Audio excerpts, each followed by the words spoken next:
How are all of you doing today? Hi, chat. Hi, chat. Hi, chat.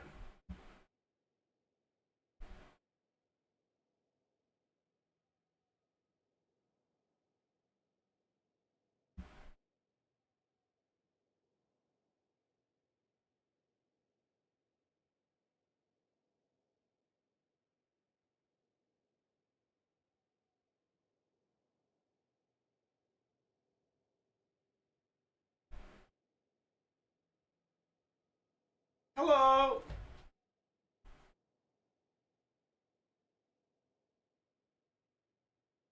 So true.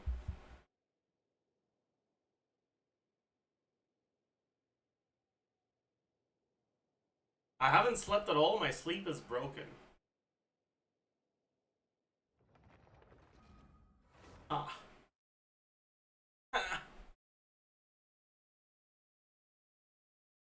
You look handsome today. Thank you. You look.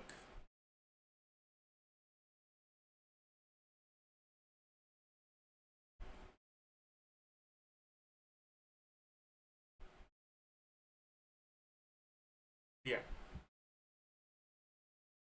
You sure do look.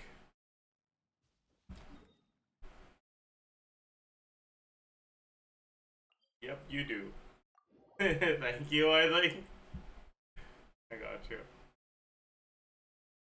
I hope you enjoyed the compliment.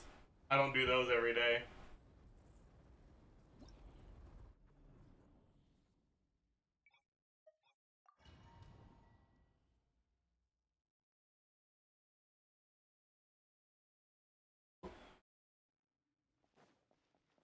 HSR situation is crazy?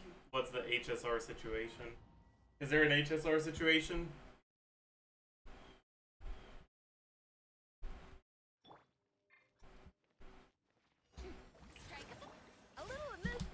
Yes. Cyrene? What is that? A new character? Yeah, added a character that has specific buffs for specific. That's no shot. No shot. Nah. That's nah. Nah. Oh, that's funny. Get to work.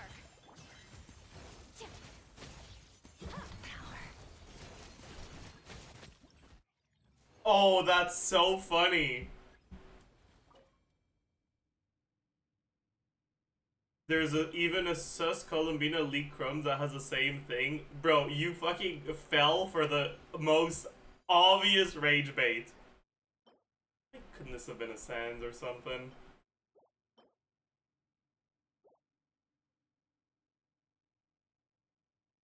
That's... But is it? You mean this leak? Posted by Uncle Vomfy backwards?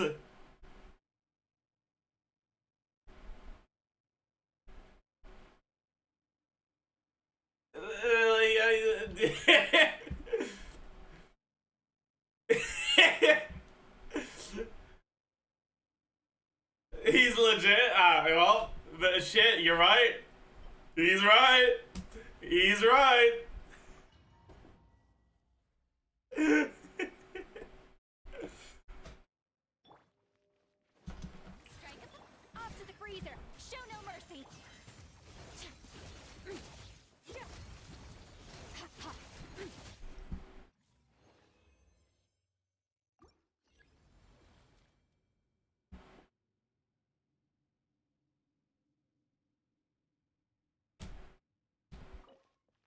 Did you see the new banners? Yeah, but we already kind of knew about them, though. I think. Okay.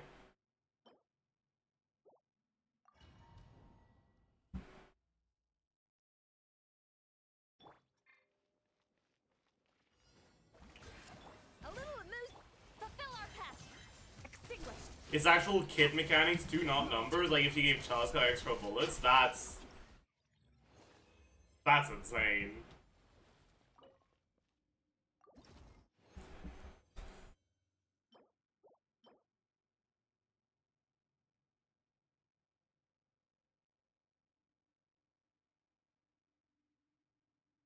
So LAUMA post-release or banner review, we'll do both. This will be a big day today. Big productive day.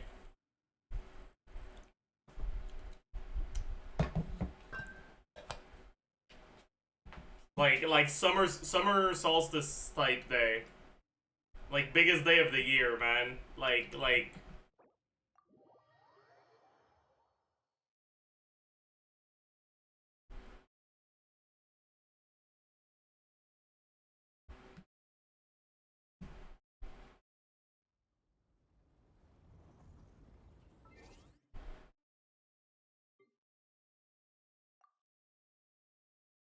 oh yeah, by the way, chat, yesterday I ended stream by throwing Varessa off a cliff, because it was September 24th. But I forgot that you can't die from full HP from fall damage if you E off a cliff on Varessa. So I didn't even die.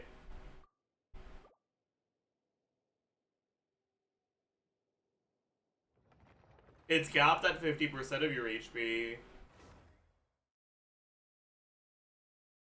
Because fall damage is divided by 2 when you're in Versa E. So you can die if you're at 50% HP and you fall from high up, but not if you're above that. You guys know that? Probably not. It's like really niche knowledge.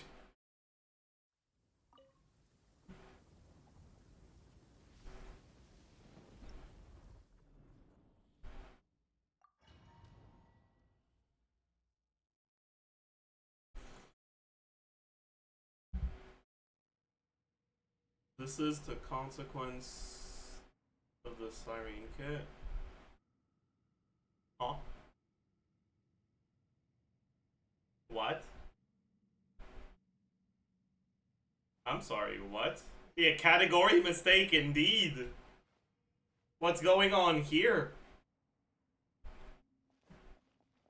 My god.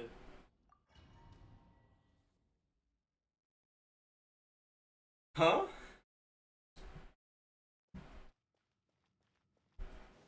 Light it up. Keep that. Faster, stronger.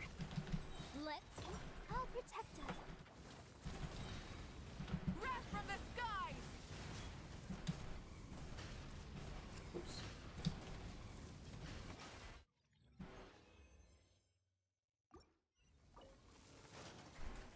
Alright. Chat. I want you to say something about Flynn's that's gonna make him want to get good artifacts. Flynn's? I think purple suits you.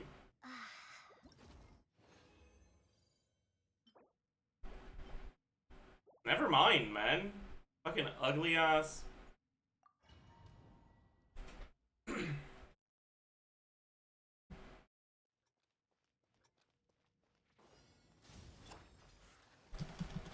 Controlled breathing.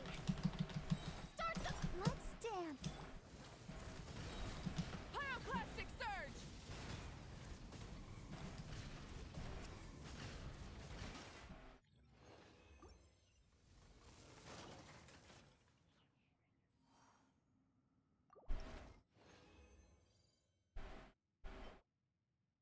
Pause. Pause. Chat. Pause.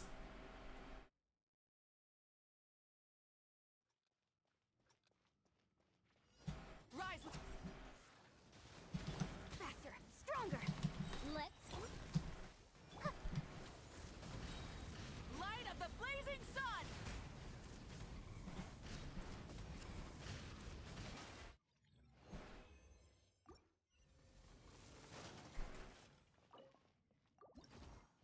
Like, that could be good. Maybe this could be good too?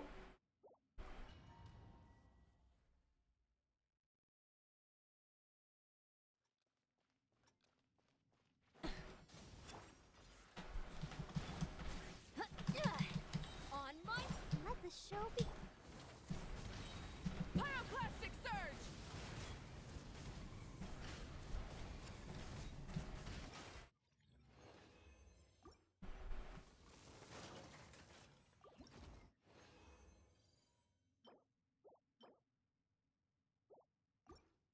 Come on, man. Right now, my Sans, I think, is pretty pathetic.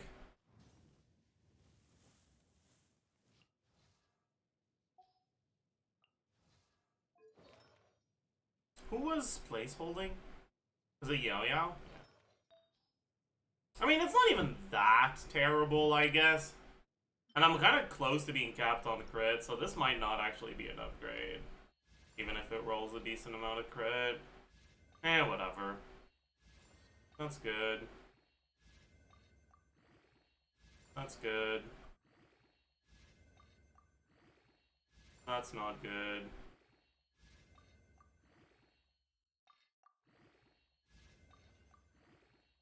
That's not good.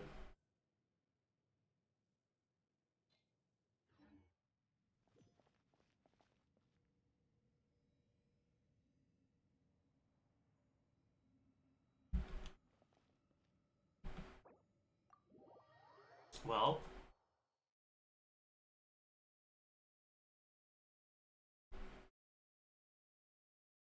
Okay.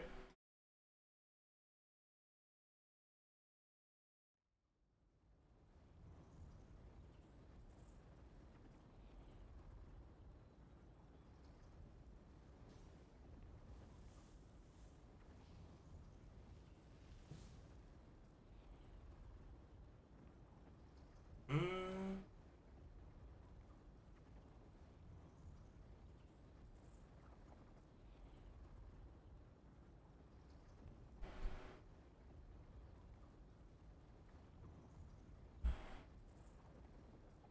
Exploration and trials.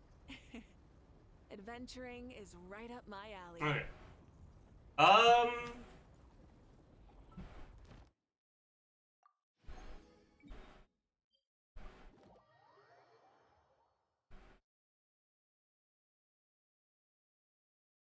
Full throttle! You know, I keep saying I'll do this another day, but now there's only 3 days left, so I really should do this soon, huh? Thank you for Add Ast...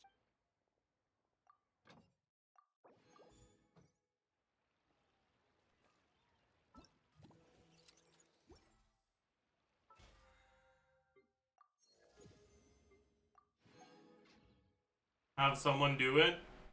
Ding dong. Blood! Blood!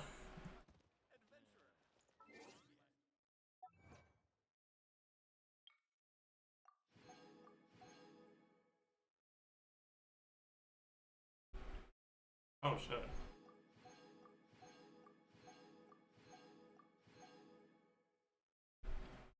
Yeah, can't do that.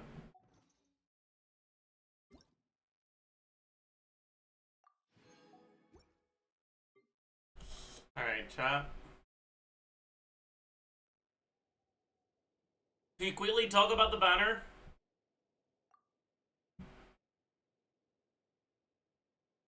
We're gonna record a proper banner review later though, but we can do a quick yap first.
Alright, chat.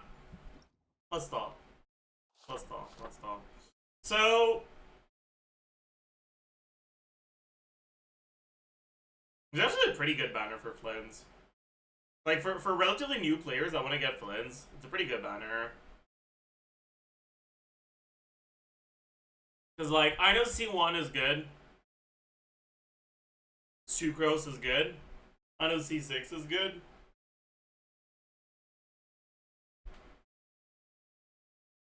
And his best last teammate is another 5-star anyways, so, yeah. For Yelan, this is a shit banner. But Yelan is a shit character anyway, so who cares, right? True. And then this, I like that it's cropped. It's too big. He's too big to fit. Okay, man.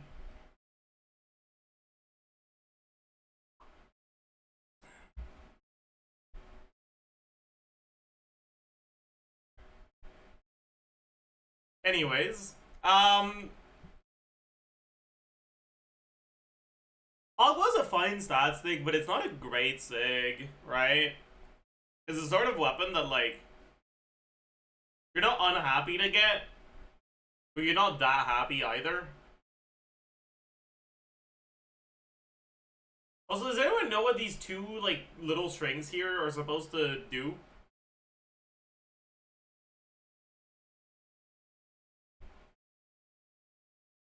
Because I don't.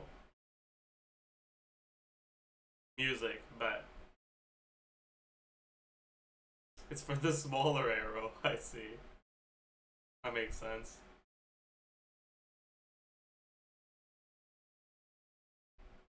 That makes a lot of sense.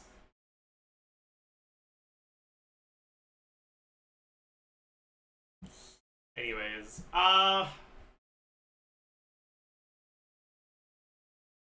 this is honestly, the Fav Lance is great, but this is not a good banner outside of it. Because, like, let's be real, no one uses Fav Codex, no one uses Fav Greatsword. At this point, like, sure, like, Nahida uses it, but it's not like she needs it.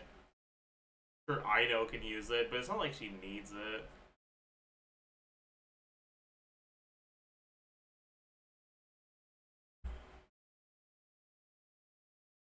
You going for C0R1 Flynn's? Looking at these banners, I don't think so. Maybe if I already had a bow character that I wasn't planning on getting Sig for, I would consider going for the weapon banner. But I don't think this banner's good. If I didn't get fucking 5 Fav Lances already on that account, I probably would go for the weapon banner. Unironically. Because, like, you kind of need Fav Lances on accounts. But I got lucky on Fav Lances, so I don't need to go for Fav Lances on a weapon banner.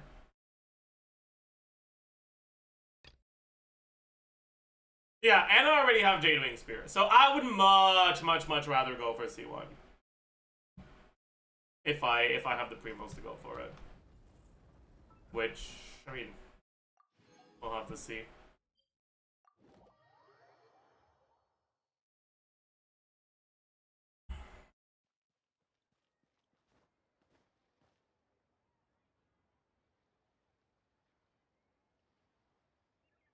This is not where I want to go. Running late again. Running late again. That yesterday I saw someone tweet their like concept art of a Hoyo Fair thing, and it put a very disturbing image in my mind. Alright, so let me show you the tweet first.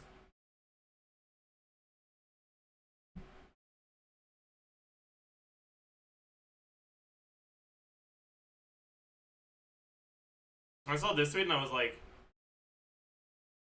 those are some interesting body types, I suppose. And you know what it made me think about?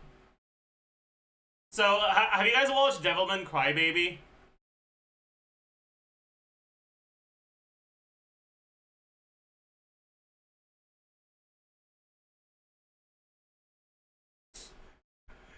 Imagine Marissa running like this.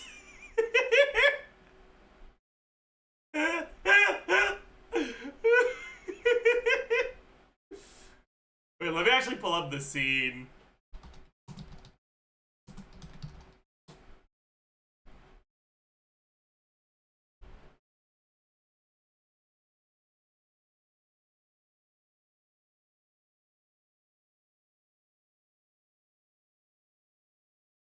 Can I show this?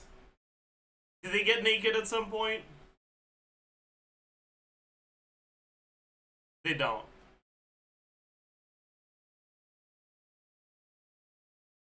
Okay. Not in this one, I don't think. Okay, bad.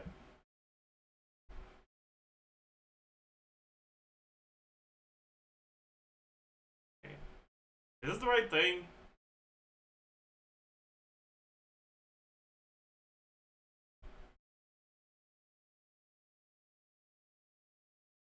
No, that's like an edit or some shit. What's going on here, man?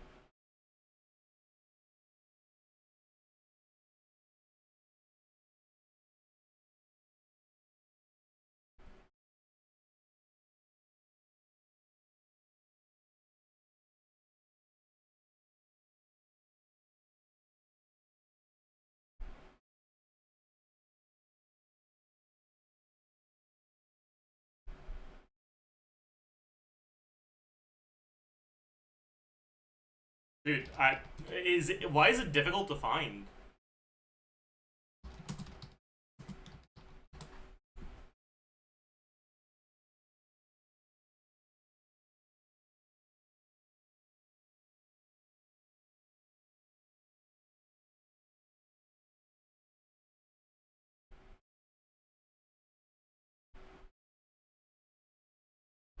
Maj.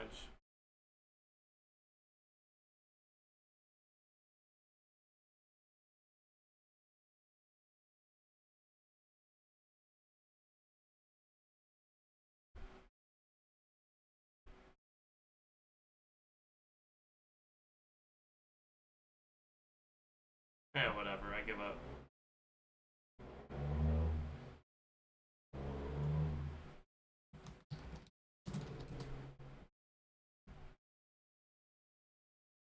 Okay, maybe this one is fine. It's only 16 seconds though, so it's not gonna show the whole scene.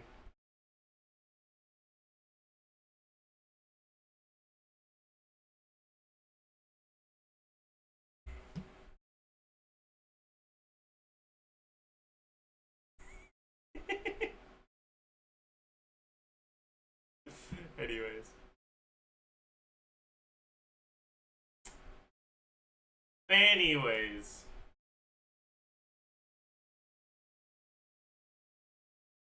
Oh, what's that? Daily dose of Ziox 165 Farina is overrated. So true.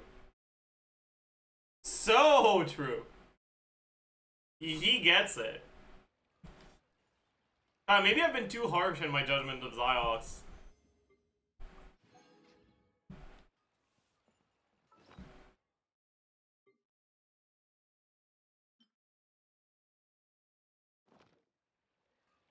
Perhaps I've been too harsh on you.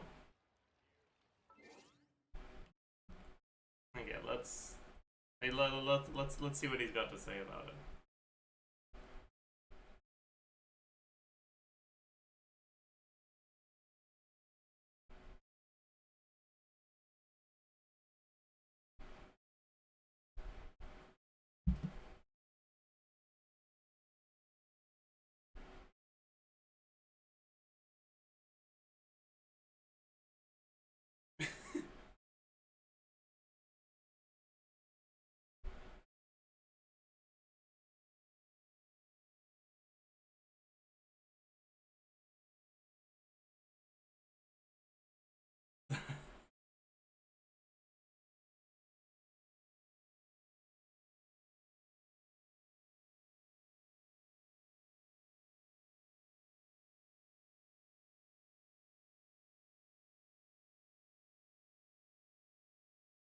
Yeah, VOD audio isn't getting it through. Well, whatever. You guys aren't missing out on that. This one. I could become an agenda poster. I could.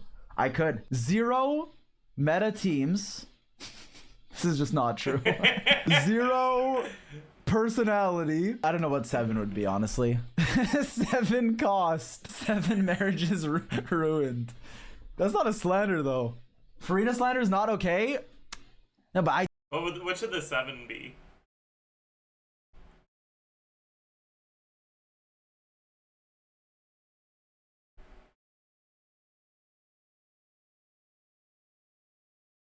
Seven cost is a good one. Sure, I guess.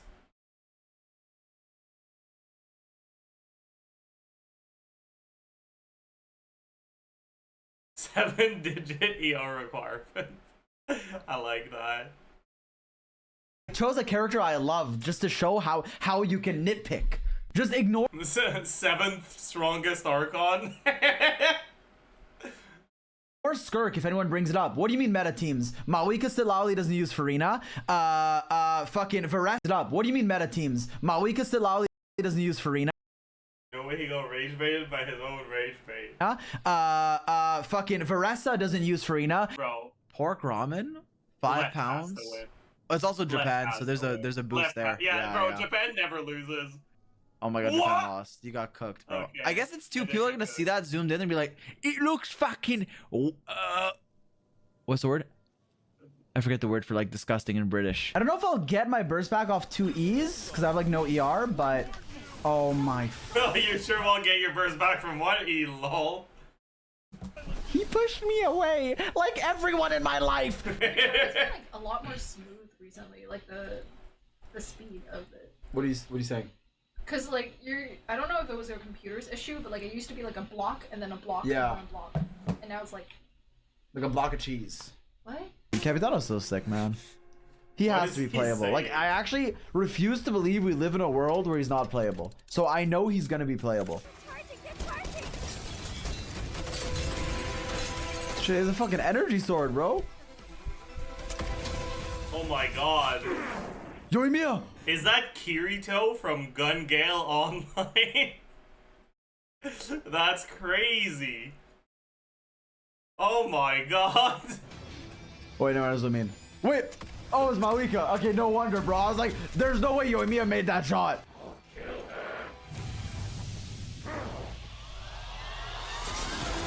Yoimiya! Never mind, Capitano. Nah, there's no way he's not playable. Let's just say you're in for a treat in version 7.4. Jake is level 100 in Gene. How about Sure, you're in for a treat in version 7.4, but here's what you don't know, okay? After 5.x comes Luna. After Luna comes Muna. After Muna comes Helios. After Helios comes 6.0. After 6.0 comes Aluminum. After Aluminum,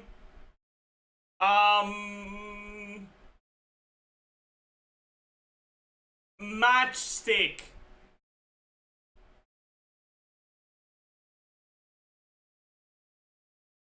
After Matchstick,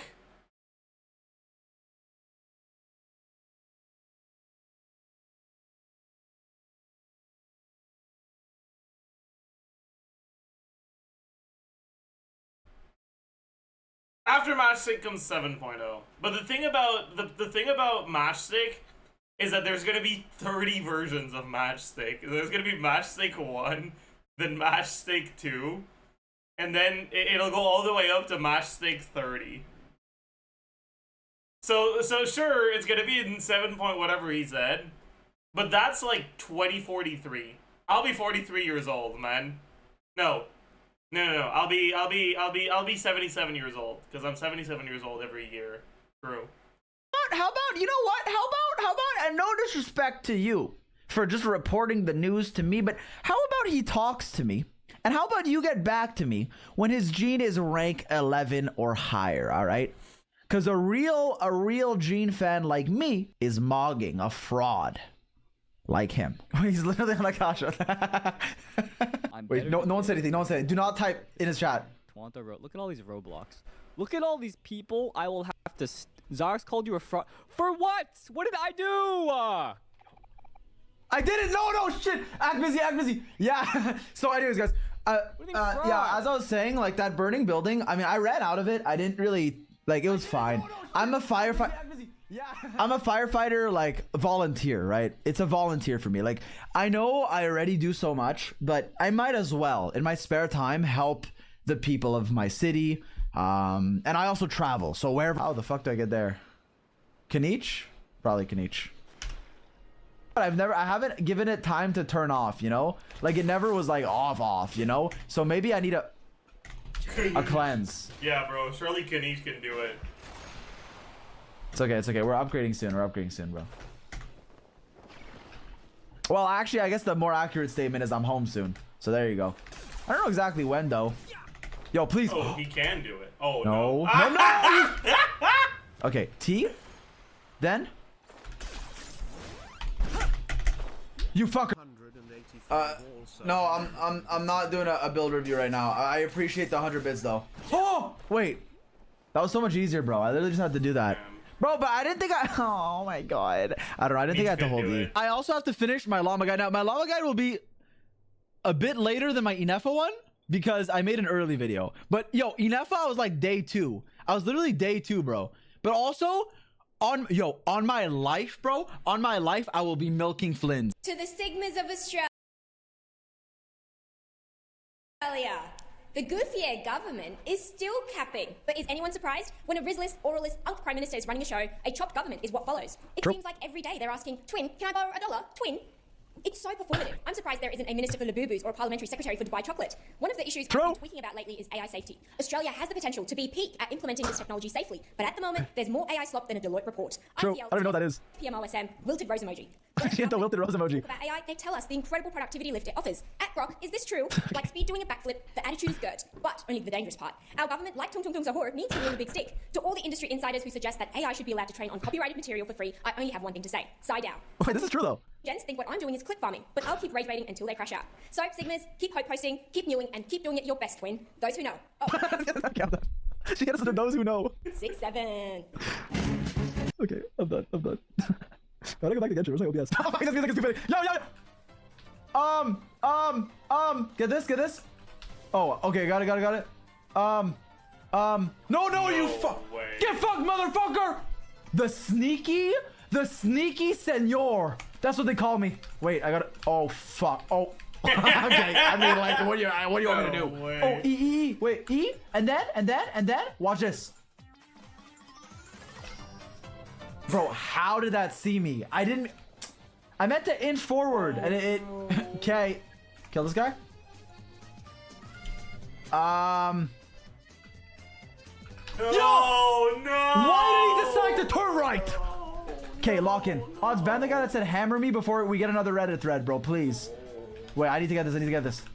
Nice. No. Wait, I didn't know that caught. I didn't know that caught you, and I thought I could dash through it. I'm being honest. I'm not being honest. I'm lying. But I thought I could dash through it. I need to have 2 HP remaining. Yo, this is a speed run, bro. A pacifist run. We're not killing Sans. Okay, die. Whee! Ah! Oh, no. you fucker! Help people out where I can. Pick up phone? Oh, what's up, man? How you doing? What happened? What was happening? What were you saying? What do you mean? I was talking about how I do volunteer firefighting, but I don't want to like brag. I saw that. Oh, nice. What were you saying before that? Little birdie told me there was some you were saying about me. No. I said that when I was in the last time there was actually a dog that was. Anyways, yeah, someone told me your gene was getting level 100 today. Yeah. So I said that's cool, and to contact me when you're top 10 in the leaderboard. But I mean that's You gonna level 100 your Shao? Yeah. Probably. Okay, never mind. Sorry. What? Yeah. Okay. I'm not gonna do it until I feel like I can make a video out of it. Okay. Bro, that's so true. Although, chat. So, I sent him. I'm gonna leak DMs.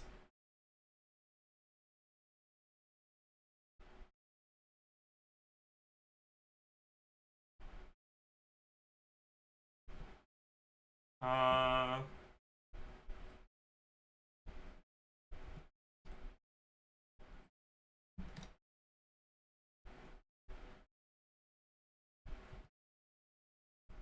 I'm gonna leak DMs right now. Right? I sent him this because someone on Twitter posted this video, kind of making fun of the video, and then someone like replied with this, which was a Photoshop unleashing Rhino's full potential, and it's like instead of C2R1, it's LAUMA Dragon's Bane.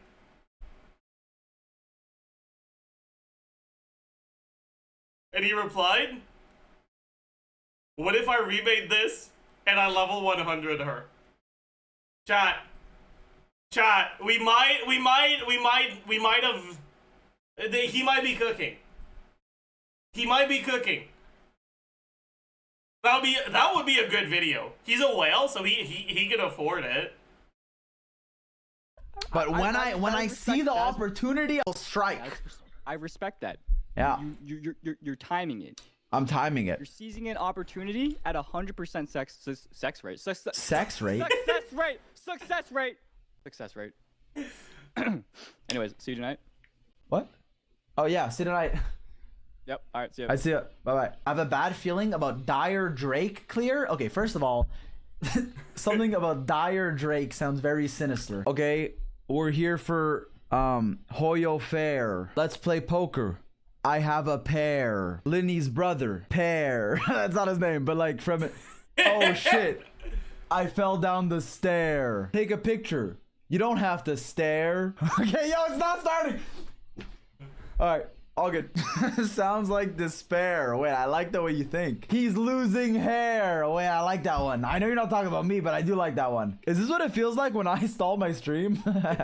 Yo, okay, but no, I actually, no. Stalling is an integral part of the stream that is part of the content. That's not something that needs to be, like...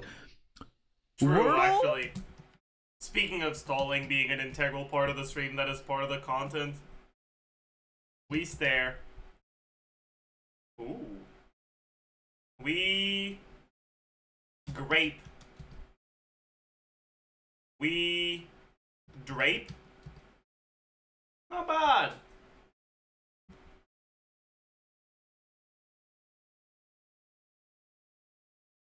Item found behind someone's ear in a classical music magic trick. Coin. Dance.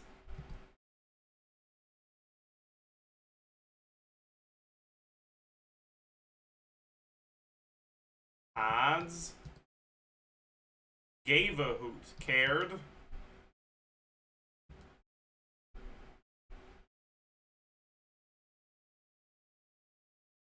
No turn.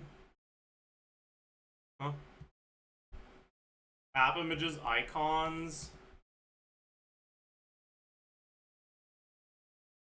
News.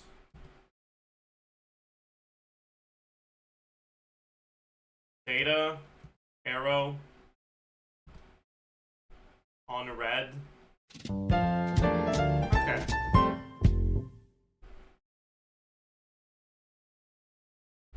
Okay. Alright. Angle. That's a suspicious angle. It's like... Ooh.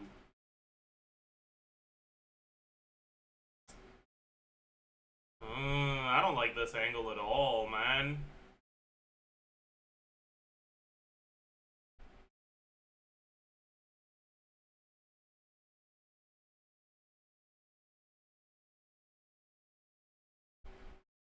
Oh, that's a disgusting angle, chat. So it's like 20-ish, it says like 250-ish, but I feel like it's a little bit more than 250. Let me try 253. 251? 252. Yeah, a little bit more than 250. Not bad. Not bad.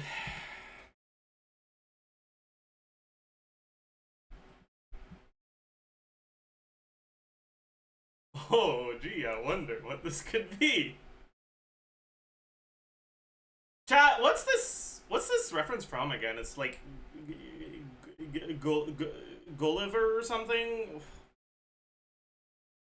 Whatever. One Piece, so true. Gulliver's Travels, yeah, thank you. Attack on Titan, so true. I don't know this. I don't know this. 3.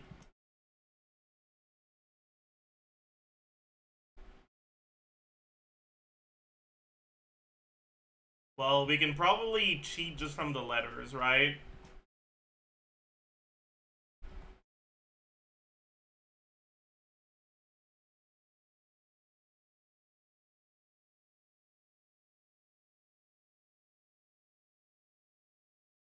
Wait, you're... Yeah, okay.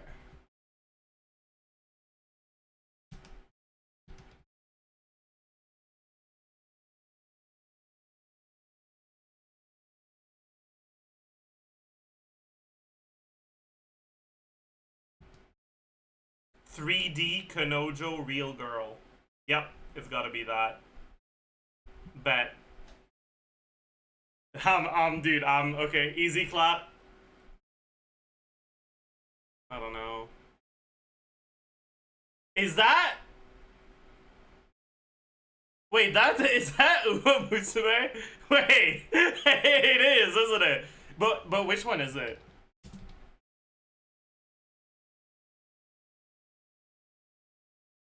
Is it Cinderella Grey or Pretty Derby? Oh, cooked. Well, her hair is gray.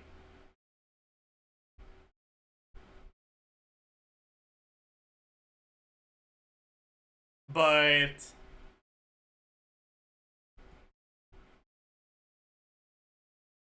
I don't think this is what the Cinderella Grey protagonist looks like.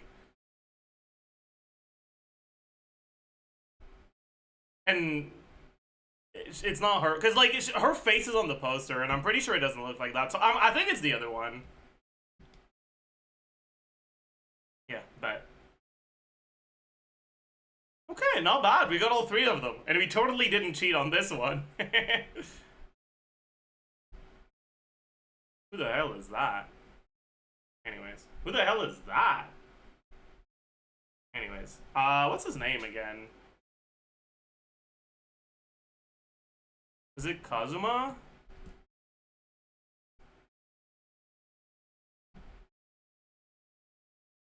Pretty sure it was Kazuma, but I don't know what his Sato, I think. I'm not sure though. I think it was Sato. What's her name again? I forgot. Was this Annie? I think so. Okay, I don't recognize the other 2. This kind of looks like the Claymore art style. Maybe it's Claymore. Or maybe it's Berserk. I can't tell. Wait, is this the fucking... Is this that one girl from Berserk? But I feel like her face doesn't look like that.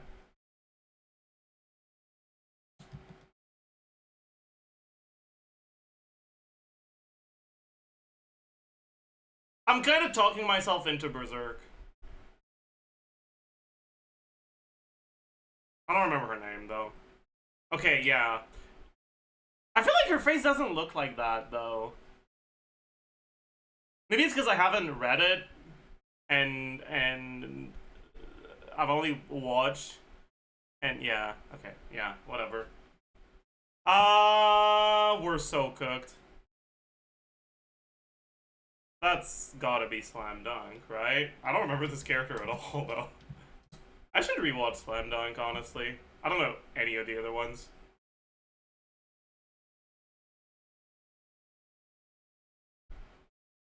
Yeah, okay. I don't know any of these. We're so cooked. We are so cooked. I don't know any of these.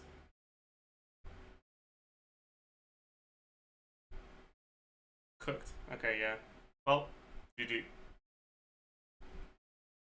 Anidol. Is it a Baki day? No, it's not. Manga, more recent, better received. Let's try Freerin. 2023 fantasy manga.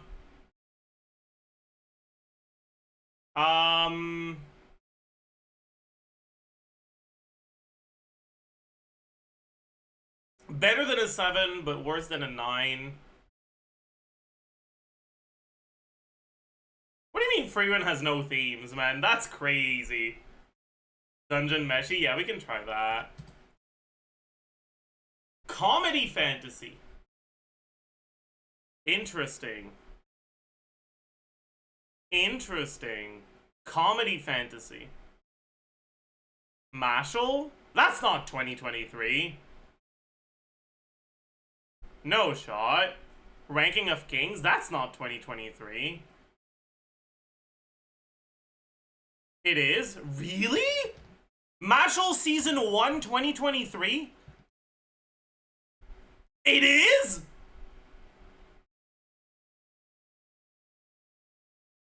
Bro, what?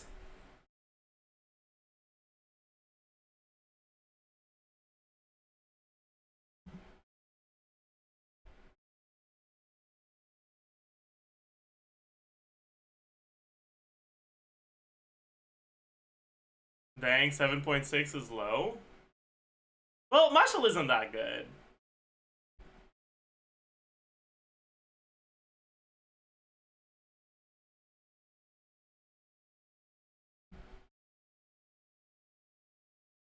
That's Spy Family, right?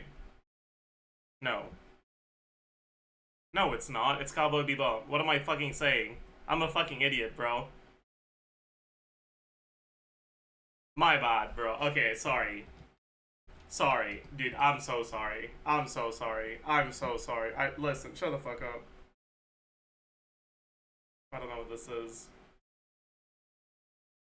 What the fuck is that? What the fuck is that? What the fuck is this? I don't know. I'm not even gonna defrag. Okay. No clue. Is that a fucking blunt?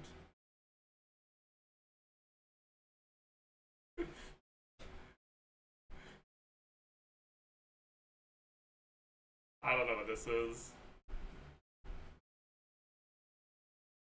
Okay, yeah, I've never, okay. Well.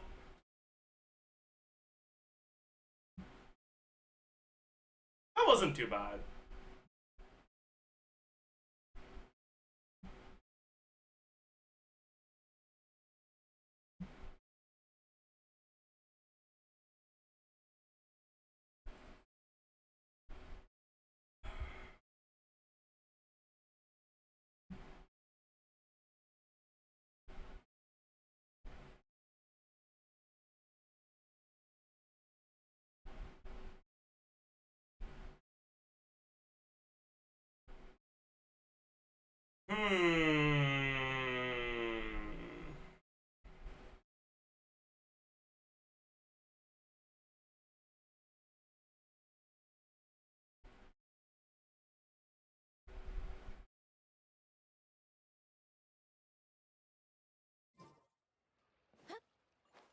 Look out below.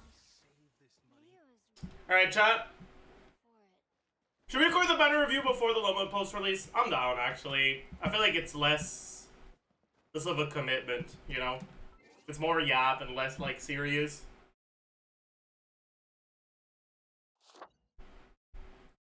Yeah, let's put a marker down. I want to say hi to YouTube.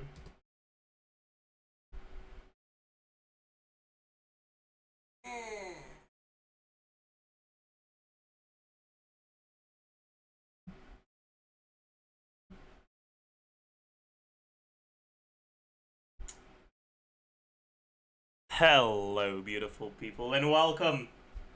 Hi to the version Luna 1 Phase 2 banner review.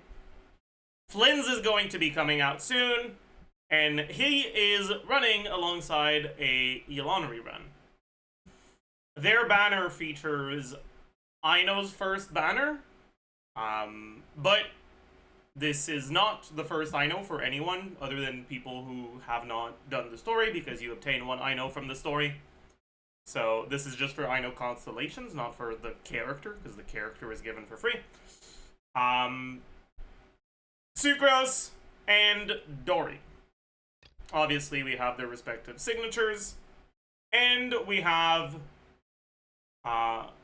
what is certainly a discourse-worthy 4-star lineup with Sacrificial Bow, Lion's Roar, Favonius Codex, Favonius Greatsword, and Favonius Lance.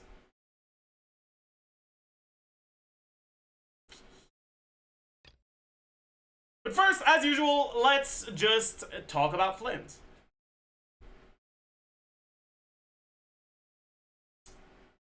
Flynn's is certainly a character of all time. Oh, that he is. The meta has evolved lately to kind of, and it's kind of warped itself based off of Stygian Onslaught.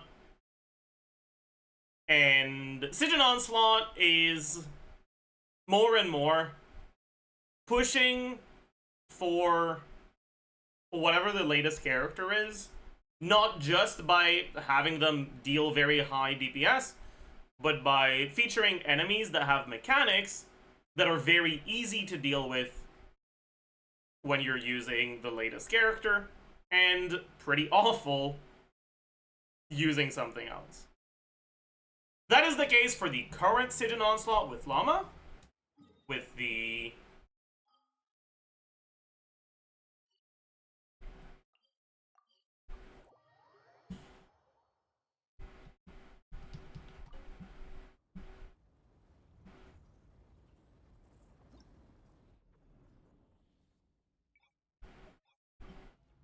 battle-scarred rock crab being much easier to do with LAUMA than with alternative characters, but also with the battle-hardened Fireblade Shock Trooper, a Fatui guy, being much easier to do with Inefa than with other characters. This will be the case for Flynn's as well, for this guy specifically, but it's also going to get even worse next patch. Now, one thing that I think is starting to become more and more important to talk about in banner reviews is the rewards for high difficulty Stygian Onslaught are not Primo Gems. They are pretty much only this. You're missing out on 1 Dust of Enlightenment, 100,000 Mora, and 5 Heroes Wits if you can't complete the highest difficulty. And the second highest difficulty gives its rewards even if you do it in co-op, so you can have someone carry you. Join the Discord. Ask people there. So true. The reality is that these Dusts of Enlightenment, they're useful, but having 1 more of them won't make that big of a difference. Yeah, editors, cue the clip of the the last time I used these. Oh boy. Oh boy.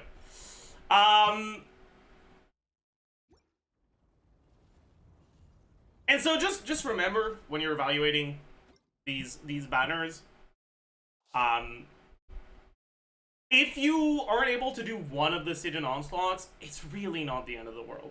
So the pressure to pull for every latest character so that you can always have good matchups in Stygian Onslaught is mainly stemming from just a completionist type thing than an actual practical one. Now, does that mean that that desire is meaningless? I mean, not necessarily. I'm not out here trying to dictate how you play the game. But for those of you that are feeling torn, don't want to spend too much money on the game, don't have that many primos and need to decide on who to go for, just remember that if there's one instance of Siege and Onslaught you have bad matchups for, you're not missing out on much. You really, really aren't.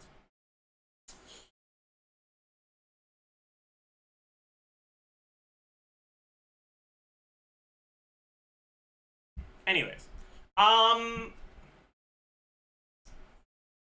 let me just go literally anywhere else so we don't have the Siege and Onslaught, like, particles disturbing me while I'm trying to yap. That being said, right, outside of just his matchup specific, or his enemy specific matchups, and how powerful he's going to be against a specific Siege and Onslaught that's designed to make him feel good, how powerful is Flynn's? He's alright. Characters are... okay. Power creep in Genshin is definitely manifesting, and newer characters are kind of expected to be stronger now. In early Natlan, a solid character that wasn't like meta defining, but that was gonna be one of the better carries could be like somewhere a little bit above 90k DPS. Nowadays, 90k DPS is worse than so many of your options that it's not really, in my opinion, worth recommending going for. It's still the same amount of damage, but, well, there's HP inflation and all that, right?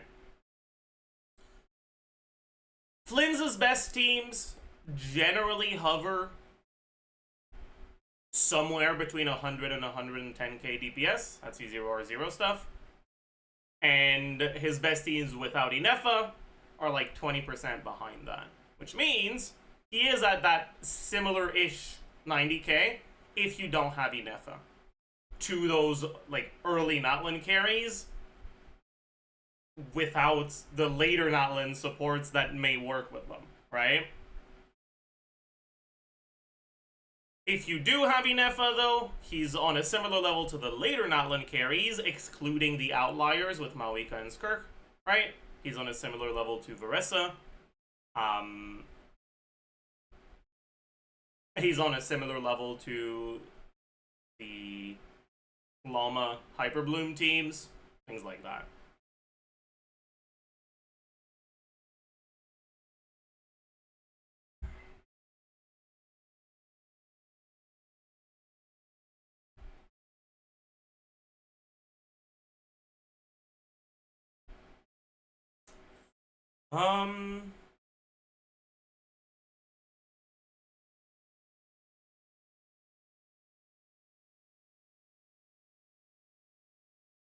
What was I saying? Alright.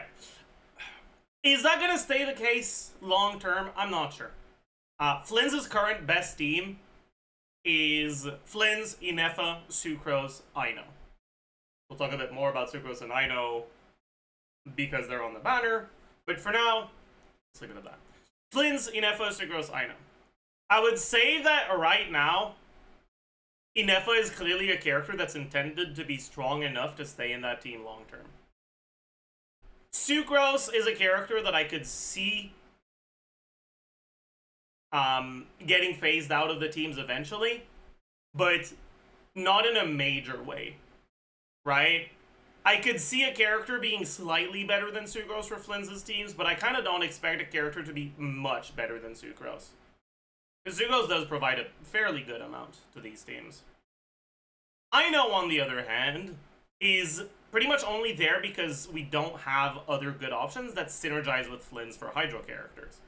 Pretty much all of your other Hydro options either don't really provide you with a buff, or if they do provide you with a buff, it's one that doesn't matter, or it extends your rotations.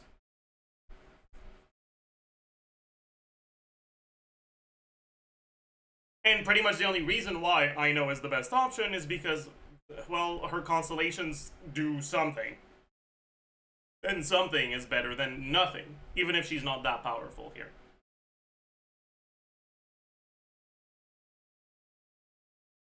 Now, because we...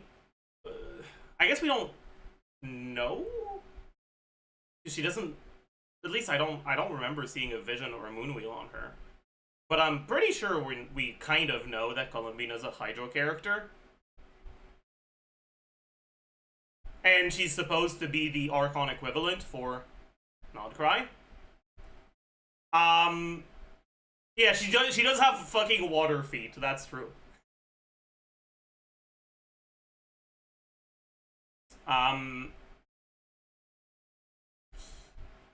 Yeah, I think it's very, very likely that Columbina is intended to be a strong character.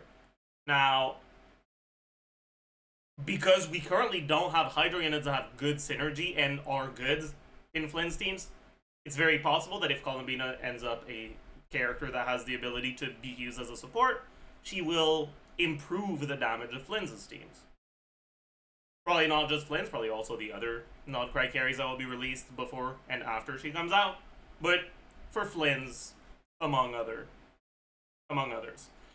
Now, how much of an increase will that be? I don't know. I'd say that there's like two main possibilities, right? Possibility number one, Columbina's a character like Malwika that's mainly intended to be used as a carry, but also has the ability to be used as a support. If that's the case, Columbina as a support for Flynn's teams will probably not be that big of an upgrade, because her power budget is likely to be mostly focused on her carry playstyle. Kind of like Malwika. Kind of like how Malwika isn't that big of an upgrade to a Varisa team, for example. Right?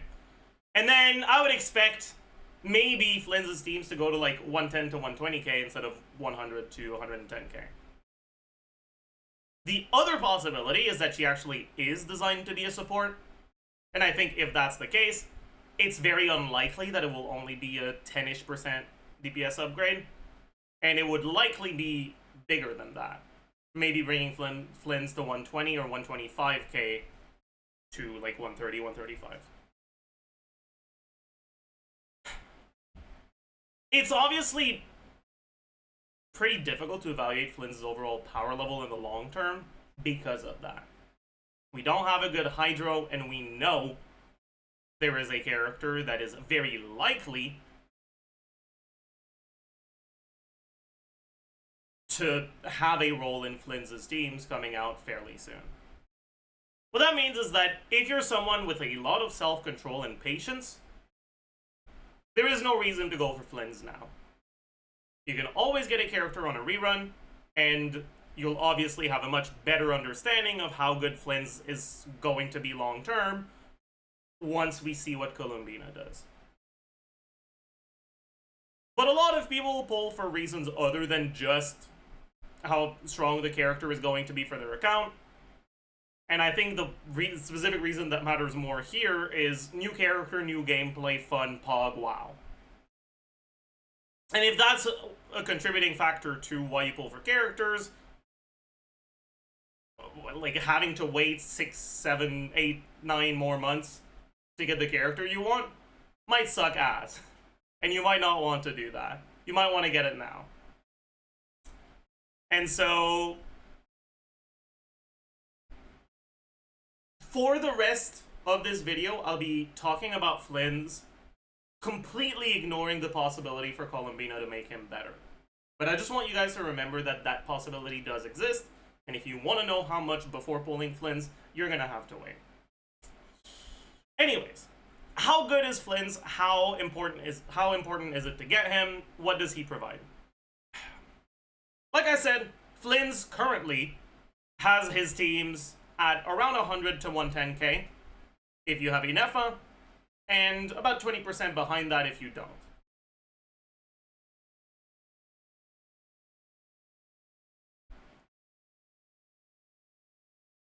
I'd say that if you don't have a Nefa, unless you absolutely really want to get the specific Stygian Onslaught that almost forces you to have looter stuff,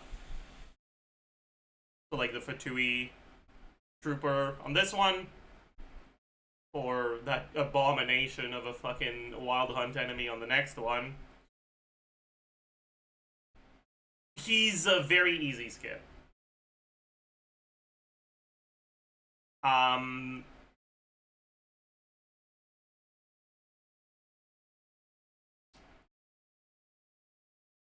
Because without Inefa, he's just pretty forgettable. He's not an amazing character. He, like, it is what it is. He's okay, but yeah. Meta-wise, not much of a reason to go for him. If you do have Inefa, it's a bit complicated, because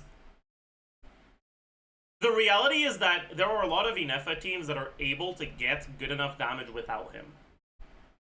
He isn't actually necessary for you to be able to clear the content designed around Lunar Reaction if you have Inefa.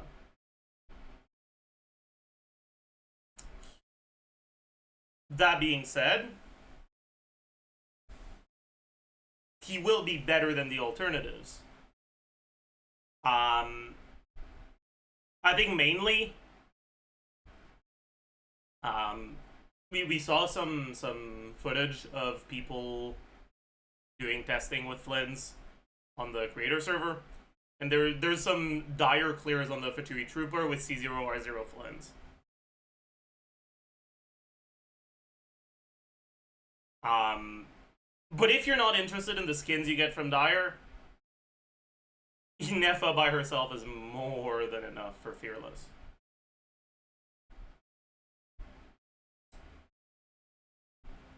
So,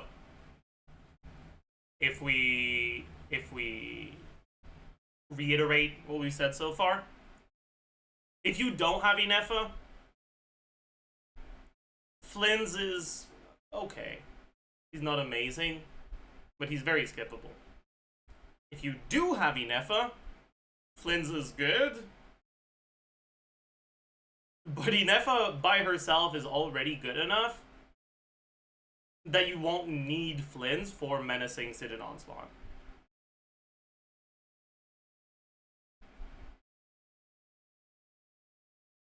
Because of that, it's kind of hard for me to think of Flins as a particularly valuable character to pull for.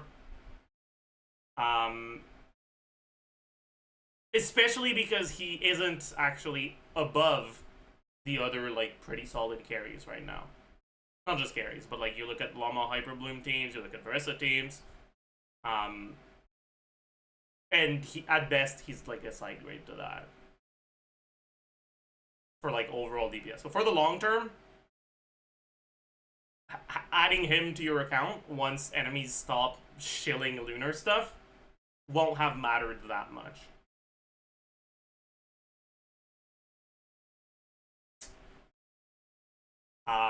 I'd say there's like two main types of players that'll want to go for him, like for meta reasons. One, people that knew they wanted to go for him for a while and went for Inefa 2. And two, much newer accounts that didn't get Inefa, not because they didn't want her, but because they weren't playing at the time, or they didn't have the primos.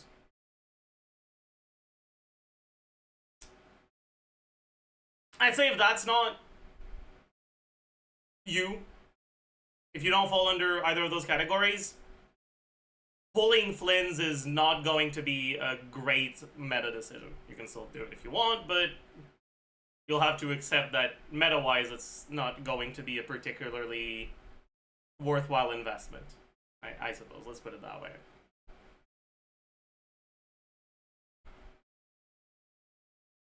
The one thing I'll say, though, is as much as he is reliant on Inefa for his good teams, he's not like Sino, I guess, where like he gets carried by other characters in his suboptimal teams. right? Like, he is still the large majority of the team DPS in his teams. And he's got some pretty good early constellations and SIGs as well.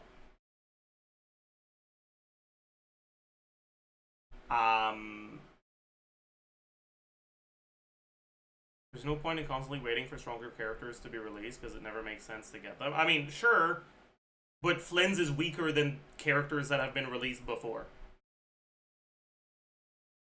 So sure, like, if the current strongest character, you're saying, well, I don't want to get this because we could get something stronger later, like, sure, whatever. But I think it's different when the new character is worse than the other ones we have. At best, a side grade. Anyways. Getting back to what I was saying. He's not reliant on other characters for his suboptimal teams. For his damage. And also, his suboptimal teams, like the ones that don't have Inefa, they don't use any 5-star characters. At least they don't need any 5-star characters. And he does, like, alright.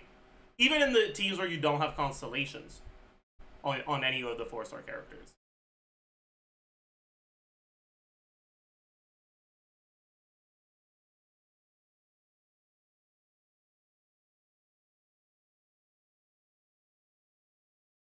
Anyways. Next thing I want to talk about is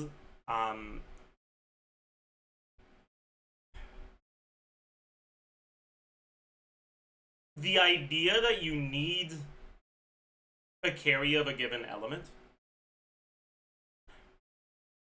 It used to be that you just didn't at all. Now it's a bit different. It is actually nice to have a carry of a given element. However, I want to put a few like caveats to that statement. What you need is not a carry of a given element, it's a team that is able to do majoritarily X element damage. You need to have a team that's okay, that does majoritarily electro damage. And it's not like you need, but like it's gonna be very helpful.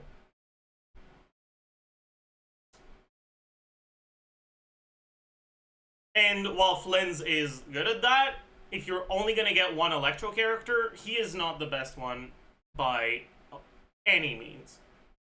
If you're only going to get one Electro 5-star, I would lean much more heavily towards either Veressa or Inefa.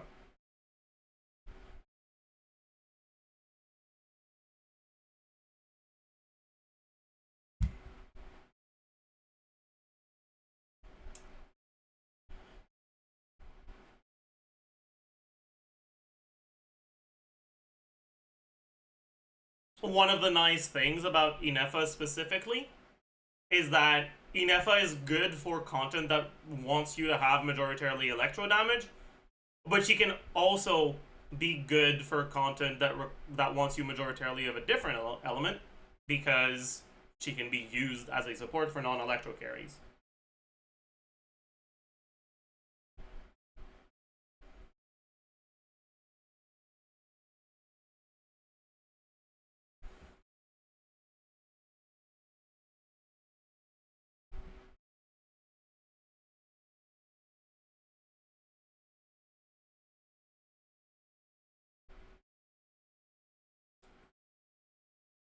Yeah, that's a good way to put it. So, like, pull value-wise, to me, Flynn's is much, much lower than a lot of the... Well, than a character like Inefa.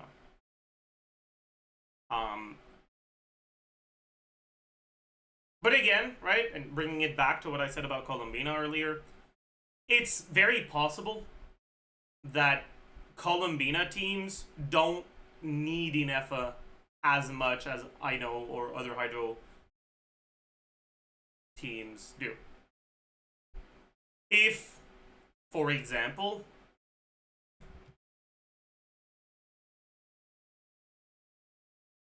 let me pull out one of my older Flynn's sheets. Documents. Not cry Flynn's.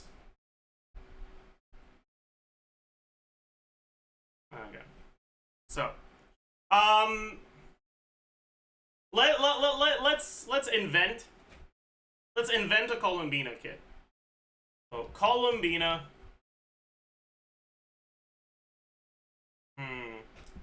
What should we call this fake Columbina?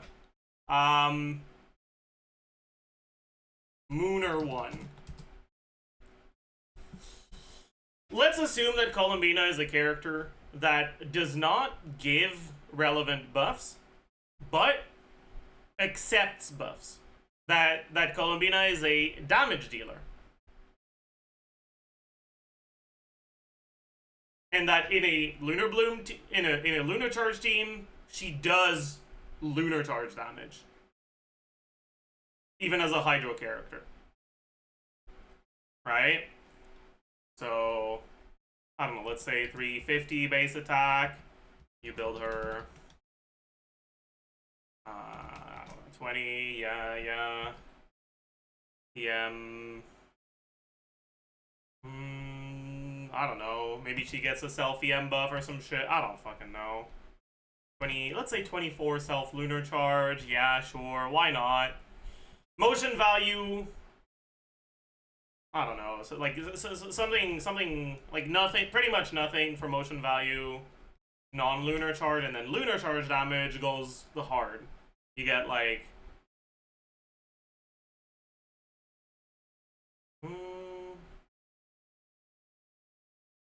I don't know, let's say you get like 2,000 motion value.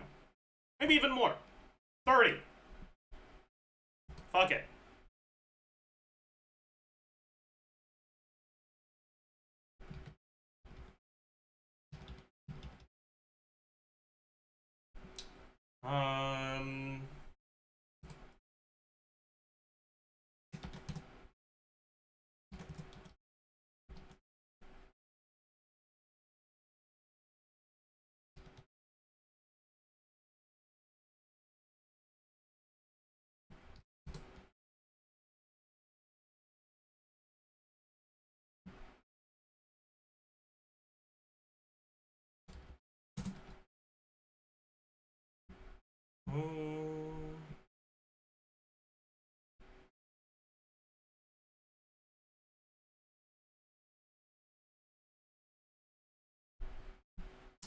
We're experiencing some difficulties here.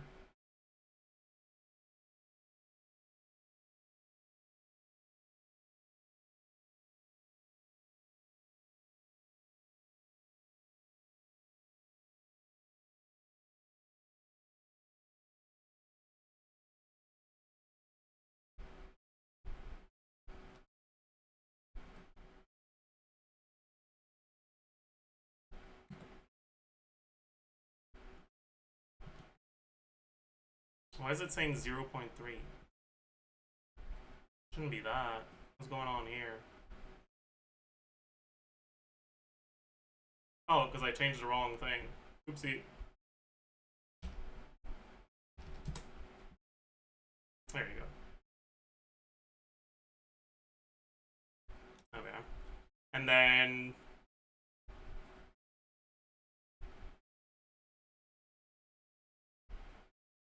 for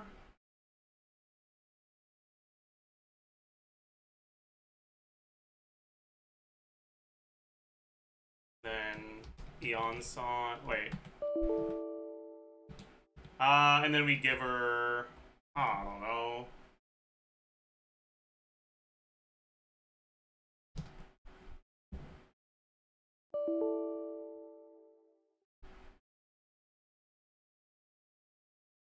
Yeah, sure. Something like this, right? Cool. And then instead of Inefa, we would look at Eon San.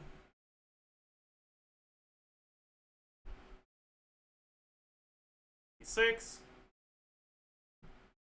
There is a problem here for sure. Yeah. We need to snapshot this, plus 30%, plus 810. Okay, maybe I can't really edit this sheet for this, huh? Yeah, whatever. Okay.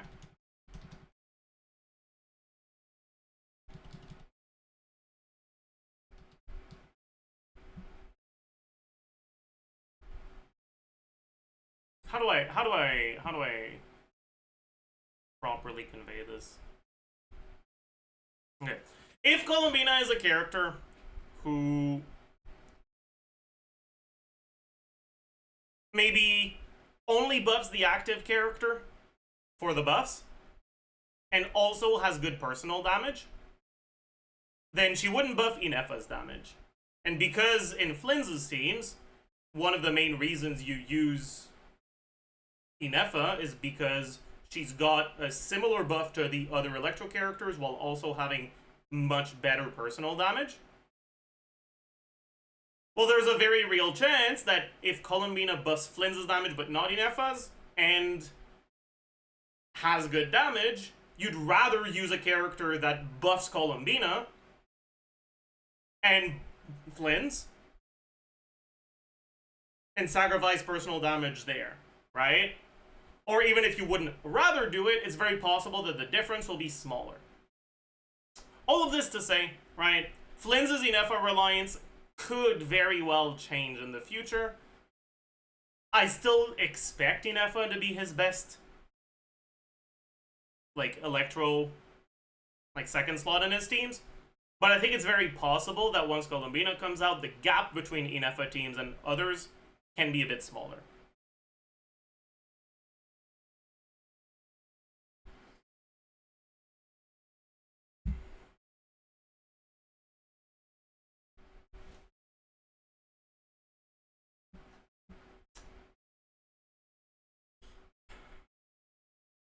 So also keep that in mind. Anyways, all of this to say, right now, Flynn's is a sort of character that is strong enough that if you are getting him in his premium team, he's gonna feel pretty good to play. But not so strong that you will feel punished for skipping him. Honestly, kind of similar to Verissa right now. Verissa is one of the good characters with a lower ownership rate for a reason. She's a good character that feels completely fine to skip. And I think Flynn's will be very similar in that way. At the very least until Columbina's out.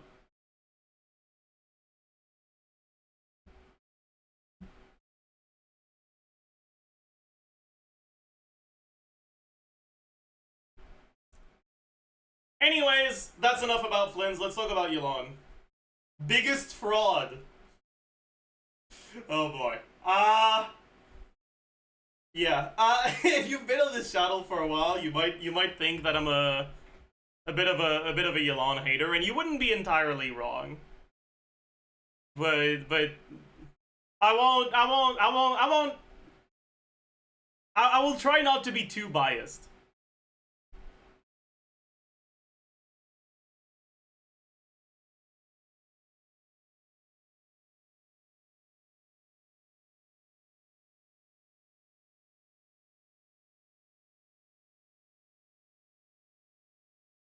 I don't know how I feel about that. I'm not bi. You are very welcome here. I hope you have a great bi visibility day as well. But I'm afraid I'm not giving you the representation you so desire.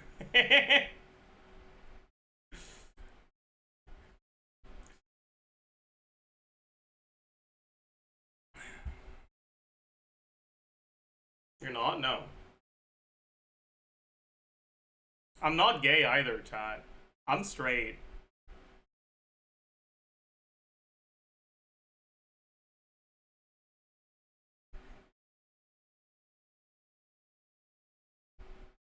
It's a joke. It could be a joke, but they could also just be mistaken. Unlike that hairline. Okay, buddy. That's unwarranted, man.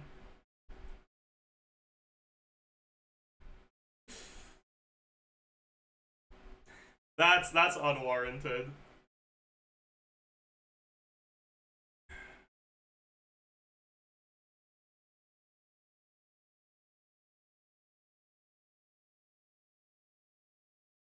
It's a paid hater.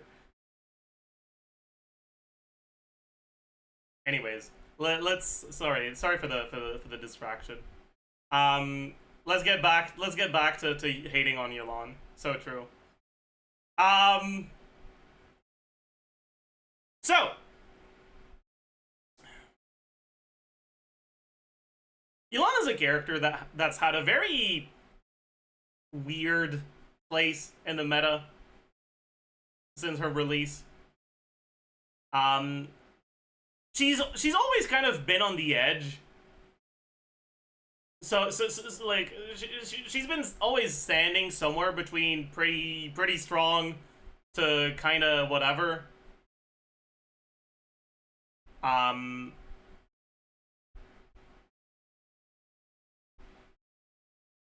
For multiple reasons.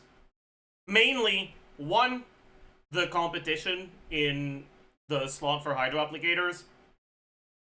And two, the evolving nature of carries and how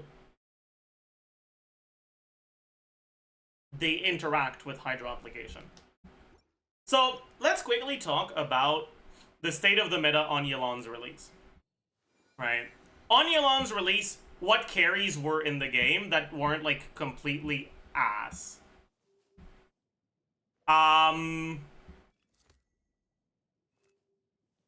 Hutao. Obviously, my goat, Xiangling. Chao, Ayaka, Ganyu, maybe. Raiden, maybe.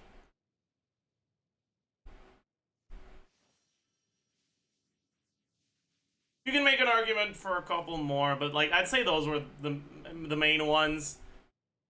And we're not gonna make a video arguing about which ones of those were better at the time, because that's not what this is all about. But the point is, out of those, I'd say that the better ones at the time were generally Xiangling, Hutao, Ayaka, with Raiden sneaking in there sometimes.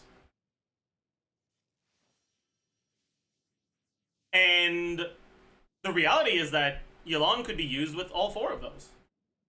Yelan was most definitely one of the better options for a few of them, too.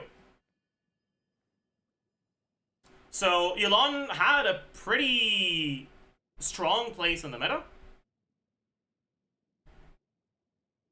And she was there to stay for a while, because right after her release came Sumeru.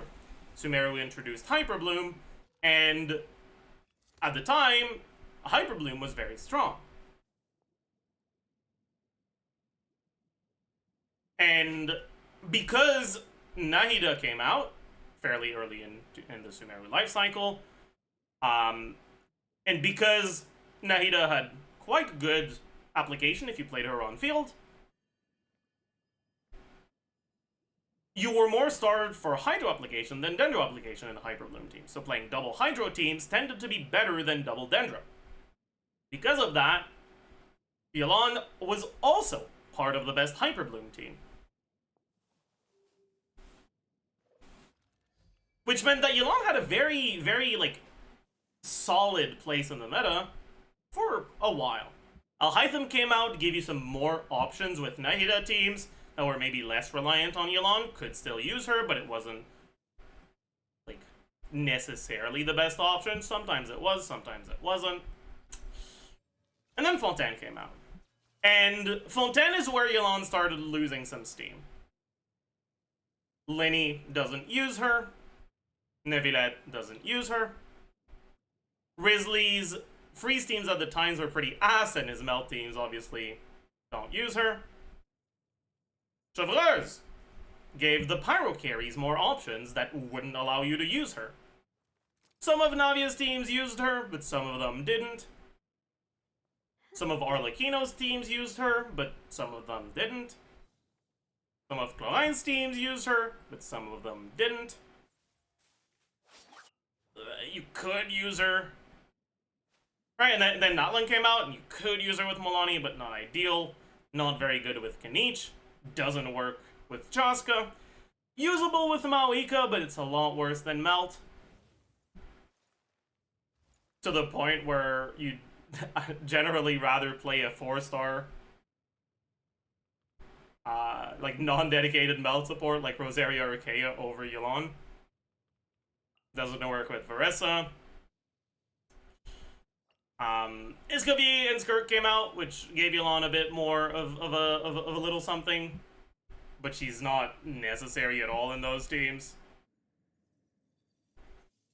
Gave some more Ayaka teams that could slot in Yelan, but also not necessary at all there. Then Inefa came out. Yelan isn't bad with Inefa, but she's not particularly synergistic, so she's just one of your options. And then finally, LAUMA came out. And for the first time since, I'd say, Nahida, actually, we're again getting teams where Yelan is actually pretty good.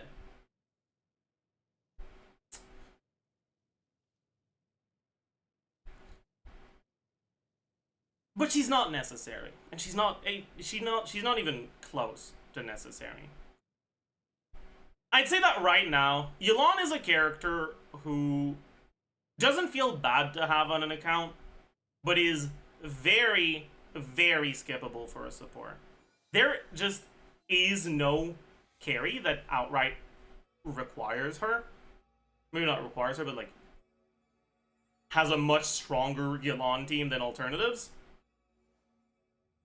The same way that Flynn's relies on Inefa, or Nefer will rely on LAUMA,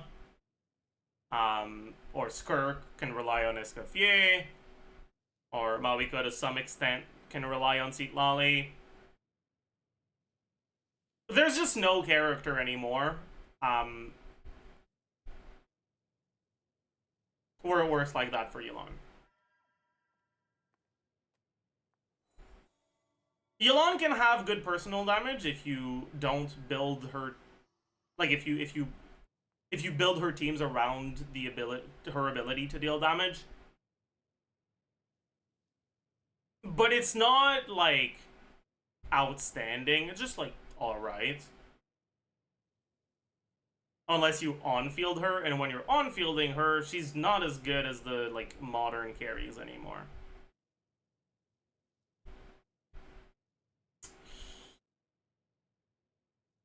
I think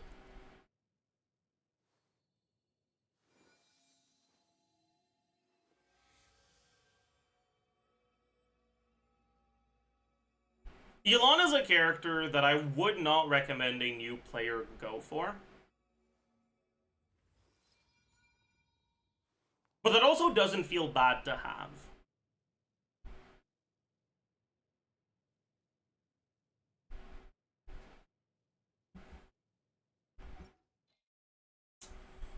I think the one thing to keep in mind with Yelan is that her damage isn't as good as you think it is.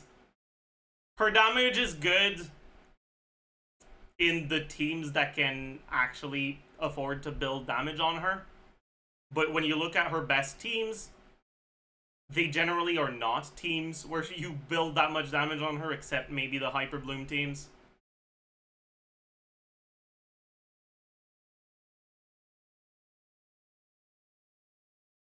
I wouldn't say that she's like an outright bad character to go for. I think that I would find much more use for Yelan on a new account than for a middle of the pack carry like what like Chaska and Kanich are to me right now. But she's also, in my eyes, not quite as appealing as one of the carries that are a bit higher than that, like Flynn's, I suppose.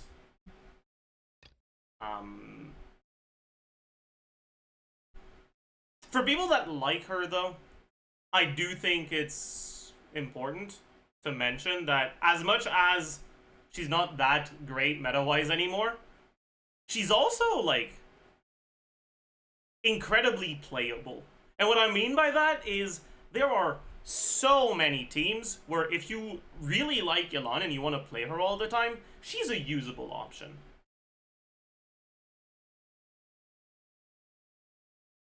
She's very, very, like, palatable. Even in teams where she doesn't have great synergy.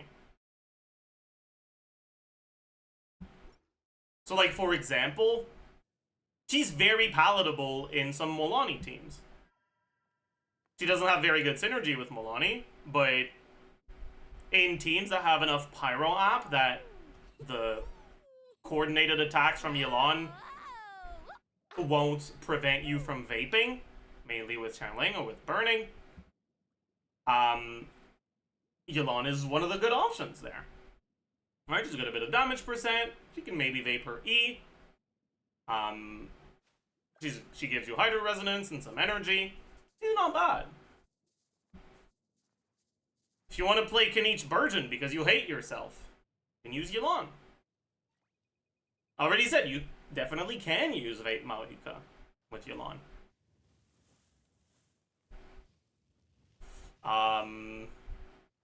If you want to play Vape Arlecchino, Yelan is one of your better options. Far from your only one, but definitely one of the better ones. Especially if you want to play Overvape Arlecchino with Inefa. The other Hydro options all have some minor issues. I know has slower Hydro, which means that the Lunar Charge procs from Hydro and Electro being applied to enemies can eat into your Hydro Aura and prevent Arlecchino from vaping every vapable hit.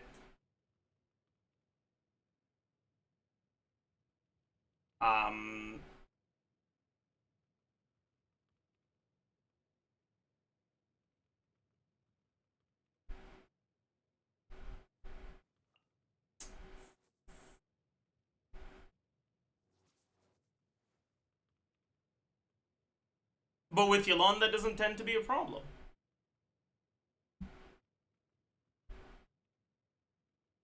And because Yelan's cooldown is 18, she doesn't extend your rotation as much as Xingqiu does with its 21-second E cooldown. Or 20-second burst cooldown if you do sack Xingqiu with 1 E. But anyways. The one thing I want to mention, though, on top of all of that, is 18 seconds is an awkward number. Characters nowadays tend to be designed around shorter rotations. 20-second rotations are a thing of the past.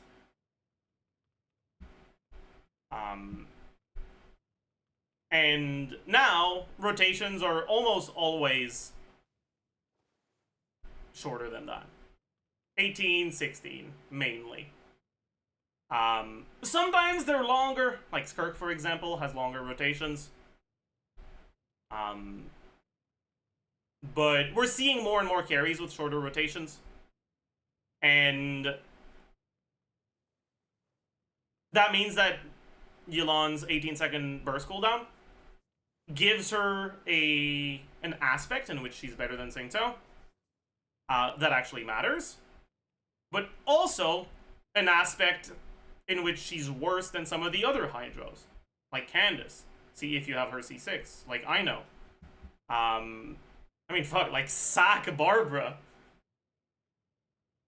Yeah. For those of you that are interested in pulling for Nefer, Yelan is one of the usable options, but she's not very good, actually, to the point where sack Barbara is just straight up better than Yelan for Nefer.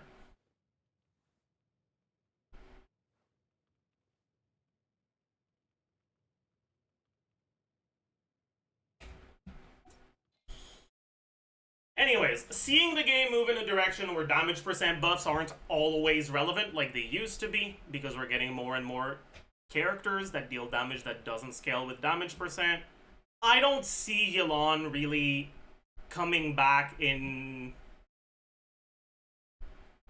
a meaningful way any more than she did from LAUMA's double Hydro teams.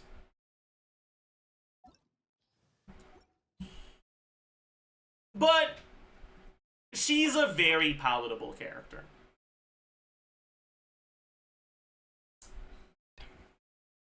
Is she better than Singto? No. No, she's not. My goat Singto. Like, honestly, I think if you asked me that question before LAUMA, you might have managed to get a yes out of me. But Singto's biggest upside is his sheer insane speed of hydro application. That is just, like, significantly better than every other hydro character in the game.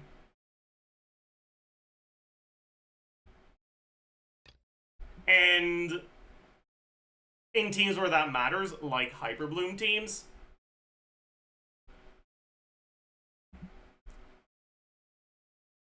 the upsides Yelan has just don't matter that much. And on top of that, carries moving away from the damage percent buffs being valuable, and also moving into directions where you actually care a lot about the way cooldowns line up for shorter rotations, or the animation length for shorter rotations. And you don't care that much about your off-fielder's damage, to the point where in a Nefer team, Yelan's best set is Instructor, because 120 EM is just more than what a 5-star set gives her for damage for your team DPS.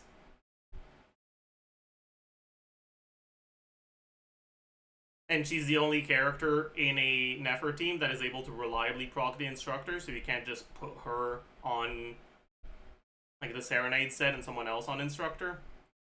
Anyways.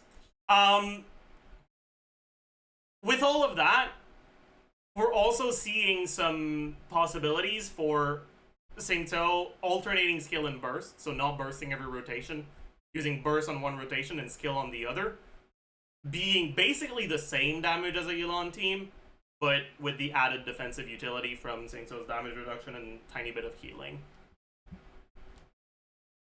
Anyways, all of this to say, I want to present both perspectives for Yelan, which is, she is not at all necessary, honestly, for pretty much any meta account nowadays, but she's also very usable and very palatable in a lot of meta teams.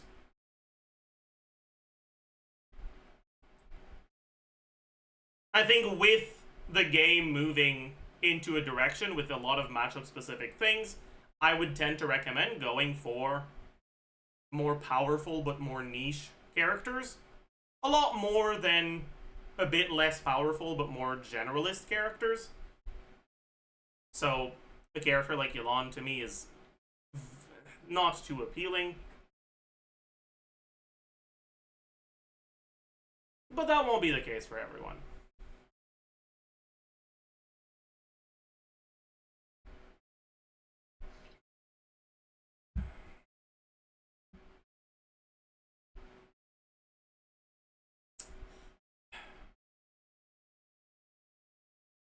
Anyways, I think I'll make a Yelan Ask Zajef, because I think there's a lot to say about her now.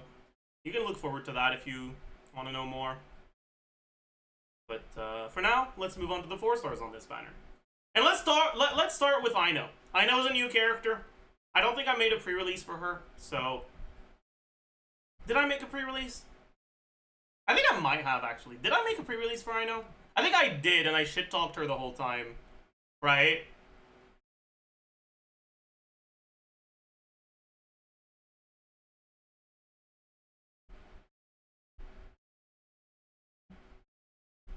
Okay, let's talk about Aino and give her a little bit of credit.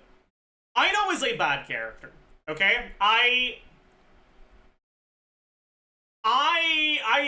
think she sucks ass. I think she's an awful character. But and this is a very, very major, a major, however.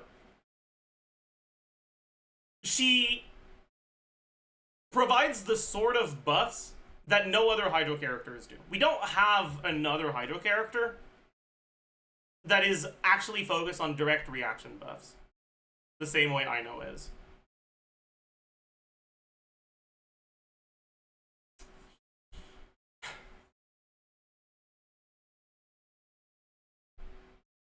Honestly, if you just look at the things that Ino does, right? She doesn't do damage. She doesn't give, at a baseline, without constellations, any buffs. All she does is Hydro application. And her Hydro application isn't that good. It's about once every 2 seconds. But it's a lower cooldown than every other Hydro alternative. So there's always going to be situations where you can make Hydro work, where you can make Ino work, where she can be better than other characters. Even if her overall kit is goddamn pathetic, as long as you have one thing you're the best at, you can see play in some teams.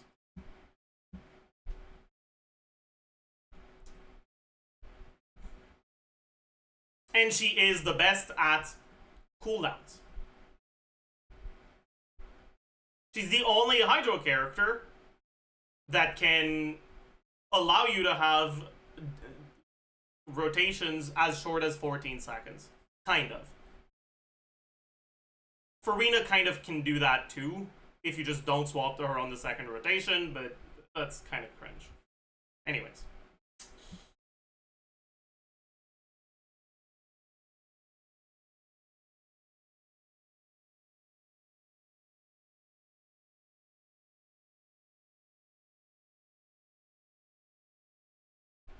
One thing that is very nice about Ino is that she gives you one more off-field Hydro option that's given for free.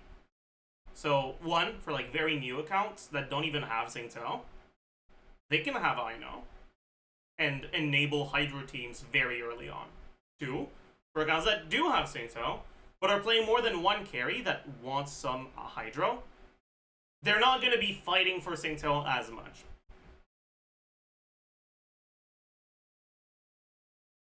And you won't feel as bad skipping Yelan, because you already have something that can work. She also doesn't require normal attacks to apply her element, which is nice.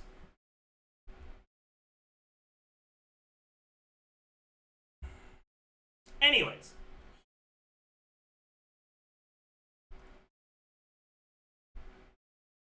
Ino also has some relevant constellations, and because Ino is given for free,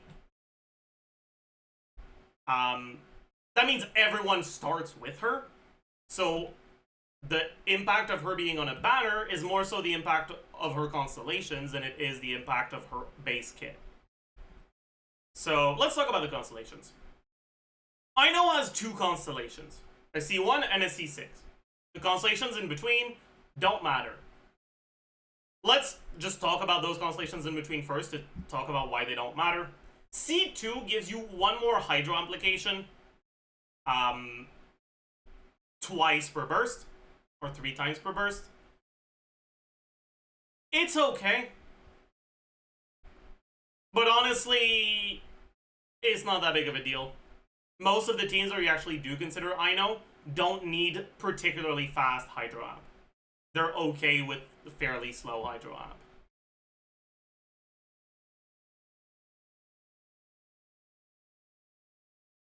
Right. The main teams where you'll consider using Ino are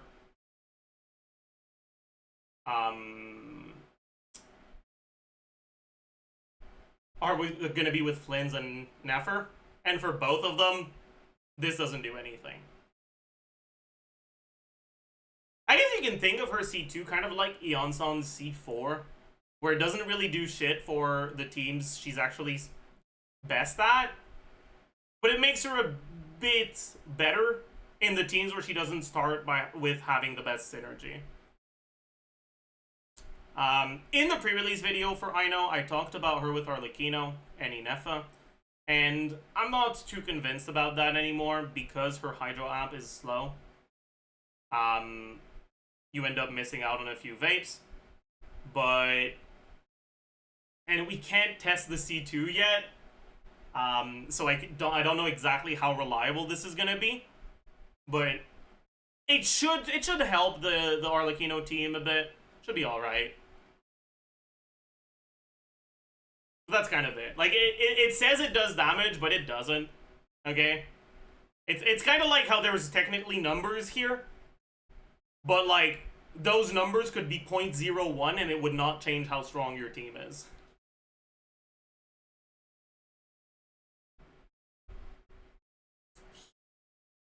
Anyways, C3, it's talent levels. All it does is it changes these numbers that we've already said don't matter. Same for C5. And then C4 restores 10 energy to her when she uses skill. This doesn't actually matter. Energy restoration only matters in two scenarios. One, if the character has a burst cost that is so high that they actively need some energy restoration to get their burst at all.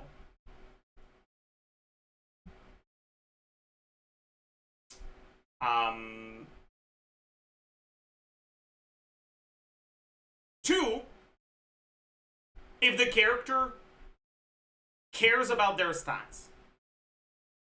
Because this allows you to build less ER, and therefore allows you to build different stats instead.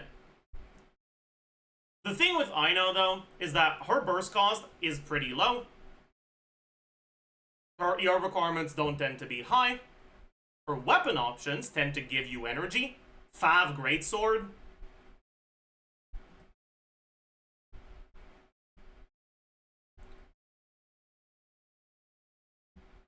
is a low base attack weapon, so if you use Fav on her, you've got 61 ER from this on top of the Fav proc. If you're using one of her weapons that are like more like tuned to her kit, if you're using the Flame Forged Insight that was available in an event lately, it gives you 24 flat energy. That's half of her burst cost. It basically divides her ER requirements by 2. If you're using Master Key, also 61 ER like Fav. And even if you're using the weapons focused on support, which is Forest Regalia in a Nefer team, for example, you still get an ER substat. Because this is high base attack, low ER, in the Nefer teams, the C4 matters a little bit. But really, it doesn't actually tend to do much, because like I said, you can just build her full ER.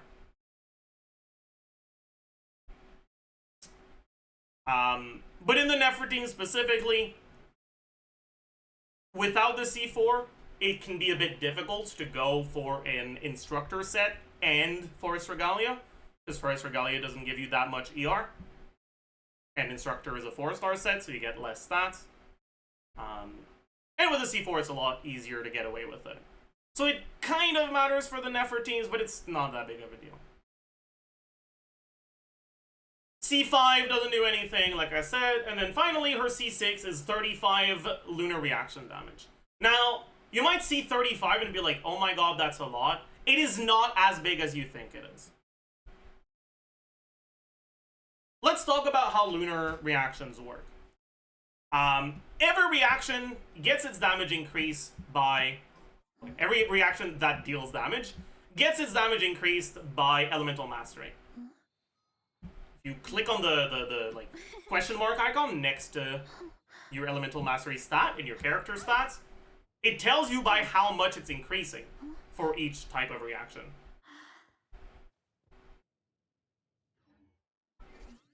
The formula that gives you those numbers, well, it depends for the type of reactions, but for, zoom in a lot more, for lunar reactions, it is,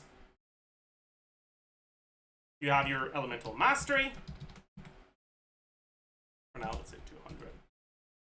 It is 6 times your elemental mastery divided by 2,000 plus your elemental mastery. And that's the increase. So +1 for the total multiplier. Right? So at 200 EM, a lunar reaction will deal 1.54 times damage. The thing is, the lunar carries often end up with a lot of EM. Nefer will end up with more because she's an EM scale. Actually, Lunar Bloom is an EM scaling reaction generally for the talents. LAUMA is EM scaling, and totally not leakers. Totally not. We know already. We can assume that Nefer will be an EM scaler as well. And so they build full EM. The lunar charge characters build attack, so they don't have quite as much, but even they want EM from buffs, right? So, Flynn's, for example, gets 160 EM from his own Ascension passive, 6% of Inefa's attack if you use her burst, which is, let's say, another 150. Sucrose on TDDS, another like 230, 220, whatever.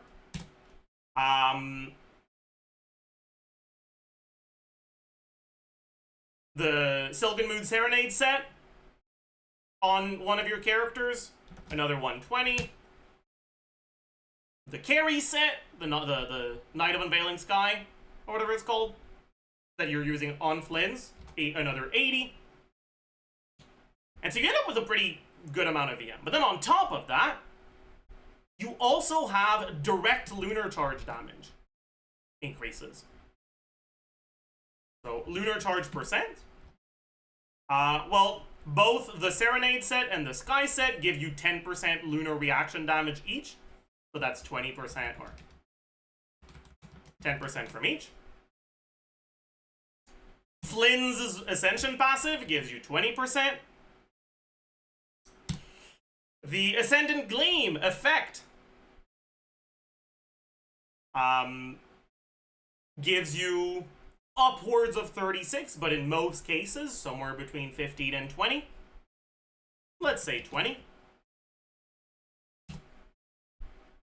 If you're using Craftable or Signature, you get more from that. The Nodcry Craftable is 48, the Signature I think is 36.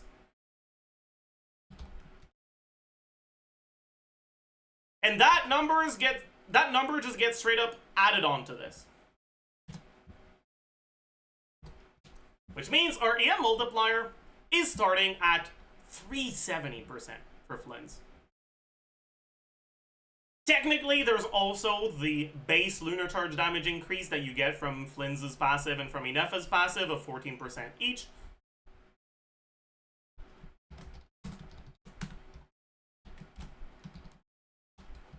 So it goes to 471.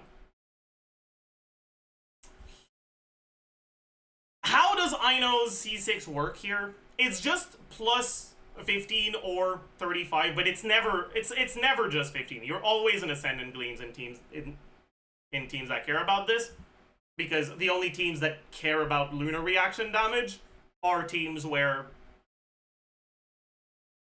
you have a character doing lunar damage, which is going to be +1 to the moon sign, and then with Aino, that's 2. Technically, this also increases bloom damage. Not just lunar bloom, and electrocharge damage, not just lunar charge, but you're not playing Aino without LAUMA in a Nilo team, and you're not playing and electrocharge teams that don't do lunar charge don't care that much about the electrocharge damage itself. So it's mainly just the lunar part that matters. Anyways.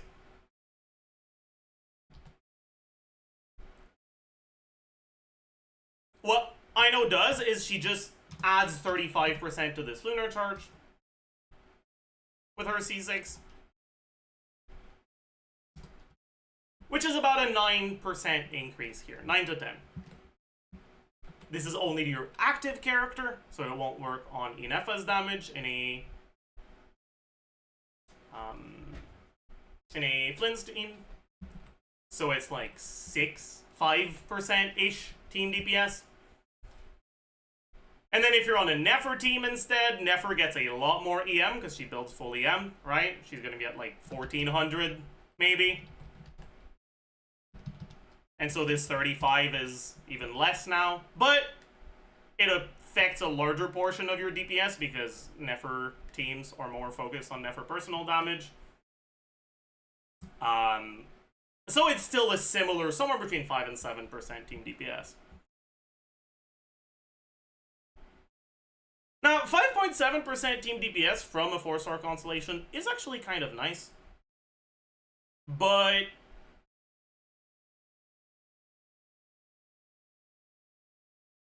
from a C6 on a character that doesn't have very useful cons between C1 and C6 is not very appealing. Right? Like, if you just somehow happen onto C5 Ino, because you just get a lot of Inos, then getting one more con for the C6 can be appealing. But if you don't, if you're at C0 or C1, getting all the way to C6 is not a big deal.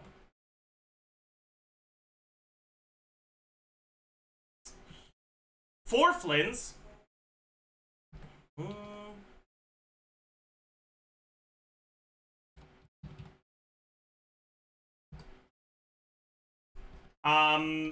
the increase from Ino's C1 does about half of the increase from the C6. For LAUMA, the increase from the C1 is about the same as the increase from the C6. Did I say LAUMA? For Nefer. Sorry. For Nefer, the increase from the C1 is about the same as the increase from the C6. All in all, I would say that, I mean, technically she does have useful cons, but it's not worth pushing past C1 unless it starts raining Inos on you.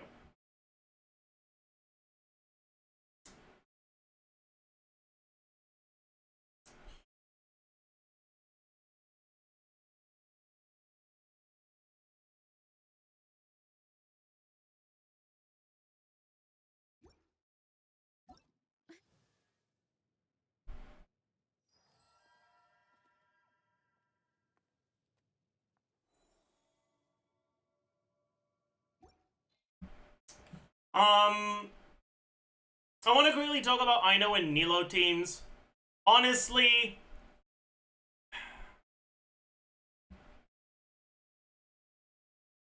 I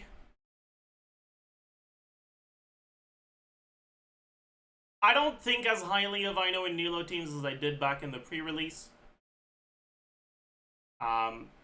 When I recorded the Ino pre-release, I wasn't yet aware of the Bloom buff that they did, where they significantly reduced the self-damage from buff. Or from, sorry, they significantly reduced the self-damage from Bloom. So, I was under the impression that using Baiju was going to be much more appealing than it actually ended up being. Now, even Barbara on a full EM build is enough healing to sustain Nilo teams.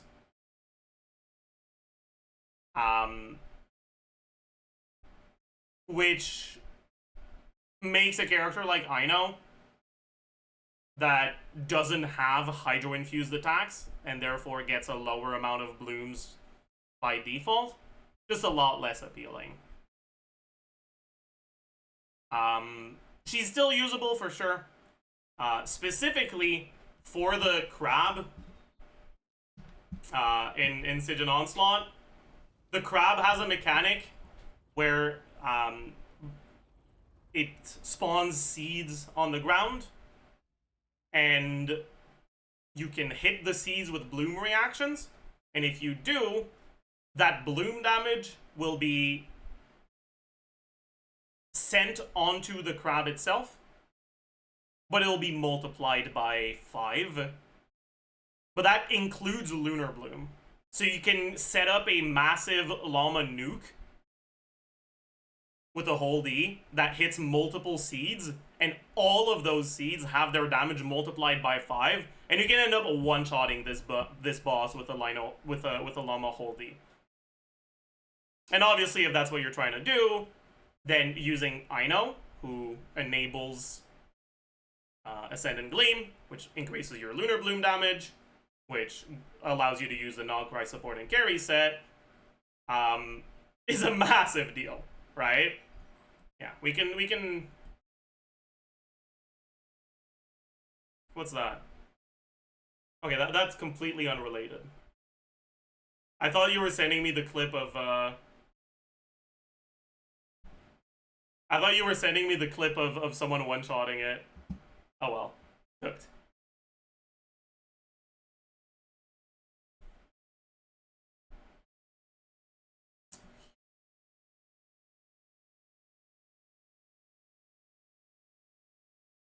Yeah, Jamie probably made a video about it, huh?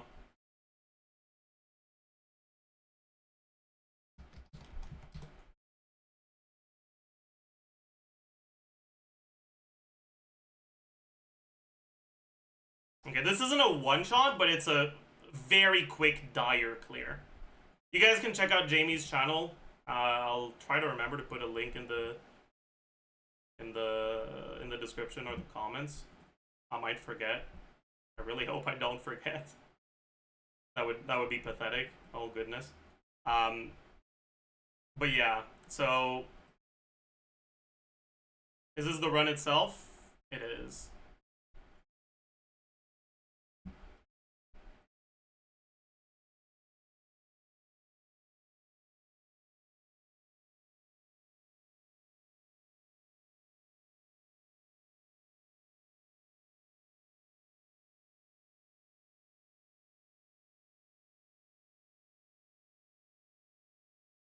Right? And you can see the Lunar Bloom itself does 340k. But it also hits 1, 2, 3, 4, 5 seeds, I think. And those seeds multiply that 300 something K by 5. And it's capped at 1.5 mil. So it's now 1.5 mil.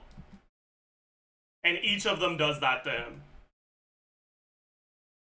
Almost a one-shot. And this is dire on C0 or 0.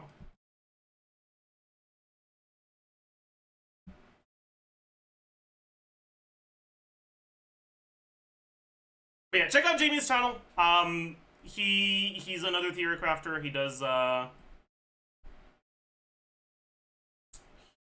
does content with a slightly different perspective than me. That's generally more focused around C0R1 or C1 and more speedrunning focused stuff. Go check out his channel if you're interested in that sort of stuff. And yeah, it's Jamie doesn't look at leaks also. So yeah. Anyways, so that's another thing going for I know, I guess. And then another additional thing, and we're not we just talking about Jamie, now we talk about leaks. I know is a Nodcry character, and as a Nodcry character, she increases your moon sign. And just having a higher moon sign can sometimes be incredibly impactful. And it will be incredibly impactful against this guy in next patch's Stygian Onslaught.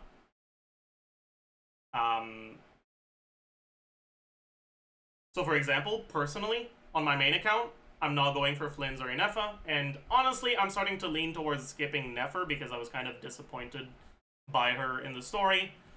That's a topic for another video, though. Maybe I'll make a video. It's been a really long time since I talked about my thoughts on this story on YouTube. I used to do patch reviews at the end of the patch where I talked about my thoughts on this story. Maybe we bring that back. Who knows? Anyway, back on topic. This guy is basically half. You basically need half the DPS if you're in Ascendant Gleam versus if you're not.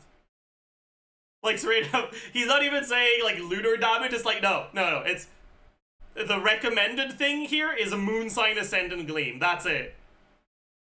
It's not even lunar charge, like, no, it's Moon Sign Ascendant Gleam, and if you're not in Moon Sign Ascendant Gleam, fuck you.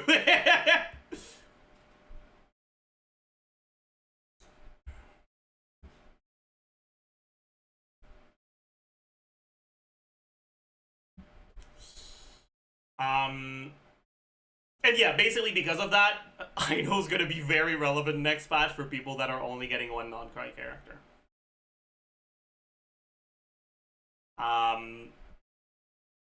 But if you're not getting a non-cry character, I know won't matter, because Nascent Gleam doesn't really help.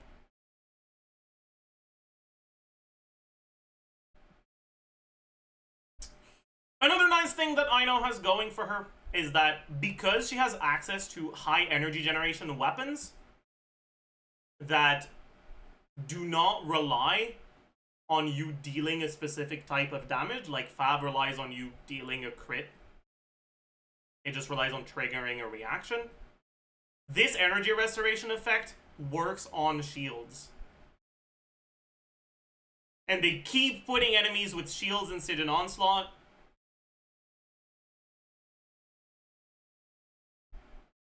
And that makes certain Hydro characters kind of struggle to get their burst at the start of the first rotation.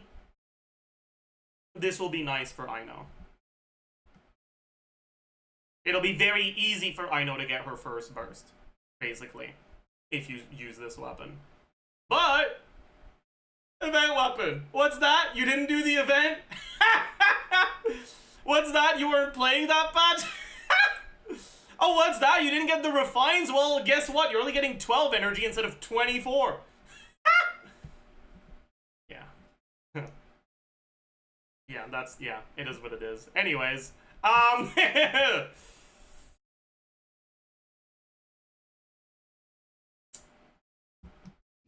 overall, Aino's an okay character. Like, she's honestly not as bad as I painted her out to be in my pre-release video. I still do think that just the things she really sucks at the things she does, but she's just straight up the only character that does the specific things she does, so she will still see some play for the foreseeable future, at the very least until we get better Hydro options that have role overlap with her.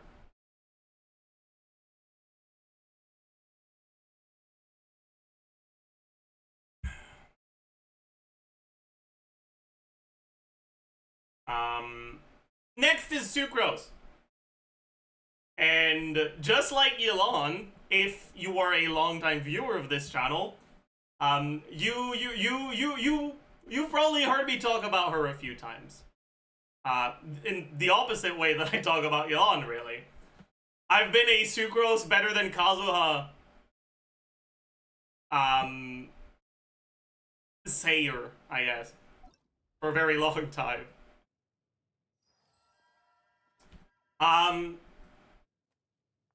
Let's do the same thing with Elon that we did with Kazuha. Or that we did. Let's do the same thing with Sucrose that we did with Elon, right? So obviously Sucrose came out in 1.0. And in 1.0, Sucrose was part of the best team in the game, which was National. Sucrose National was the best team in the game in 1.0. And the only things that competed with it were other alternatives of National or some Taser teams, maybe. But Sucrose was very, very meta-relevant back in the day.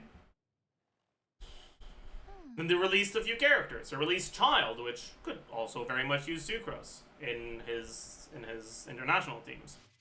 They released Ganyu, They released Shao, and at the time, Sucrose was pretty alright for him, just because Farazan didn't exist yet. They released Hu Tao.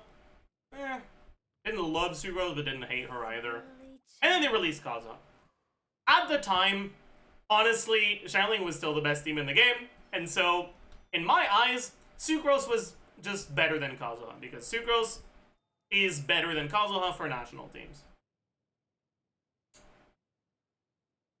But they kind of followed that up by releasing some characters that didn't care as much about the EM. They released Ayaka, for whom Kazuha is obviously better. They released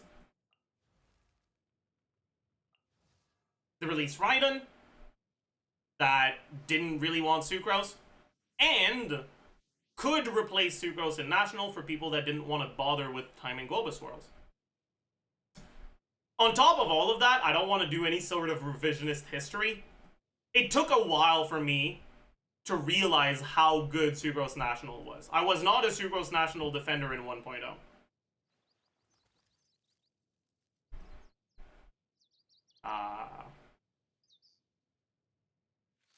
I think I only started properly giving Sucrose National the attention it deserves a bit before Kazuha's release.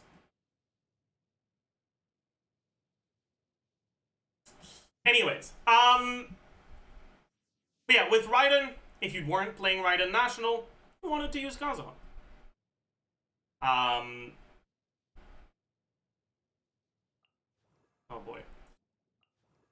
With Yelan, we started seeing some double Hydro teams with Yelan, Singto, Kazuha. Yelan, Singto, Kazuha, Zhongli, for example. And then Dendro came out. And with Dendro, Animo kind of started being less important. We started having teams that did not have their damage increased by VB. We started having teams that didn't allow you to use Animo characters. Even in the Aggravate teams, Sucrose and Kazuha were honestly very similar. Sucrose had slightly better buffs, but in exchange, Kazuha had much higher personal damage, but then Sucrose had shorter animations. They were honestly both fairly similar. But the lack of great Aggravate carries at the time made Kazuha's personal damage more relevant. It kind of stayed like that for a while, and then in Fontaine we started getting teams that didn't really want Sucrose. We started getting Linny teams, we started getting Neuvillette teams. Grizzly teams didn't really... I mean, sure, whatever. And I would say that at that time, Kazuha probably was better than Sucrose. We got Arlecchino. Maybe. I'd say for this one, Sucrose was still pretty competitive. And then Natlin came out, and Kazuha died. Natlin came out, and Natlin not only reintroduced reaction carries that liked Sucrose's buffs more than Kazuha's buffs, but also introduced two other things that really hurt Kazuha. One, they introduced another character that gave basically the same buffs and the same amount as Kazuha, but with better uptime, and that was easier to play, and that was a healer. And also, they started releasing carries that could do shorter rotations. And with those shorter rotations came a desire to have shorter field time on your supports. Characters like Kazuha with longer animations started punishing your DPS more and more.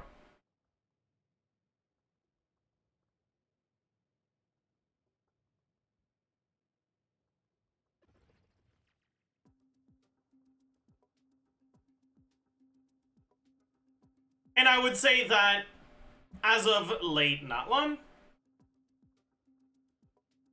Sucrose is honestly more meta-relevant than Kazuha is. Now, Kazuha's grouping is generally better than Sucrose because it's a lot easier to use. However, grouping just doesn't really matter anymore because it doesn't matter in Stygian Onslaught, and Stygian Onslaught is a lot more difficult than Abyss.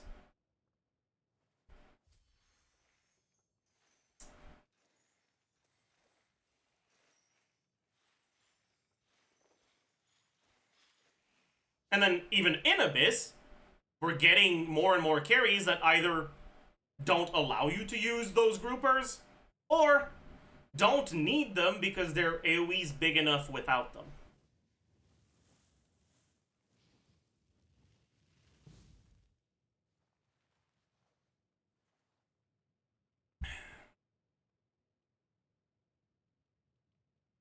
Now, Imaginarium Theater still likes groupers, but IT is not real, okay? Like, you know, I have a, I don't know what you call that, the son of a cousin, like a cousin twice removed, whatever. Anyway, my cousin's son is like 9 years old. He's like a Fortnite, Minecraft, Lego enjoyer. Nephew? No, that's the son of a brother. Nephew twice removed. Okay. First cousin once removed. I don't know. Whatever. It doesn't matter. I'm pretty sure I could give him my account and he'd be able to first try IT. Okay? Like, IT is a joke. Okay? It really is. So, like, sure, Kazuha's nice in IT. But to me, that's just not that relevant.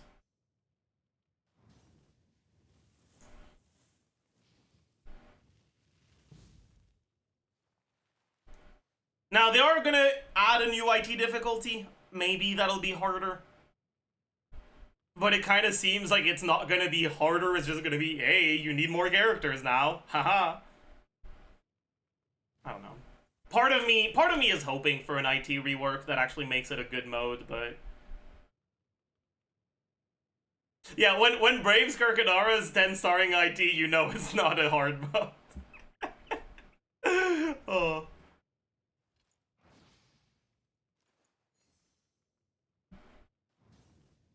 I'm sorry. Lena catching strays, like, every time I talk about IT, it's crazy, but still. Anyways, what was I saying about Kazuha? Right. On top of all of the effect that Natlin had, which brought Sucrose back from her Fontaine slump, Nodcry is looking like it's gonna make that even worse. Nodcry is introducing lunar reactions, and lunar reactions are reactions, so they're always gonna care about EM. And on top of that, the lunar reactions we have so far, both do not scale off of damage percent at all. Which means that Kazuha is honestly really bad. To the point where C2R1 Kazuha is outright worse than Sucrose for the lunar for the lunar carries we have in Nodcry so far.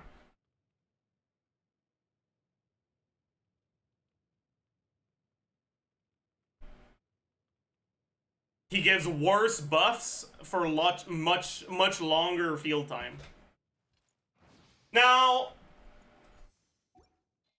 this is not a Kazuha banner, so I don't want to dwell on Kazuha too much. It's about Sucrose.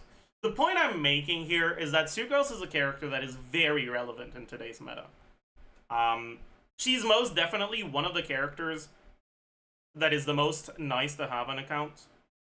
And unlike a lot of the other 4-stars that are good to have on accounts, like Bennett, like Xingqiu, like Xiangling, she's not given for free, not available in the shop rotation, not available in Lantern, right? The only real way to get her is to get her on a banner.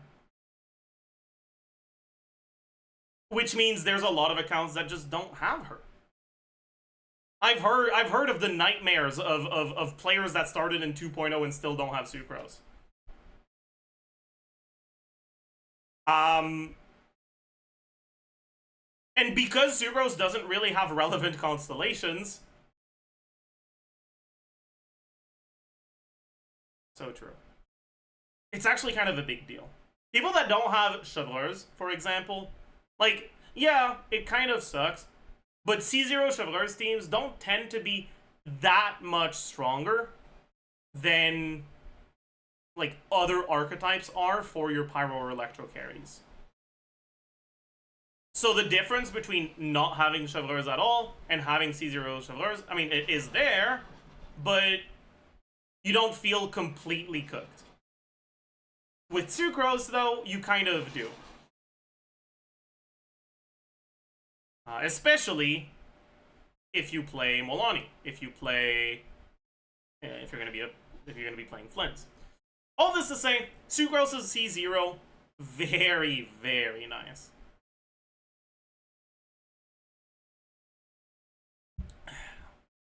And her being on a Flins banner is a very big deal because Flins wants sucrose.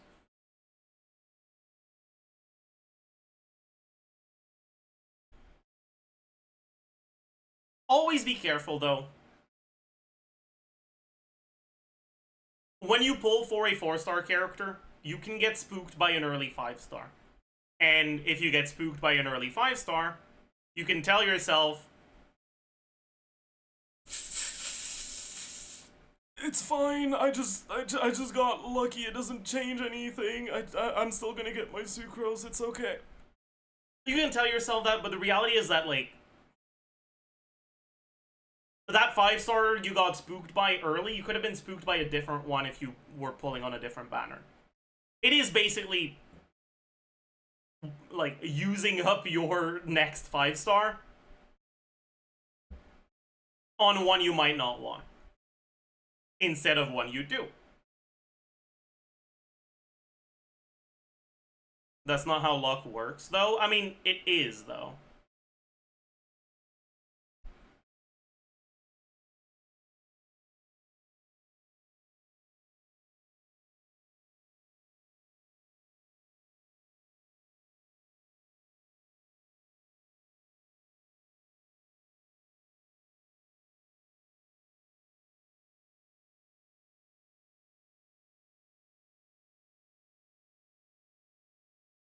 It's not predetermined, but it doesn't matter. Like,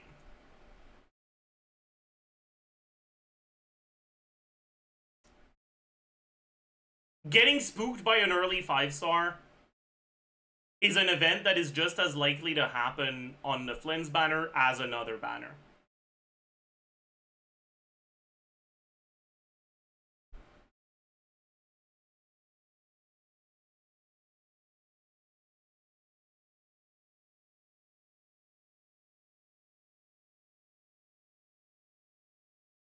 Now, like, yeah, like, it's not bad to get a character early, but if it's a character you don't want at all, you'll feel disappointed, obviously. And you could have used that luck on a different banner.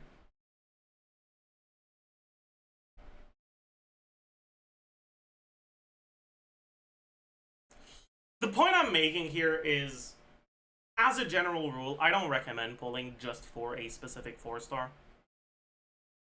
Especially once you start getting deeper into pity. Especially if you've lost your last 50-50. Because those are actual, like, material things that are currently there on your wish history that you can lose.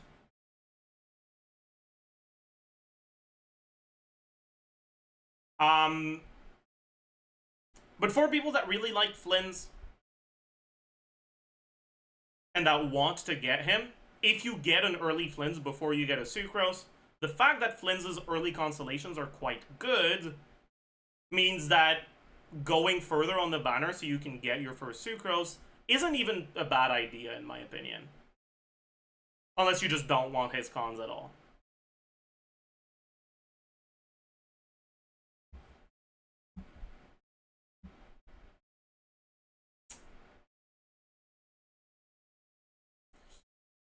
Anyways, let me just very quickly go through Sucrose's cons because they fucking suck ass. Sucrose only has one relevant constellation, and it's her C1. Constellation 1, her skill gains 1 charge. This can be relevant in a few different ways. It can be relevant, first rotation, get your burst back on your other characters because you get 1 more set of particles. It can be relevant to make sure that you have your skill when you swap to her, even if you do a rotation shorter than her skill cooldown. It can be relevant to make sure that you're more likely to proc your sack frag.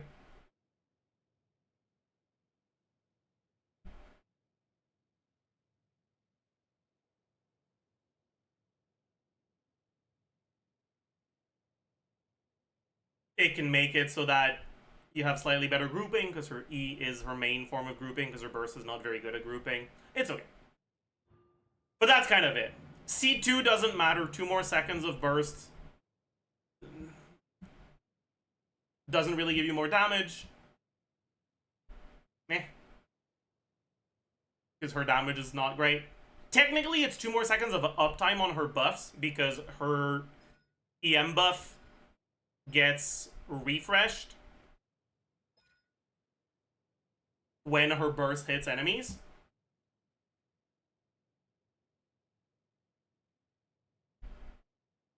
And so 2 more seconds of burst means that it will get refreshed 1 more time 2 seconds later, so 2 more seconds of buff uptime.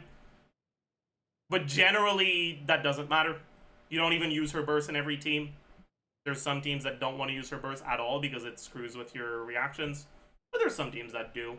It's whatever. Honestly, the main thing that the C2 does is it kind of helps the, like, Omega Dank Molani setups that use Sucrose Burst as a form of pyro application. That's kind of it. C3 talent levels don't matter. She doesn't even build the stats her talents scale with. She doesn't build attack, animo damage, crit. She just builds EM, so these C3, C5 don't matter. C4 reduces skill cooldown based on her normal attacks. Every 7 normal attacks, it reduces the skill cooldown by 1 to 7 seconds. This is very fake. It's somewhat nice for on-field Sucrose for Taser. It gets you more energy, it gets you more grouping, so like it's not bad, but on-field Sucrose for Taser isn't something that's played much anymore.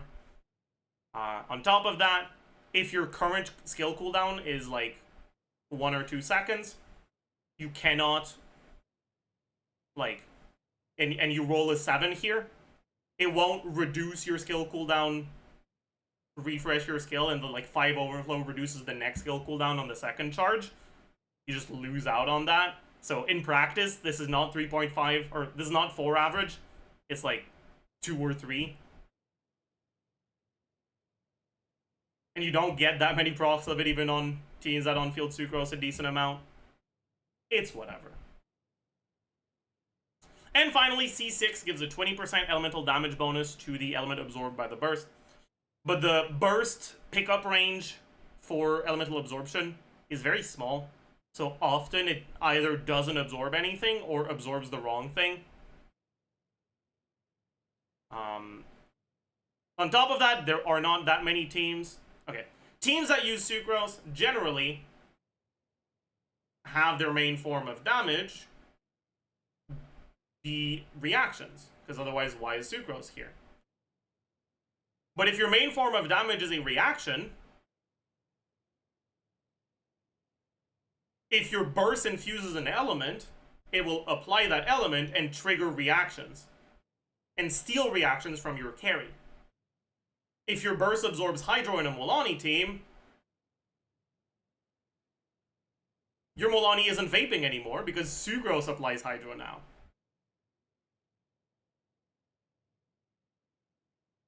And so this is kind of bad for reaction teams. The only reaction teams that actually care about this are the aggravate teams, because it can't absorb Dendro.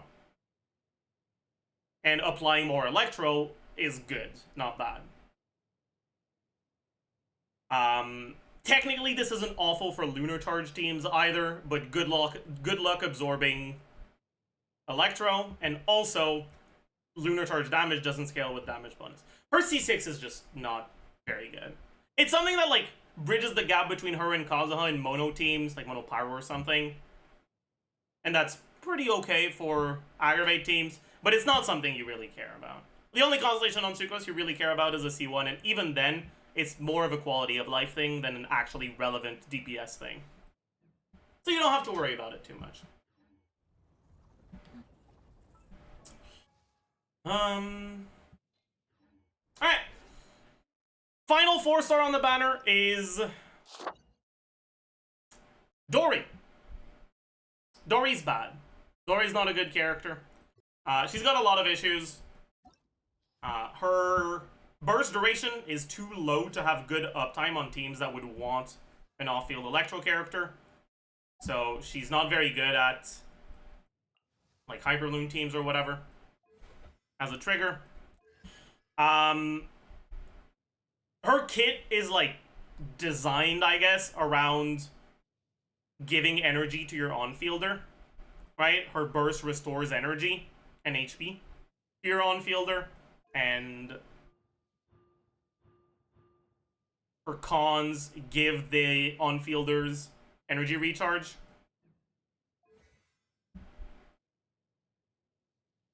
But the quantity of buffs is just really small.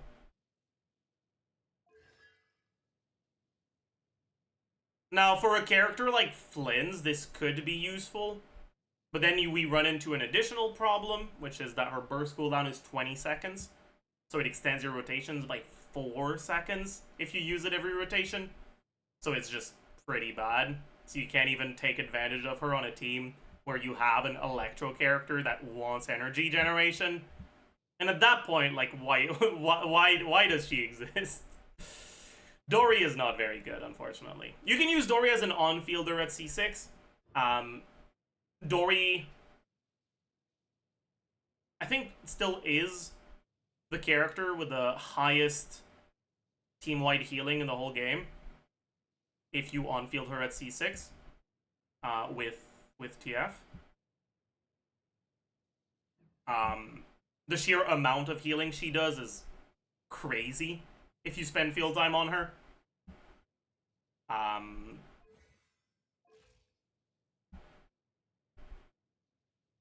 But healing 20k or 50k is the same when your characters have 20k HP. So it doesn't actually matter. She can be used with Farina in like Hyper Bloom teams as an on-fielder. But especially now with LAUMA's release, giving Hyper Bloom teams less of a reason to use Farina because it concentrates the damage in the Hyper Blooms themselves rather than the electro damage you can do. There's just not much of a reason to go for her. If you like her, she is usable. Like if you want to on-field Dory with with TF on a Hyper Bloom team, unironically, she's alright. She's not good, but you can clear content with it.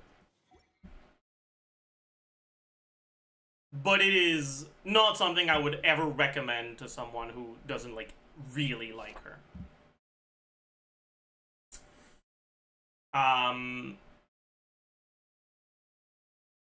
And that's it for the characters. Overall, I would say that this is honestly a pretty nice banner for Flynn's.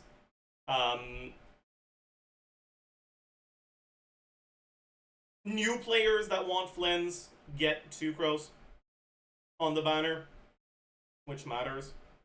Older players that want Flynn's can get I Know Constellations on the banner, which at the very least a C1 matters.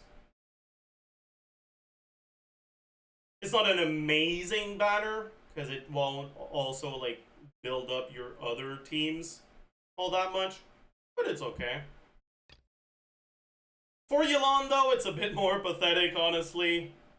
But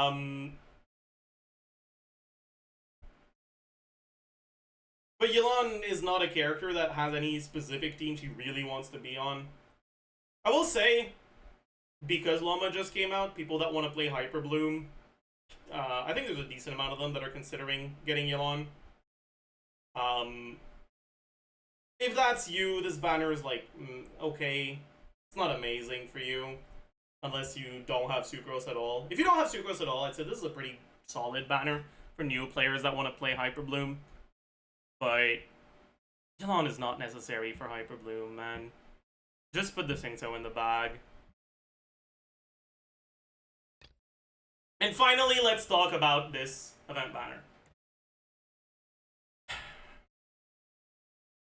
Sorry, let's talk about this weapon banner. We got Flynn's signature, we've got Aqua Simulacra, we've got Sacrificial Bow. I don't know, Sacrificial Warbow. Is it Warbow? Or no, it's just Bow. It's Favonius Warbow. Yeah. Sacrificial Bow, Lion's Roar, Favonius Codex, Favonius Lance, Favonius Greatsword. First, let's talk about Aqua Simulacra, because it's a shit weapon, and I want to get that out of the way. It's not that bad. So, okay, Aqua is a weapon that, in my eyes, is kind of getting cooked by weapon power creep. Back when Aqua came out, it was a pretty solid weapon because it wasn't that much worse than signatures on bow characters.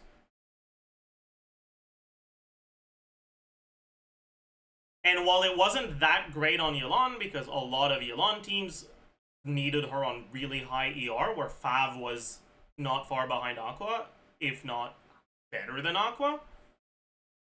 If you played teams that focus more on Yelan damage, Aqua was pretty solid. Nowadays, well, one, there's less and less teams that care about Yelan personal damage.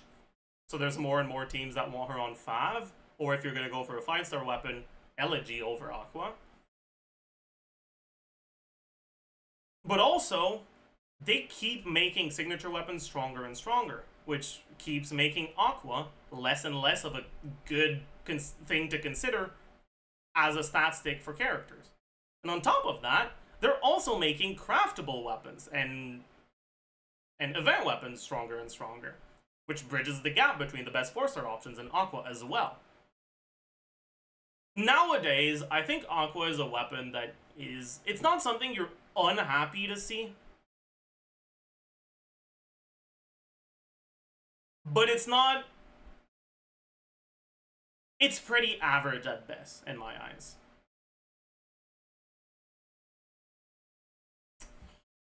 And next is Blood-Soaked Ruins. Blood-Soaked Ruins is not a good stat stick for characters that don't synergize with it, right? If we look at the stats that it gives,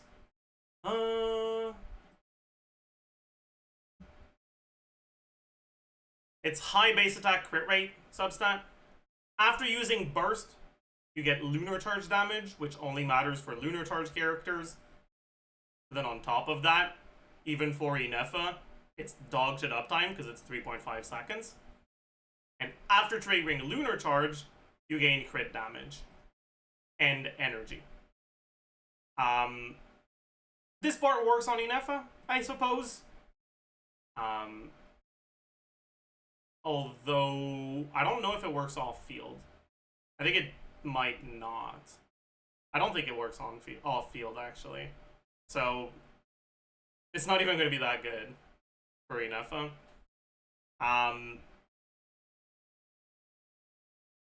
This will be okay for other polearm characters you play in Lunar Charge teams, I guess, but it won't be very good.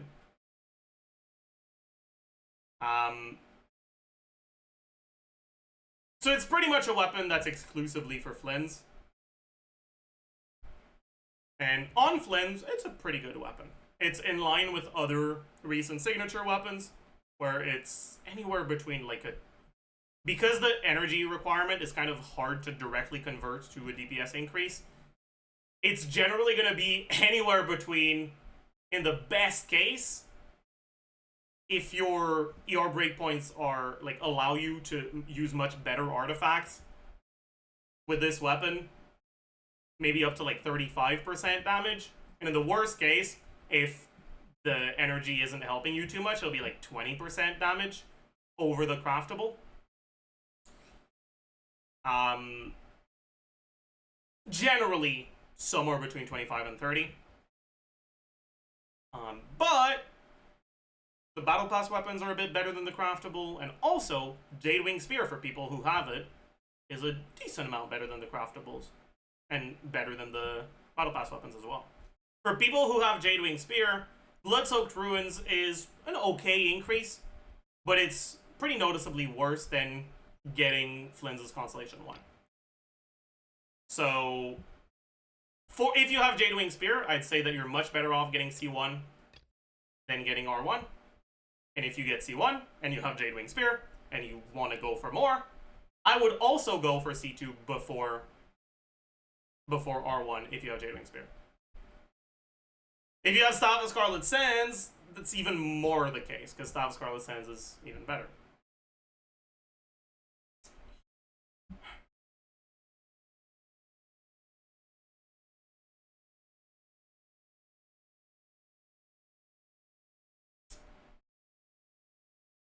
Even if you're starting from the craftable, the difference between getting R1 and C1 isn't that big. So, because there's Ino on the banner, going for C1 can end up giving you more Ino cons. So unless you care about getting Aqua or these 4-star weapons, I'd probably also still recommend going for C1, even without, like, over R1, even without the Jadewing Spear. Or another 5-star stat stick.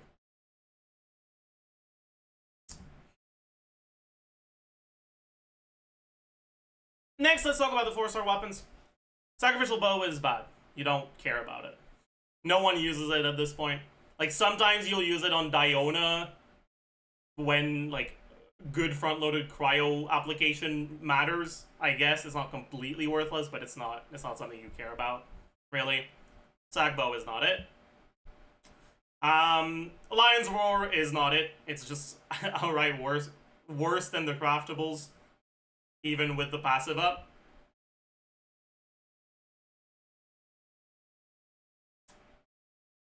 Yeah, I guess Sac Bow on Kole is usable. Sometimes I forget about that. But playing Kole. Cool. Favonius Codex. It's kind of weird. Because it is a good one, but pretty much all the characters that use Fav Codex also have other alternatives, so it's not that important to get. I think it's okay.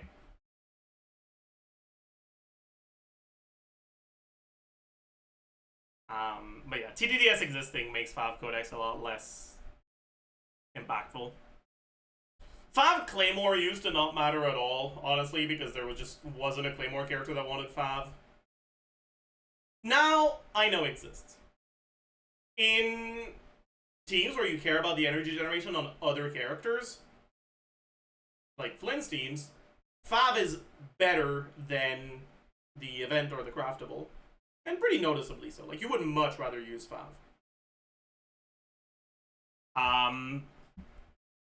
But even if you don't have Fav, you're not completely cooked. And because Ino's got some multi-hits, a low refined Fav still works.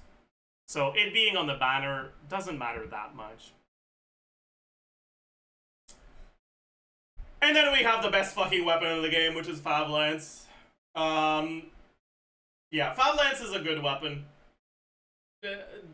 More than half of the polearm characters have Fav Lance either as literally their best weapon or, like, by far their best 4-star, competitive with the 5-stars and, like, with every 5-star except their Sig. Fav is really good. Like, Fav at a baseline just gives you so much on characters that don't care that much about their personal damage and want energy. And, well, as it turns out, a lot of polearm characters are like that.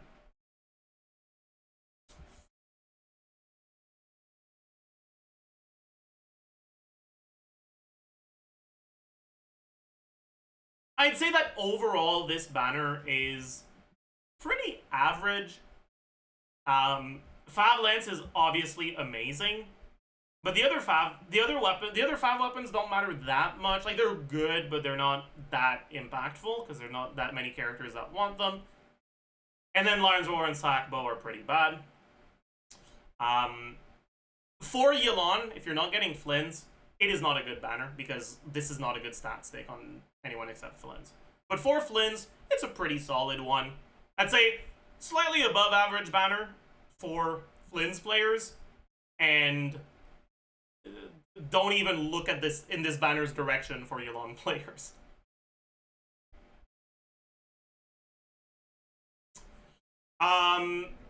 Personally, I recently started an account, like a couple of months ago, that actually does go for cons and maybe SIGs. And I will not be going for this weapon banner on it. I'm getting Flynn's on the account. I'm gonna try to go for cons on him if I can, rather than SIG. And the main reason for that is because I somehow lucked into 5 Fav Lances from the standard banner and from the character banners so far. If I did not luck into that many Fav Lances, or if there was Fav Sword instead of a Lion's Roar here, I probably would go for the weapon banner instead.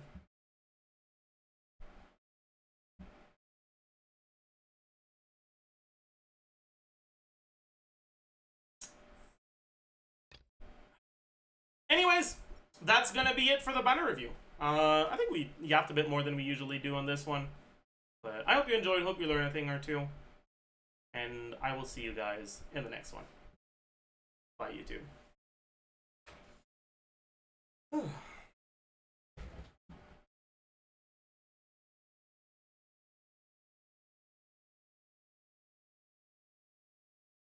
I know way.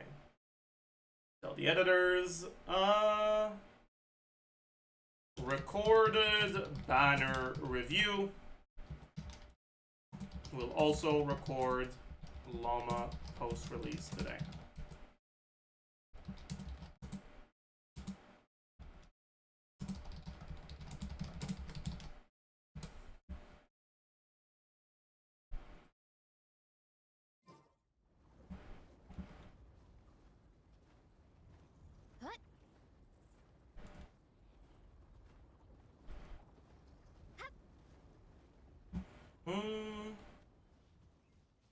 Is C2 Raiden double Hydro worse than Flynn's without Inefa?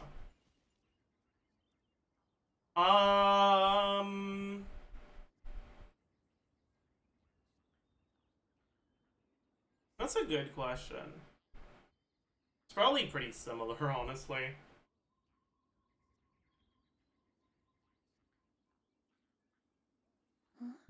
That should be a bit better, I think.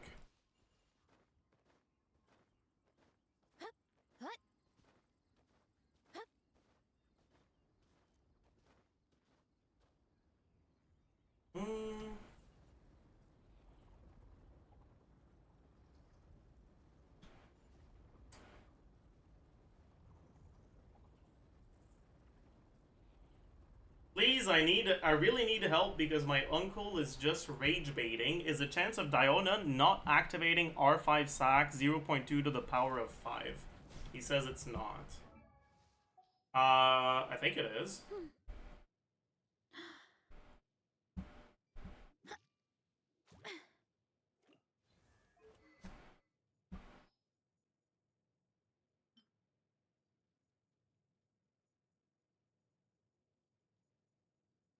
Yeah, it is.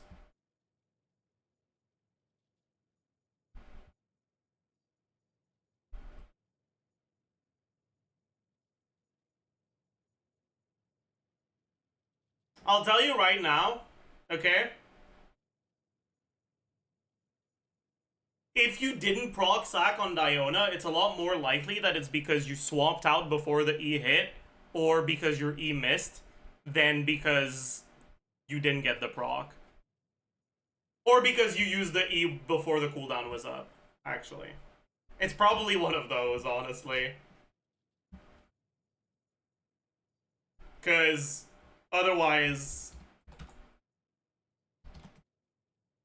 the odds are very low.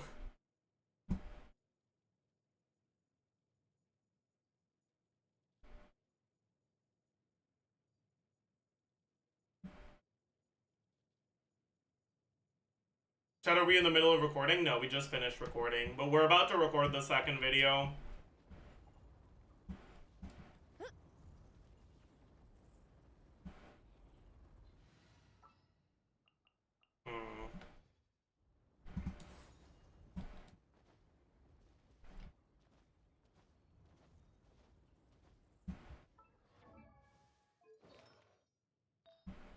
Do you still have energy for pre-release? I do, yeah. We're chilling today.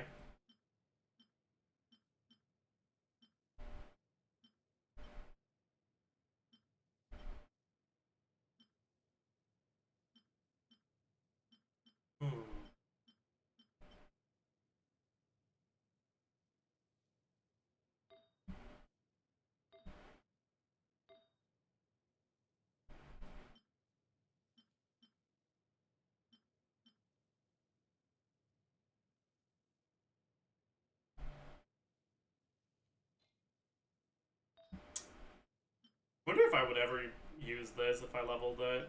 Probably not.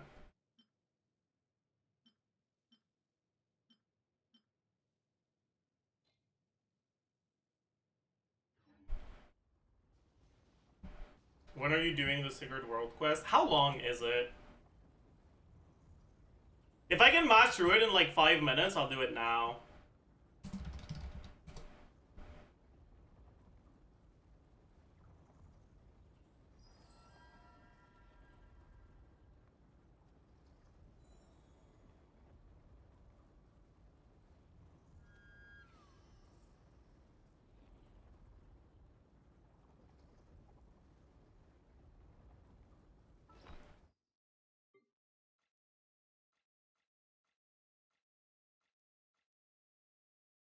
I'm missing this one.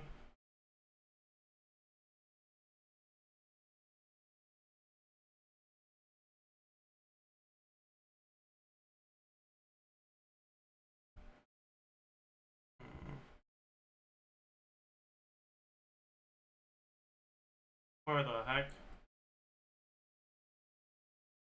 Where the hell is it, man? What the fuck?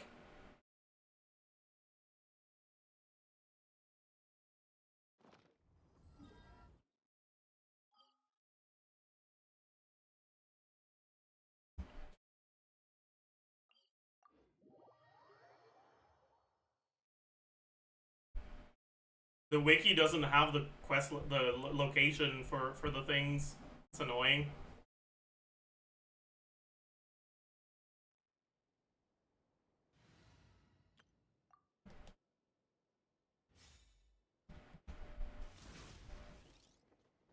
Heads up!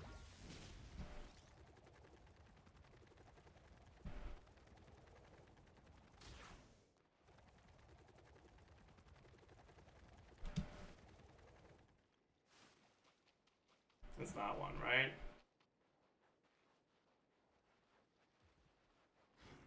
Yeah! Look out below! Hands where I can see them! Controlled breathing. Burn it down. Light up the blazing. Height! Yeah! Headbutt! Height! Yeah! Oof! It's justice o'clock! Or did I already do this one? I think I already did this one. No? Yes. Fuck.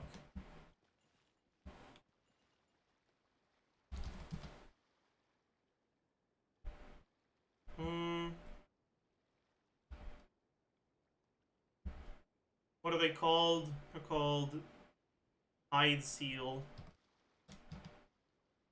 stones.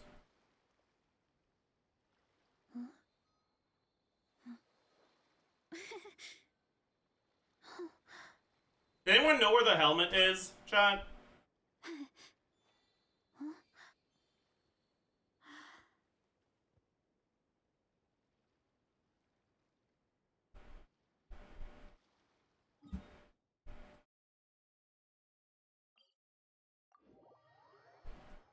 I'm wearing right now, true.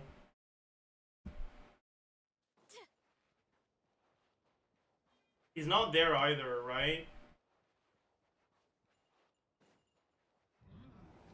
But that means I've already done this one too.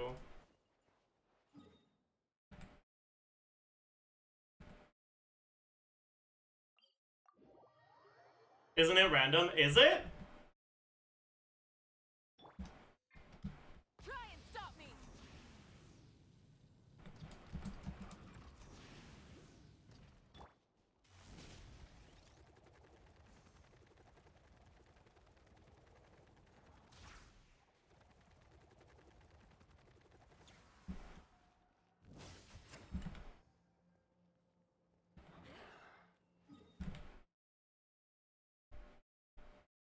Oh, okay.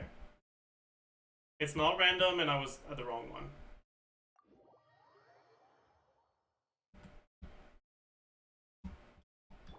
Full throttle. Save me. Oh, please don't get quest locked. Okay, bad.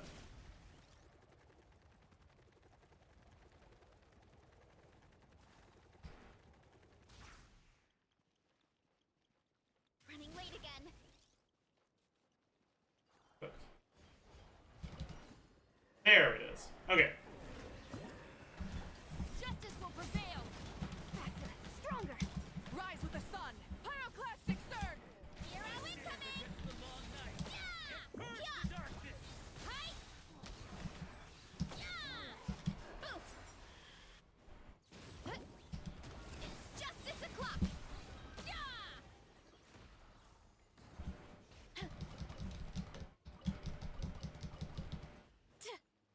Headbutt! Drop your weapon. Quick as a flash. Wrath from the sky. Hi! I stand against the long night and purge the darkness. Okay. So that's the third one. Ah, there we go.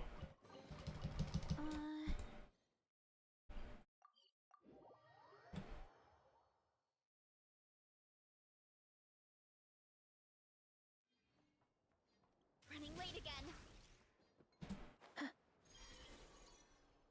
Oopsie. I didn't want to go that far. Heads up!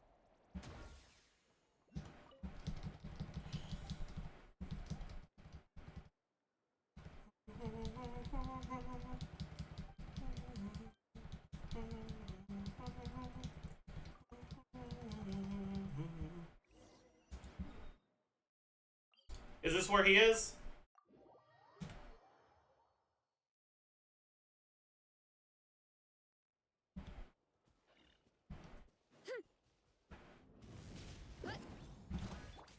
Final war. On my light of the We blazing got sun. it. Hi! Oof!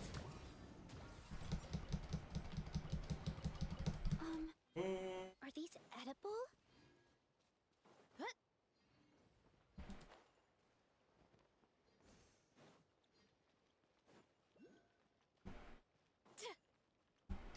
Time to roll.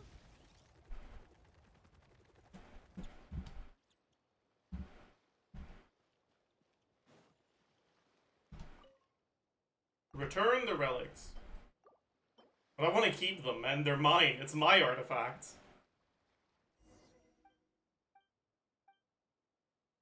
Ready up! Alright. Yeah! Huh. Hands where I can see 'em. Drop your weapon. Let's Burn it down. Pyroclastic Let's see how cooked we are here. I stand against the long oof! night Huh. and purge the darkness. Two-strip. Hi! He hurts a lot. Headbutt! Hi! Heads up! Huh. Stop right there. Controlled breathing. On Where the fuck did bro go? from the sky. It's justice o'clock. Yeah! Heads up! Okay. So, we do have a bit of an ability to deal some damage to him on that first one. Ooh. You asked for it. Final warning. Start the Yeah, the AoE's kind of cooked, huh? Headbutt. It's justice o'clock. Yeah. Yeah. It's justice o'clock. Look out below. Drop your weapon. On my wrath from the sky. Here I He spawns only 2 incident onslaught? I see.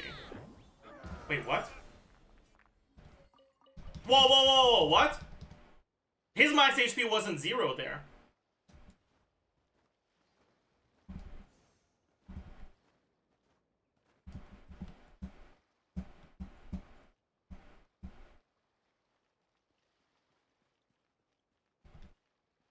Can I not fight him again? Is it once a day? That's cooked. I wanted to test stuff. I assume that from the fact that you like could interact to spawn him, you could fight him over and over, but I guess not.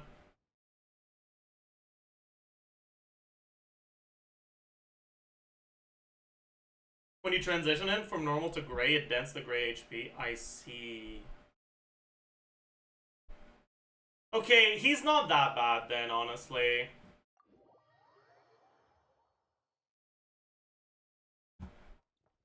Add Astra.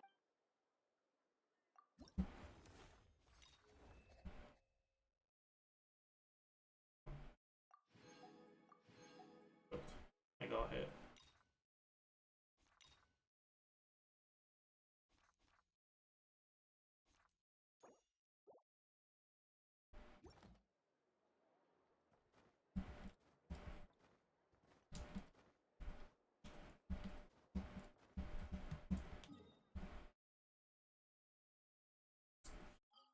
Anyways, let's spend another 40 resin.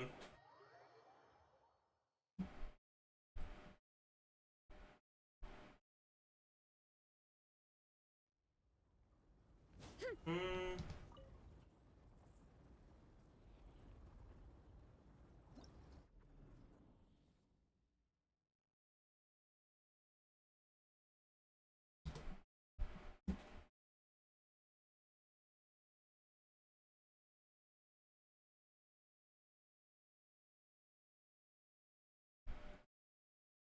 Hmm.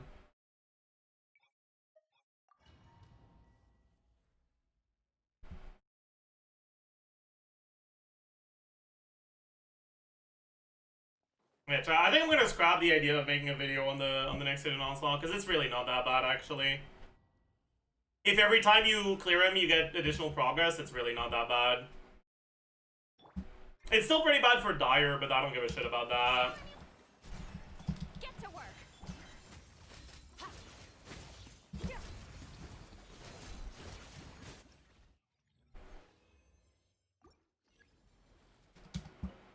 Alright. I believe. Nope. Nope. Maybe. Not like that even matters, because I'm not going for an effort, but like... Whatever. Might as well check, right? Just get the defense roll so we can fucking move on. HP works too.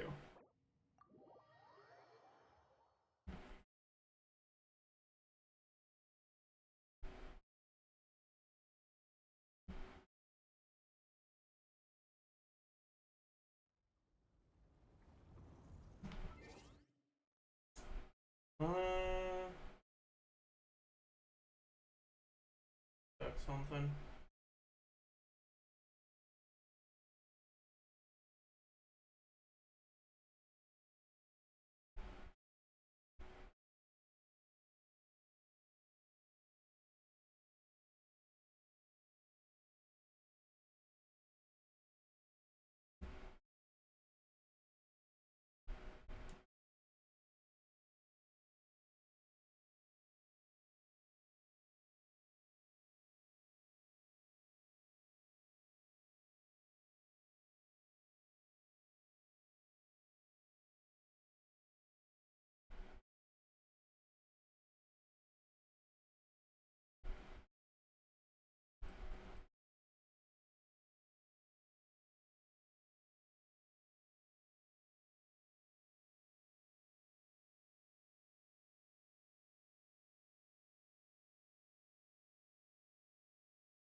Interesting. Chat. Never might be back to being goated, actually. What?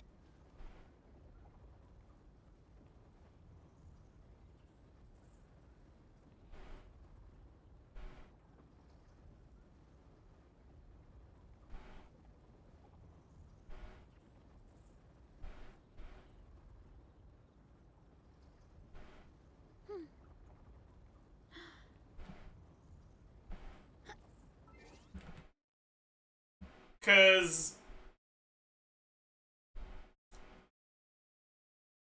I just saw someone sent me footage of a Nefer rotation that has much faster cancels.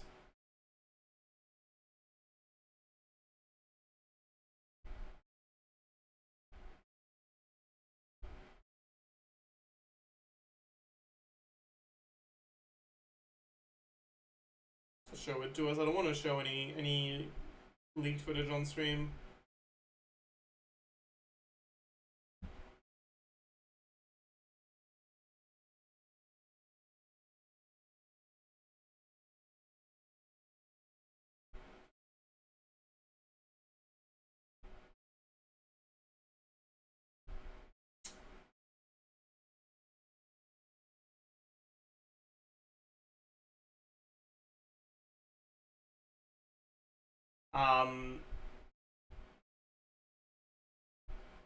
But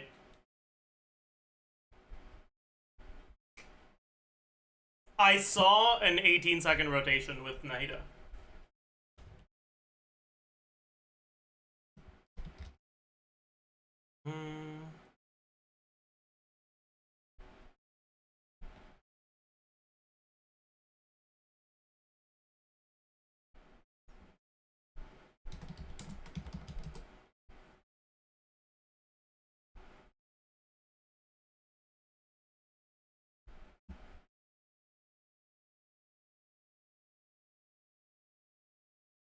No, that's why do people keep sending that? Whatever.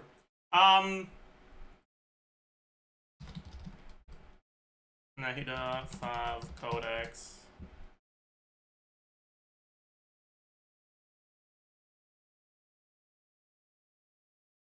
We can probably have 2 less seconds of field time on Nefer.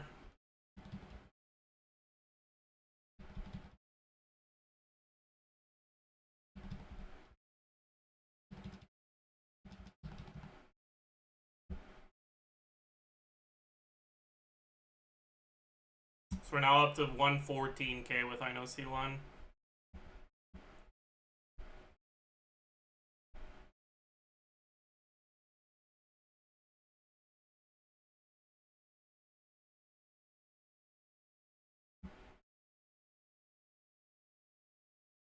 Yeah.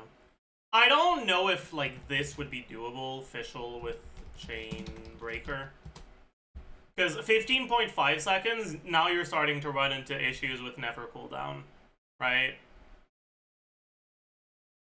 Only difference is better dash cancels? Yeah, but you get to save about 2 seconds of field time thanks to them.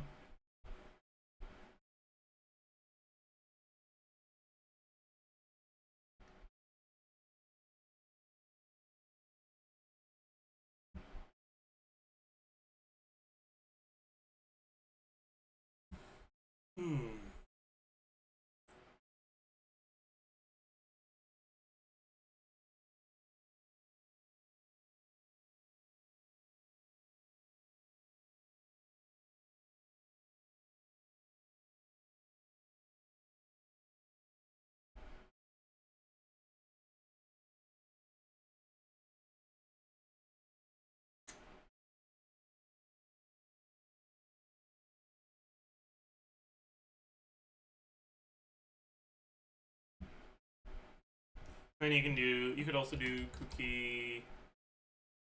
Cookie's kind of fake.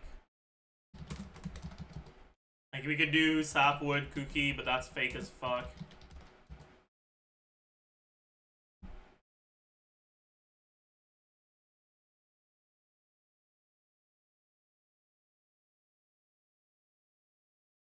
Never burst to offset some of the downtime. Yeah, I guess you would, huh? But like burst every other rotation.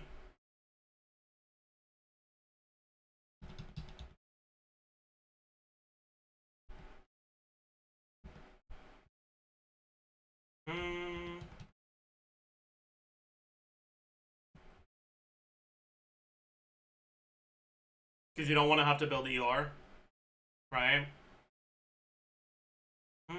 Characters.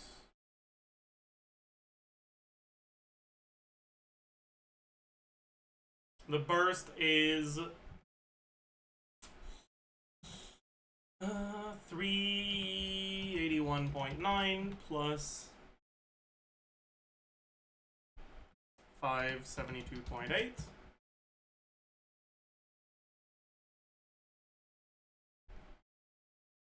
Right?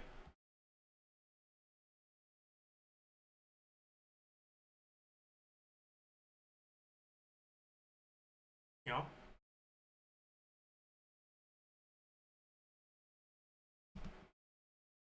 But it's divided by 2. If we burst every other rotation.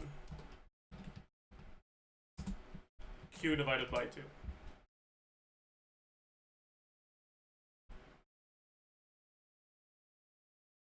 Which...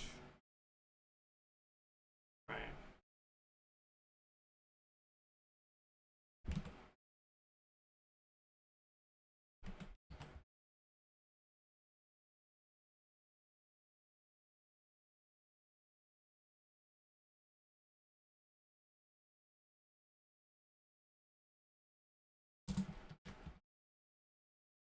That's like 16.5 isn't something you can sustain long term, but you can sustain it for long enough, I think.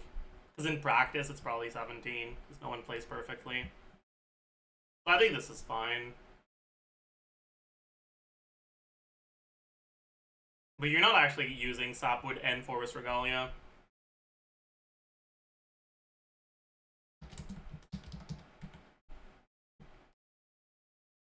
So it's about 115 here with Kuki. Then with Nahida.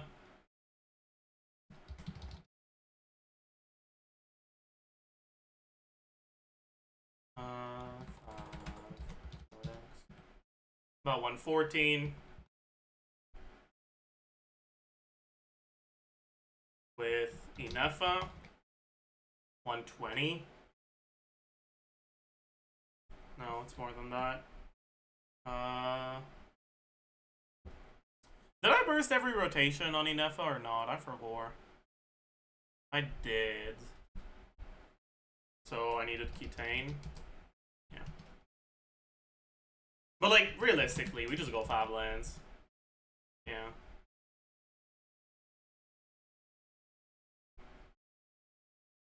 It's still around 120.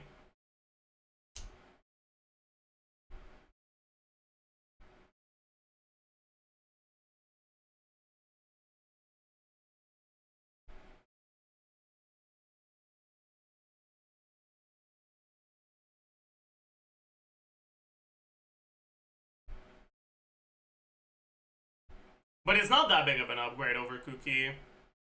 So, it doesn't really matter. Alright.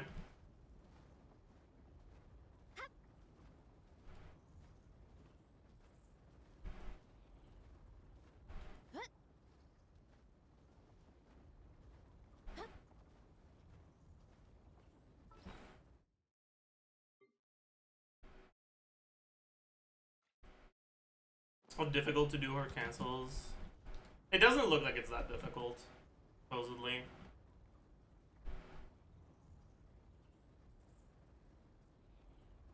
Alright, chat, I think it's time for LAUMA post-release.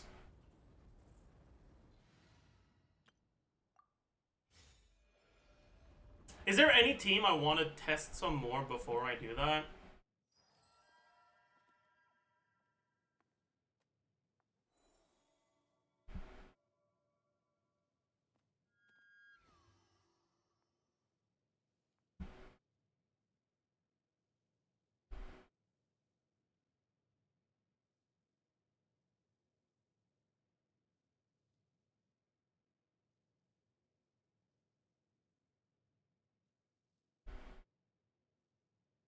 Didn't test Kanich Burgeon? I suppose I didn't.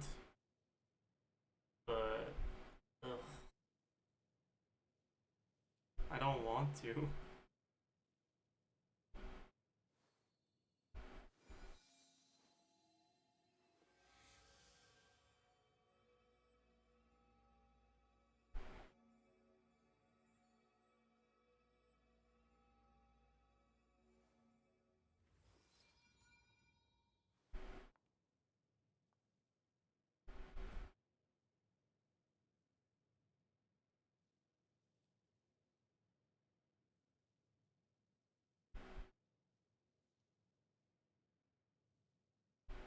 Quicken LAUMA is interesting.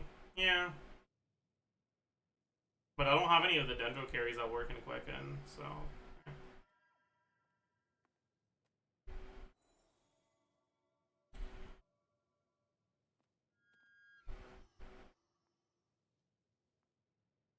I guess there is something I wanted to test that I haven't done yet. Can I test it here? Or is it gonna be ass to test it here? I guess I can.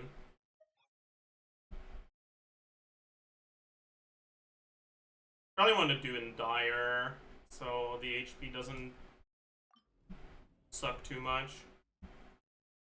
Or like, so it's not too quick. I wanted to test the reliability of reactions in this team.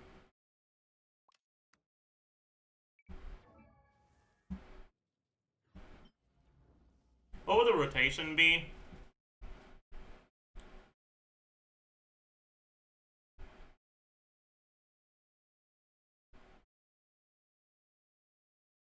You probably can't get a Cinder City proc on Citlali, right?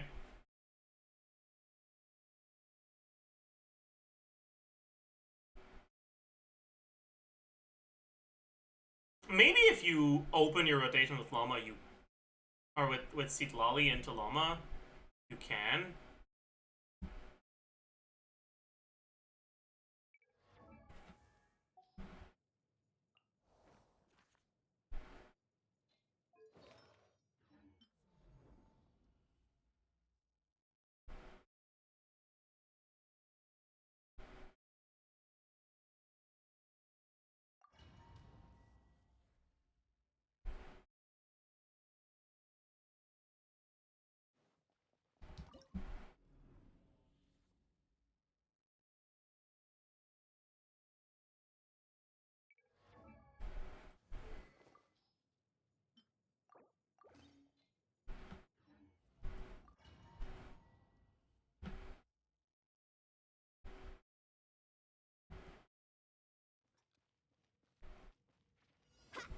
Show no mercy. You poor. Burn it down. Surf's up. Woohoo! Okay.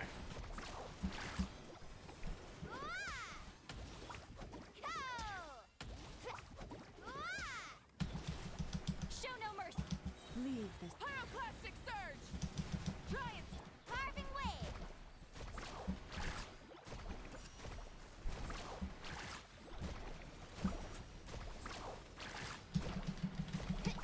Catching epic waves. Whoosh!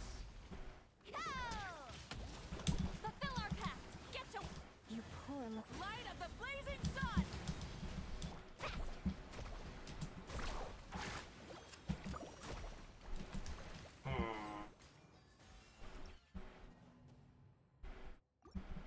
Feels like the rotation's a bit slow if we try to get our Cinder City proc back.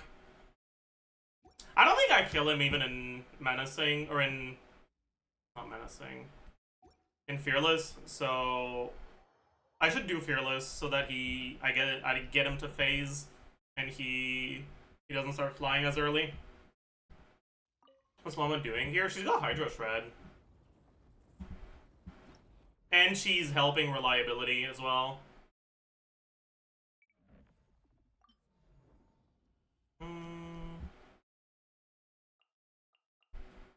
That's not Citlali.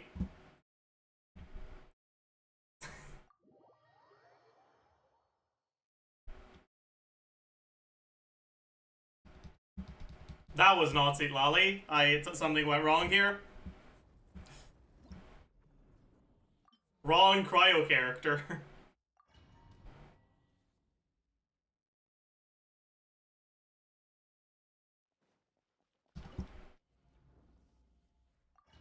Yeah, I might be better off doing Cinder City, Maoika.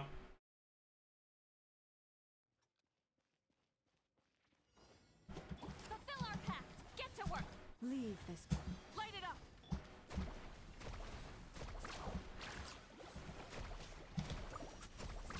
Surf's up.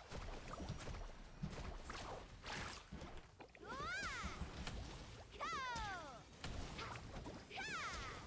Fulfill our pact. That Pyroclastic should have surge. been one. Carving waves. Woohoo! Amazing. Surf's up. Get to work. Forest. Light of the blazing sun. Full throttle. Faster. Amazing. Woohoo! Check this out. Best of luck. Go! Show no mercy. Fulfill. You poor. Pyroclastic surge. Try and stop. Amazing. Surf's up.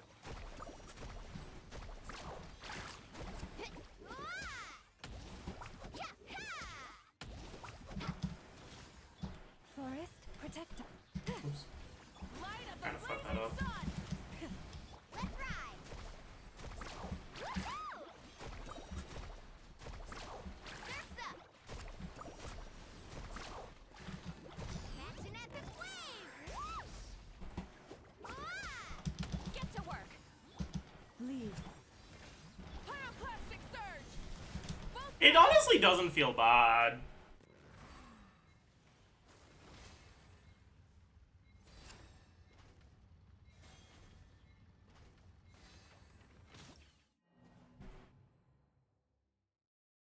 It's not great either.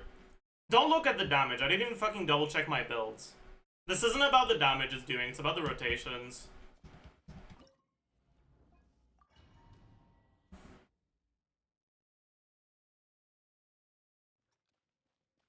But I kinda gotta time things a little, but I can't even time the first rotation because Burn it down. no bursts.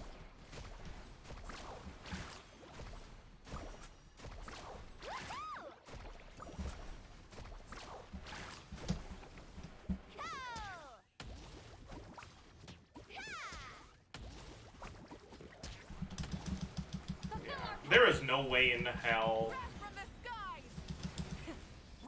Carving waves. Amazing. Surf's up. Let's shred, Sharky. Like, if we just did the Leave this. order of abilities, it's basically 18 seconds. So it's probably not worth trying to get a Cinder City proc on Seat Lolly. And we're probably better off putting Cinder City on Maoika. Amazing. You poor lost lamb. Breath from the skies. Full throttle. Carving waves. Surf's up. Woohoo! Surf's up. Catch an epic wave. Get to work. Fulfill our pact. Leave this. Pyroclastic surge. Try and stop. Let's ride.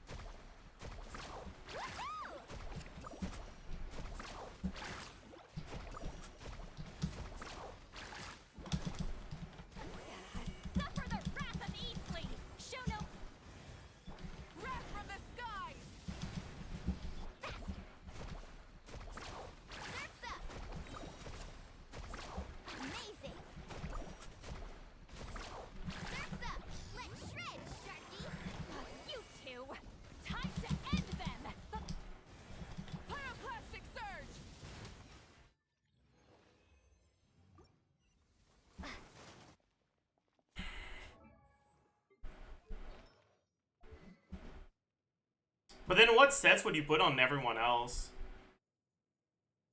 Can you get a reliable reaction on Seed Lolly? Yes, you can. You can get a reliable melt on her. So she can be on Instructor. Yeah, okay. And then she can be on the Null Cry on Serenade.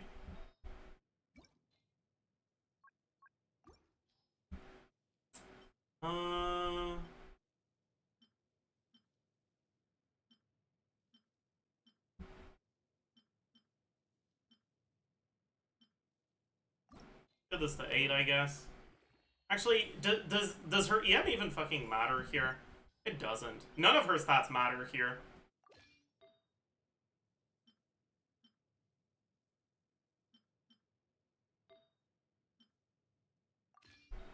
As long as we're on the 4-piece. Because we're not bursting. I guess technically the EM does matter because she's getting burning uptime. But like, yeah. Yeah. What weapon should we bring? Should we give her? TDDS probably? Yeah, TDDS.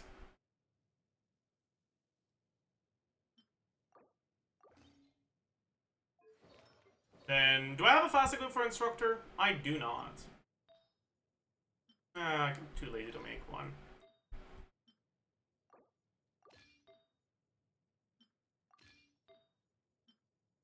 Alright.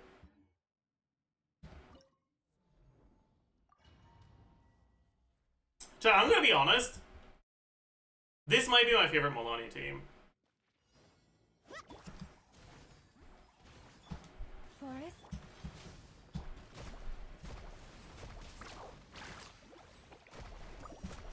Which buff is the 2 notes one, by the way, chat?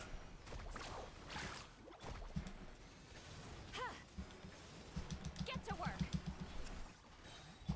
You poor. Wrath from the sky! Damage percent? Carving waves. I see. Wait, I just realized I fucked up.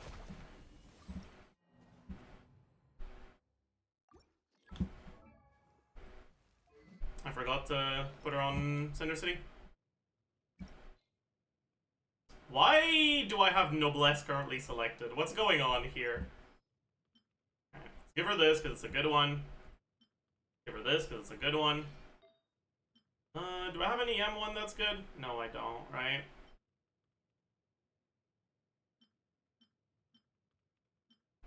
I don't really want to give her this one. I think we'll go off base. Give her this because it's a good one. Give her this because it's a good one.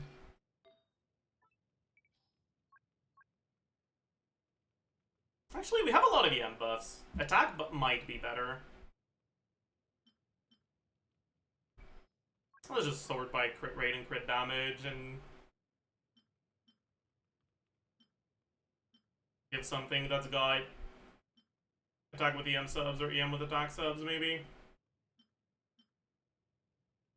Or maybe not, actually.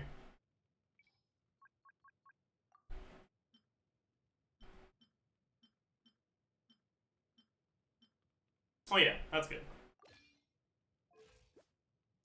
No, that's not good. That's a problem, that's what that is.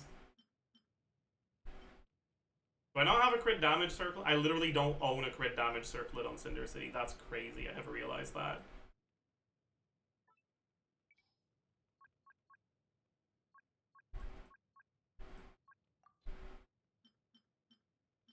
Just bring that, honestly. I'm still overcapped a little, though.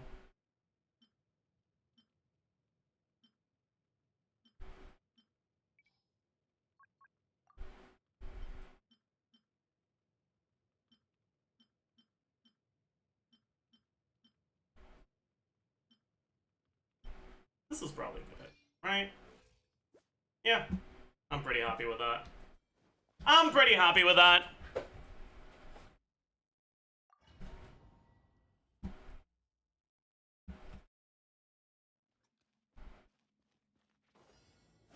Show no mercy. Fulfill. Leave. Rise with the sun.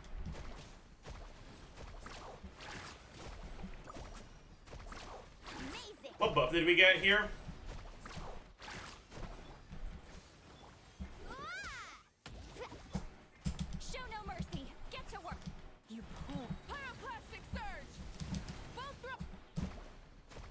please get it in time. Okay, we got it in time. Oops. Amazing! Check this out. Best of luck. See Lolene, it's Papa. Get him. Show no Forest. Light of the blazing sun! Rev the engines!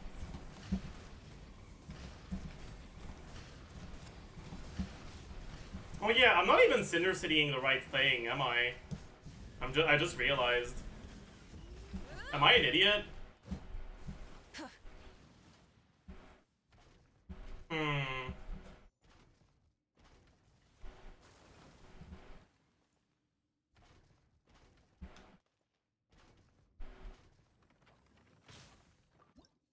I am an idiot. What the fuck do I do then? Do I just not put Cinder City on the team?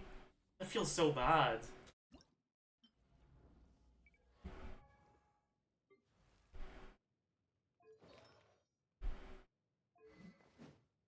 I mean, to be fair,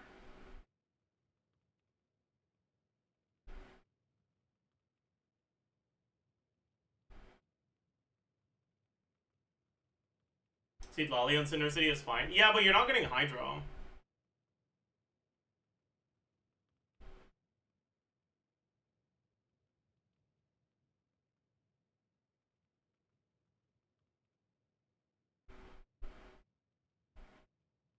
Molani on Cinder City. Fuck. I don't like the fact that that might actually be the play. No, it can't be. There's no way. Right?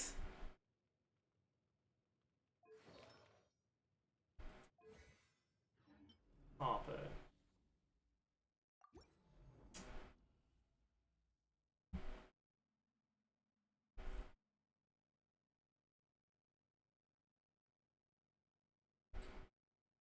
Okay, so the big problem here is Monica lasts too long, right? Wait, actually? Could PMC be better? Unironically. Is this actually a team where PMC is better? It could be. Like I'm seeing the vision right now. And my MC is on Dendro. I gotta go change that. Because you actively want Pyro that lasts for a shorter period of time.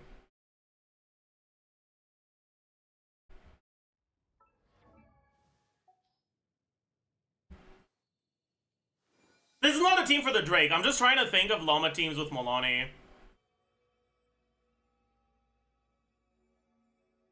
Alright, channeling won't last long enough. You need a bit longer than 4 Guoba hits. Daya cooldowns don't line up.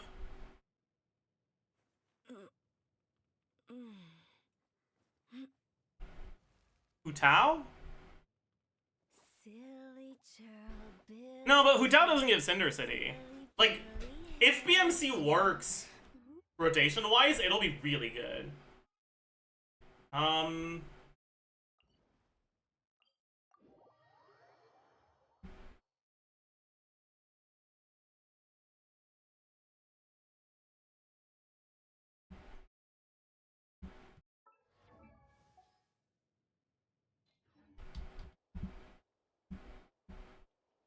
Holy.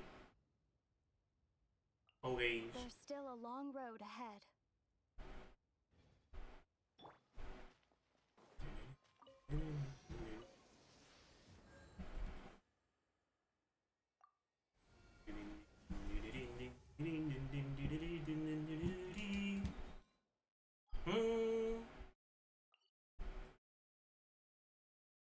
Yeah, we will record the LAUMA post-release today, but I wanna do a bit more testing on these Molani teams first.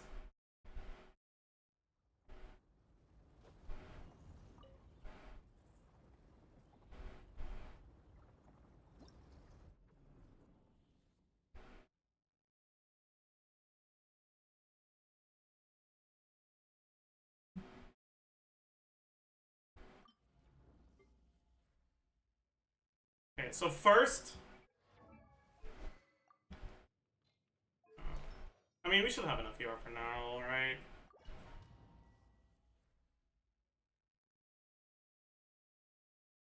PMC scroll is scuffed with Molani. You either give up full scroll buff or give up vaping Molani burst. What do you mean? Like it doesn't last long enough, is what you're saying? I'll try. I'll take a look. I need to experience it for myself. Fulfill our pact. Get to work. You poor. So just the E. Surf's up. Amazing. Surf's up. Oh, we missed one there. Okay, yeah, that seems cooked, huh?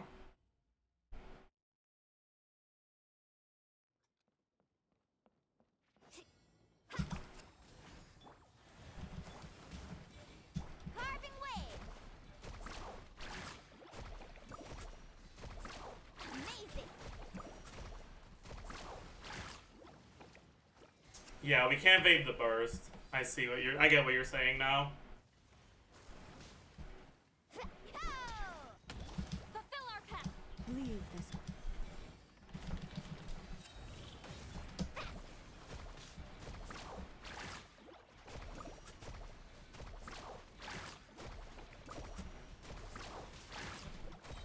Catch an epic wave. We don't have enough hits. So it's like channeling, basically. Same problem. In that case, we'd probably just use channeling and do shorter rotations.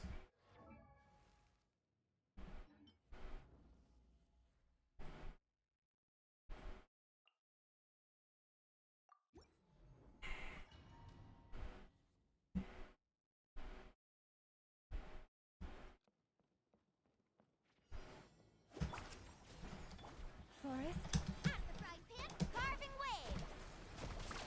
Surf's up. Woohoo! Surf's up.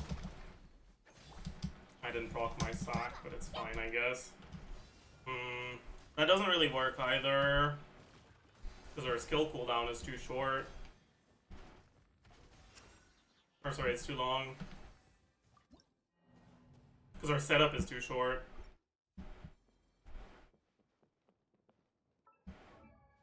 So then what do we do?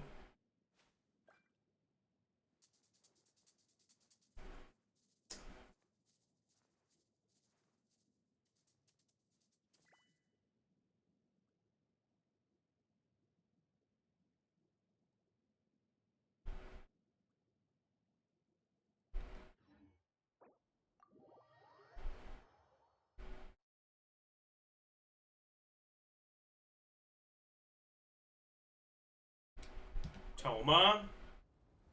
Maybe?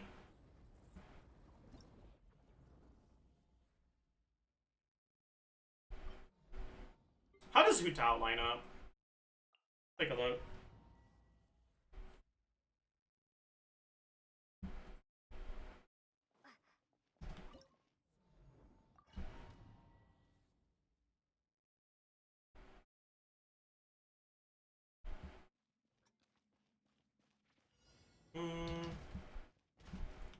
I mean, the first one doesn't really matter. You poor. Amazing.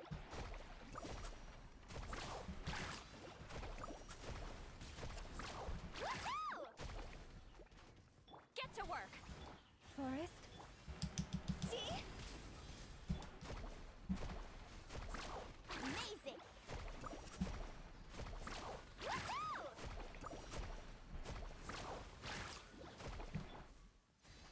Fulfill our pact. Leave this. Let's ride.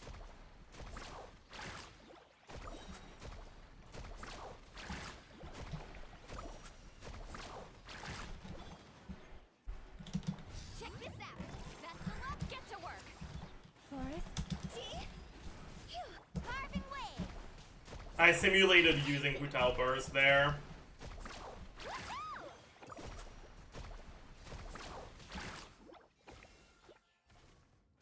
Fulfill our pact. You poor. Faster.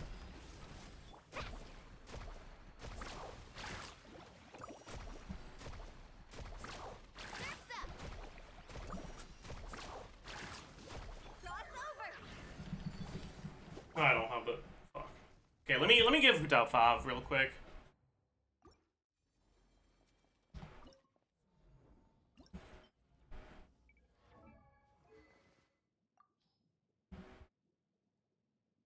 Wait, actually? No, I have a better idea. Because this rotation actually does allow you to go Cinder City on her. Right? Hmm.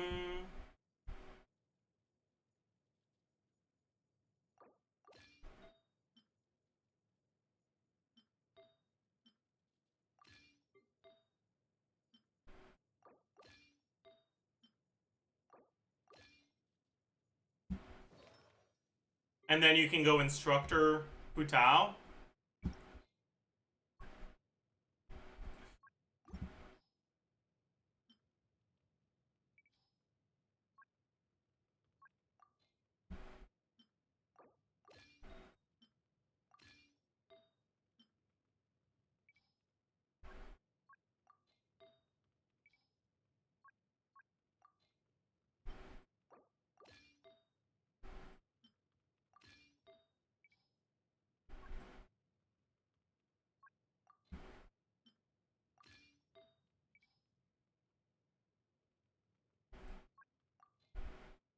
So if I go for this, I lose 8 crit rate. Can I gain more than 8 crit rate? I would need 13 here.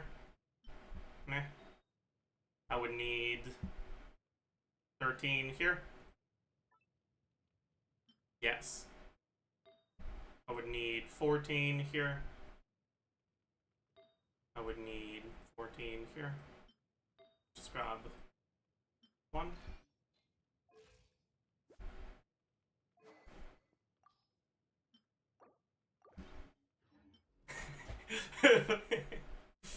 But one thing that's really nice here is that because our equal down is 16 seconds on her, we're basically guaranteed that we're gonna line up our cooldowns well.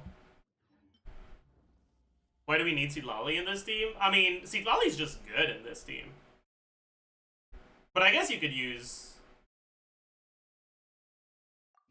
You could use Shilonen. But with Shilonen, you can't go Instructor Hutao, can you?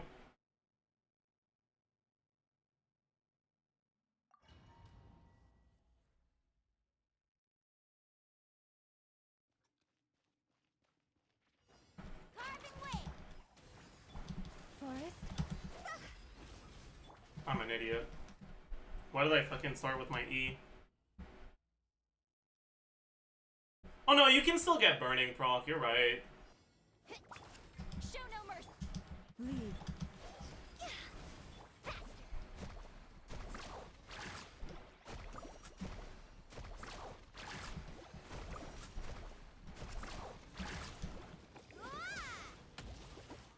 Ah, I fucked up.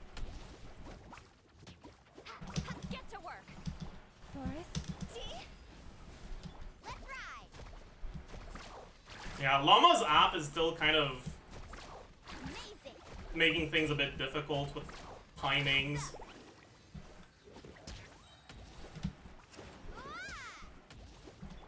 Show no mercy. Leave.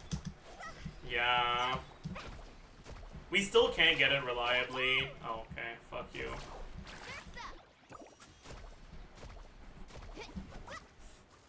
Nah, we're not getting reliable Cinder City.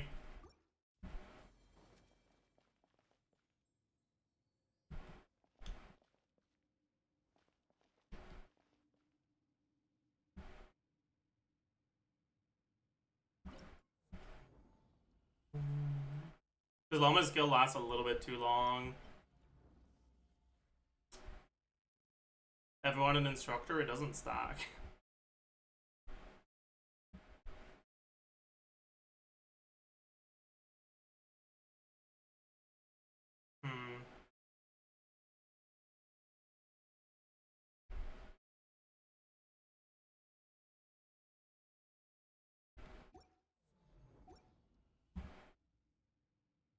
Okay.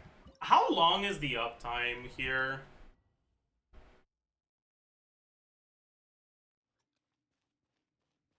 Right? If I use my E at 55, Oh, carving waves.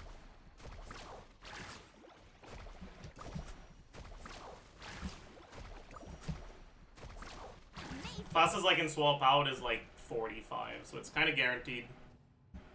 Yeah, so I can't really do anything better than a 16-second rotations anyways, so there's not much of a point to trying to do faster ones.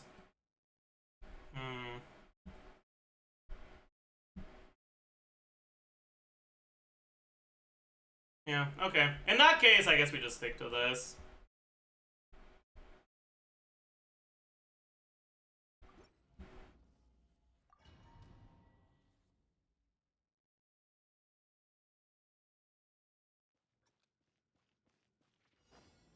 Get to work.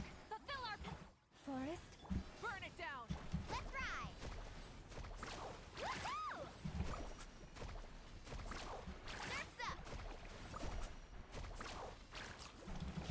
You two. Time to end them. Wrath from the skies. Try and Amazing. Woohoo! Amazing. Show no mercy. Fulfill. I didn't get a melt because I'm an idiot. It's fine.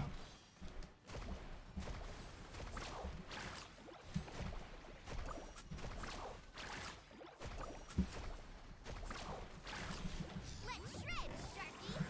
Eat Lolling. Eat Papa. Get him. leave this pyroclastic surge. Carving waves. Surf's up. Amazing. Woohoo! Yeah, and I think... Is Instructor actually better here than Cinder City on Shitlali? Probably, yeah.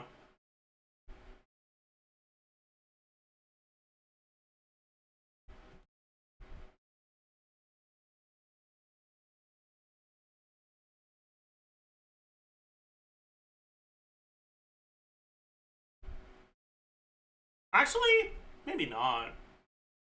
I want to use some LAUMA's hold skill too since he gets some verdant dues. Do we get verdant dues? I guess we do actually, yeah. Show no mercy. You poor. Light it up. Let's ride.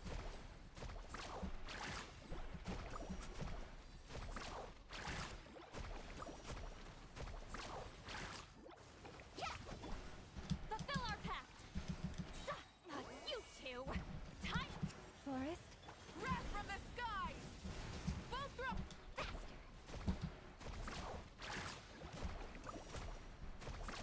Surf's up. Amazing. Show no mercy. Get to. Suffer the wrath. Pyroclastic surge. Carving waves.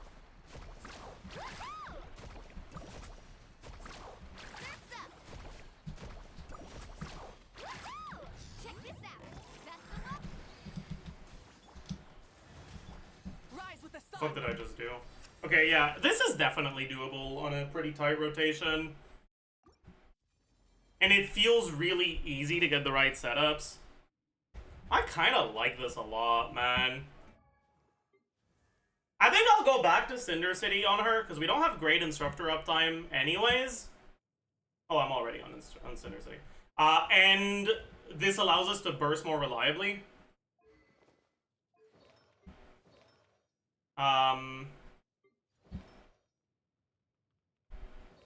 And she should be on Codex, which she's not right now because I can't be bothered.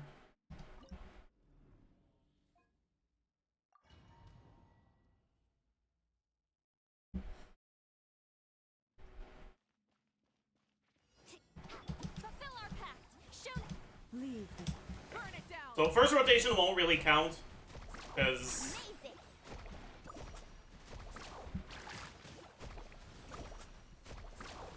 we don't have all of our stuff anyways. Okay. Second rotations, we start at 43 on Seat Lolly Burst. Light of the blazing sun. Try and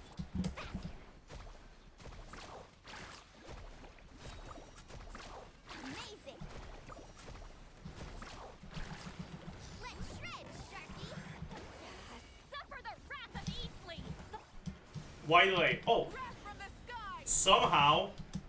It's because I forgot to. Let's ride. Surf's up. Amazing. Woohoo! Keep lolling. East Papa.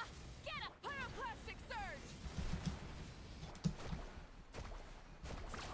Amazing.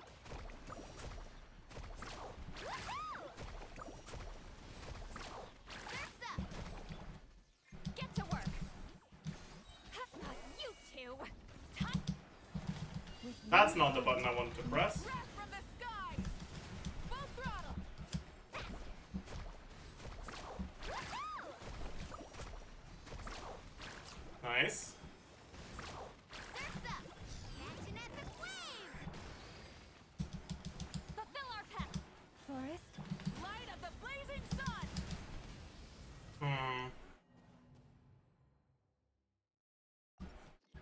Can I get more ER? This feels too low. I don't know. I guess this has more ER.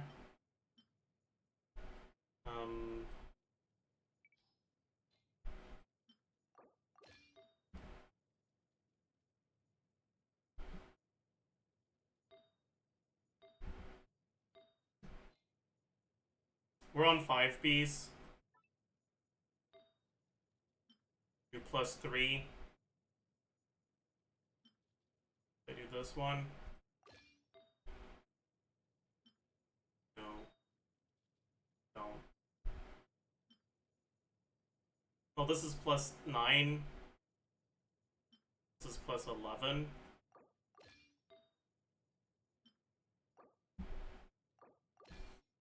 Okay. Do we have a fast equip for Codex? Yeah, we do. I don't think it's the right one. Yeah, it's definitely not the right one, but that's okay. Can't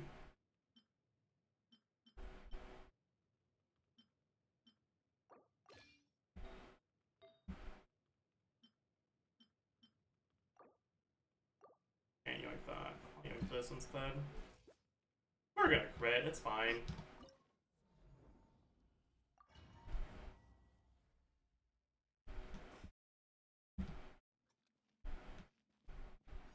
Is there a reason why I need to seek Lolly before LAUMA, actually?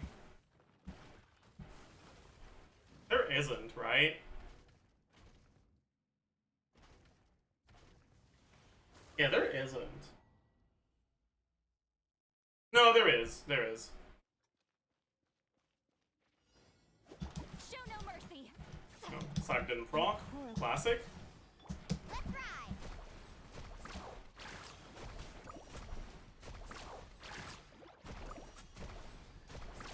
Amazing. Get to work. Show no mercy. Leave this place. That was pretty ass, but it's fine. Carving wave. We need the Seed Lolly Burst for setup to work properly. Amazing. Keep lolling. East Papa. Get him. Get to work. You poor. Breath from the sky.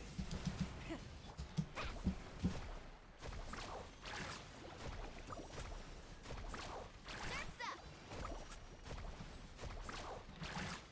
Check this out. Best of luck. Suffer the wrath of Eatley. Forest. Light of the blazing sun. Try and stop.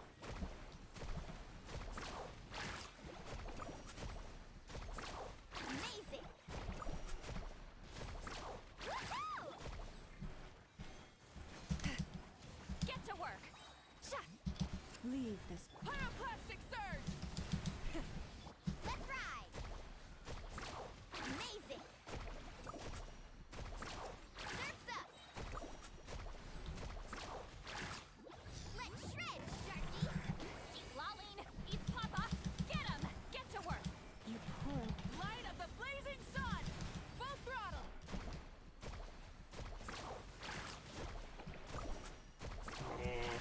This isn't working too well, huh? Watch the surfboard. Maybe I should...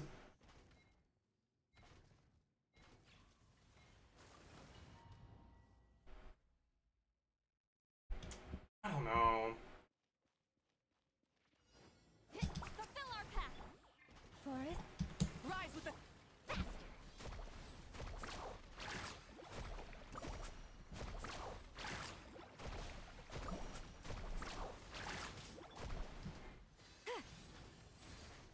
Get to work. leave this. Wrath from the sky. Let's ride. Amazing.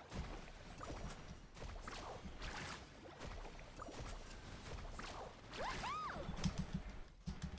Show no mercy. Suffer the wrath of E. Light of the blazing. Did my E get cancelled? No, I don't think it did. Surf's up. Check this out. That's the look. Get to work. You two. Time to end the forest. Pyroclastic. Yeah, I think this is the rotation. Woohoo! Amazing. Woohoo! Suffer the wrath of Eatley. Fulfill our pact. Leave this. Light of the blazing sun. Let's ride.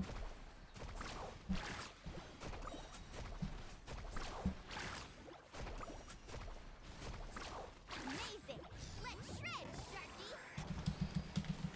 Eat Lolling. Eat Papa. Get him. Forest. Pyroclastic surge. Full throw. Faster.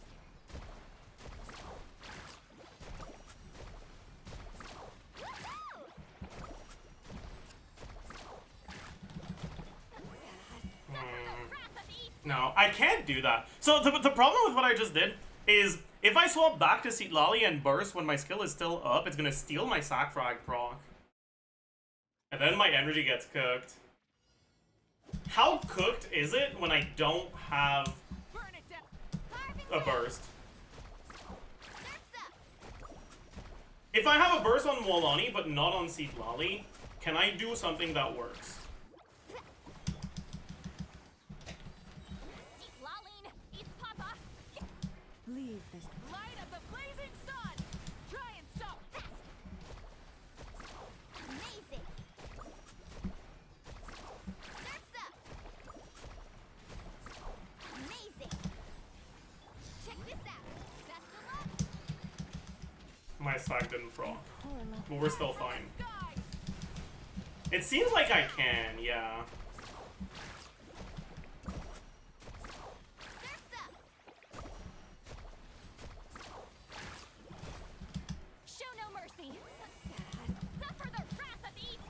Receive my blood. Pyroclastic surge. Faster. Amazing.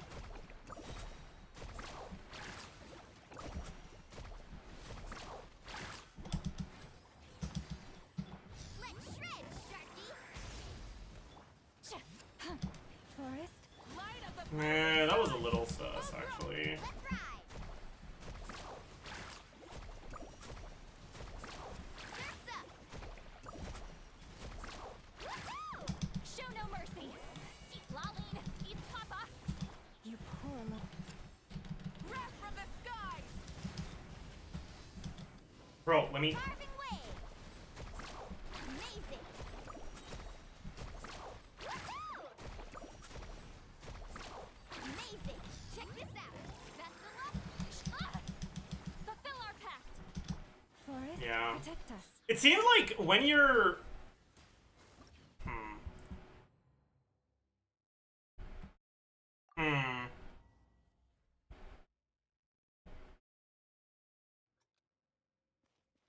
I guess it doesn't matter. Show no mercy. Leave this place. Light it up. Let's ride. So, I guess the main thing we want to focus on is... Amazing. Get to work. You two. Time to end the Forest. Light of the If... blazing sun. faster. Surf's If our Molani burst is up, we don't use Seek Lolly burst because it makes the rotation too long. Amazing.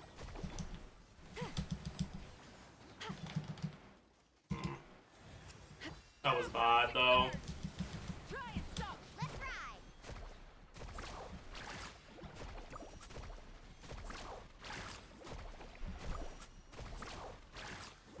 Catch an epic wave. Fulfill our pact. Get to leave. Light of the blazing Yeah, sun. I think that's the plan. Alternate bursts. Oh, fuck you. Amazing. Suffer the wrath of Eastleigh. Show no mercy. Forest. Pyroclastic surge. Full throat. Let's ride. Woohoo! Surf's up. Amazing. Are we? How much ER do I have, man? Because you definitely want to burst every 2 rotations here. But it seems like that's a problem. Your Q missed? That makes sense, yeah. 104.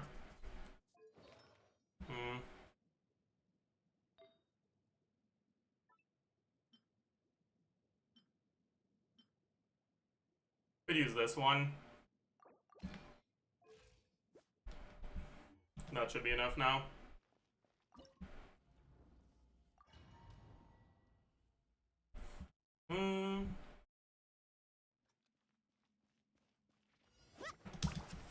Fulfill our pact. You poor.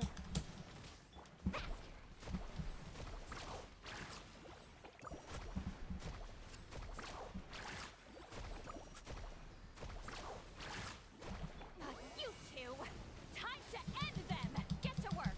Show no. Forest. I should have held E. I guess not. It kind of just extends the rotation, so it's probably not worth it. Surf's up. Woohoo! Amazing. Check this out. Best of luck. Fulfill our pact. Okay, yeah, that's kind of cooked.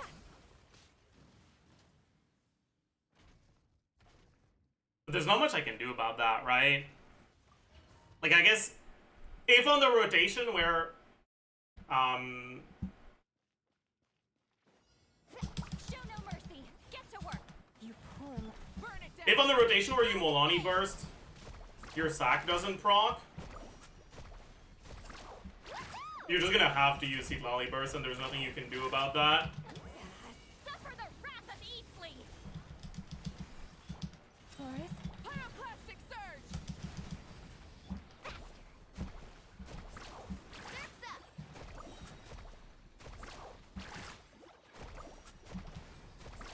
Amazing. Catch an epic wave. Fulfill our pact. Bro! It's R5! I missed the proc twice in a row! What's going on?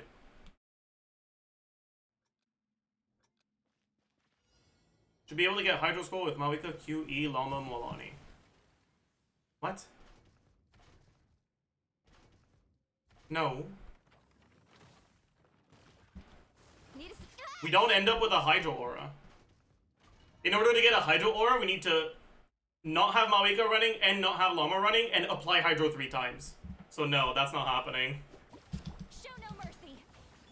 You poor. carving waves. Woohoo!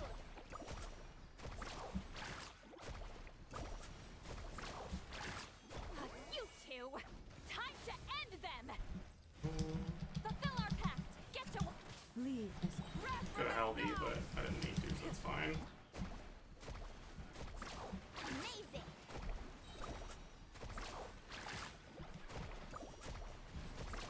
Surf's up. Let's shred, Sharky. Fulfill our pact. Forest, protect us. Again, what is it with my sack and being allergic to proc?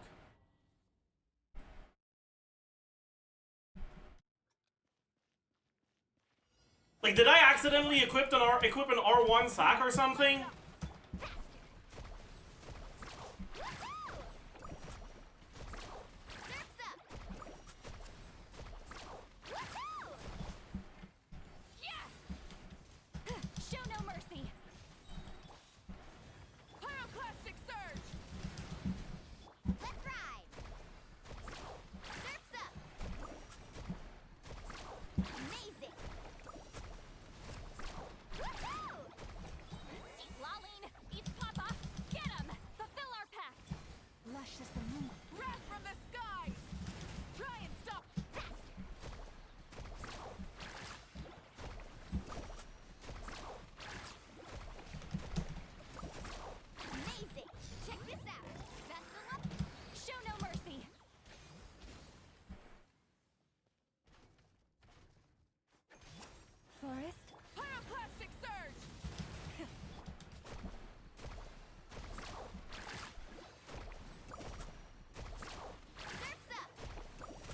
look, I don't need the sack to proc now, so it's gonna proc. Look. Yep. Get to work. Wrath from the skies. Both drop. Let's ride.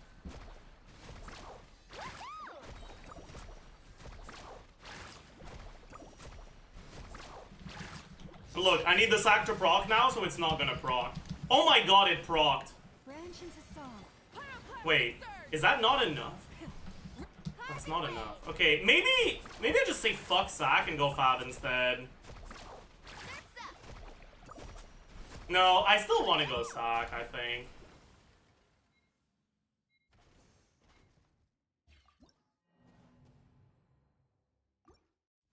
Maybe not. Let me try 5.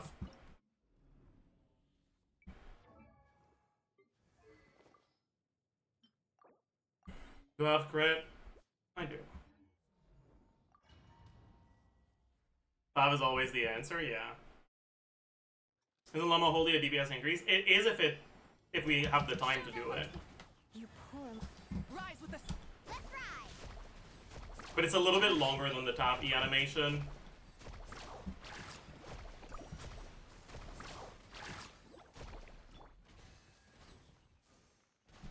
Get to work. Lolling. Eat Papa. Did I just Blazing sun. Both drop. get my burst back immediately? I did, right? Surf's up. Catch an epic wave. Show no mercy. You two. Lush is the meat. No, actually, we have time for this. Carving waves. Amazing.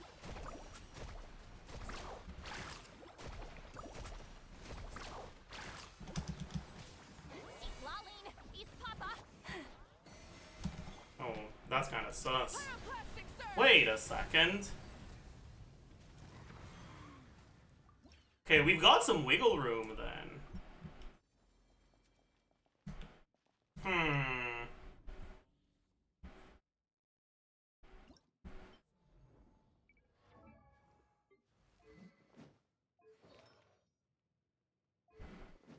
Then what do I want to use those 2 seconds of wiggle room on? When I don't have Maloney burst.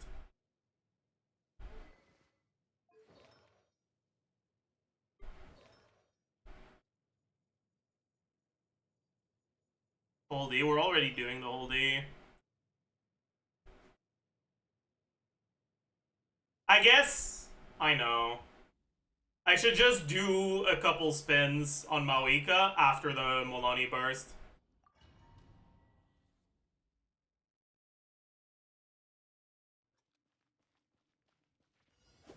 Fulfill our pact. Leave them.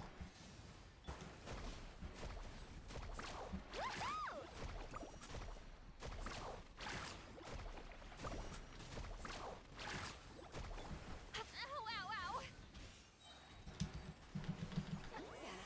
Suffer the wrath. You poor love. Light of the blazing sun. Both drop. This is not the rotation where I can do it. It'll be on the next rotation. Surf's up. Let's shred, Sharky. You two. Time to receive my pyroclastic surge. Try and stop.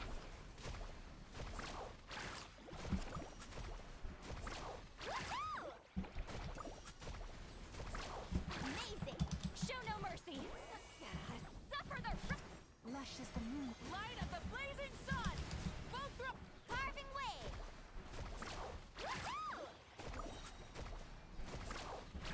Okay, it'll be on this rotation now. Catch an epic wave. Fulfill our pact. You two. Pyroclastic surge. Let's ride. Amazing.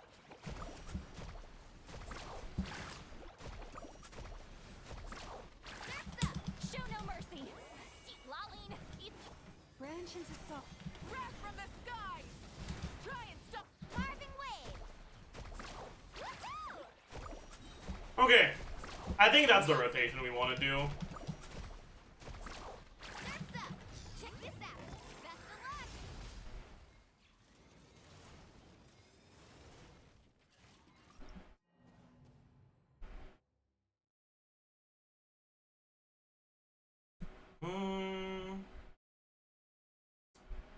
So this ends up being an 18-second rotation. We've got base, percent, flat, total, EM multiplier, damage percent, grid value, grid multiplier, E attack 1, E attack 2, damage, motion value 1, motion value 2, damage 1, damage 2, damage, DPS. Okay.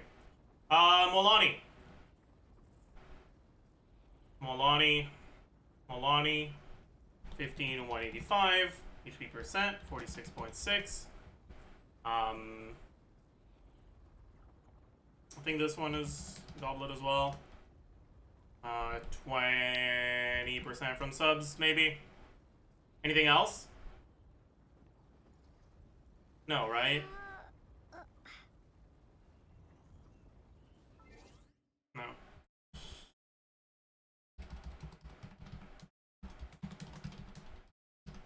EM. 60 from the thingy. The support set. Actually? Yeah, no, we're not proccing instructor, right? Yeah.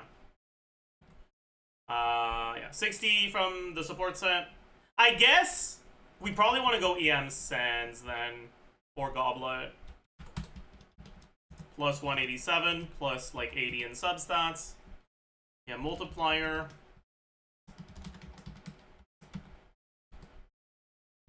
Damage percent. What do we got? We got 15 from Codex. We got...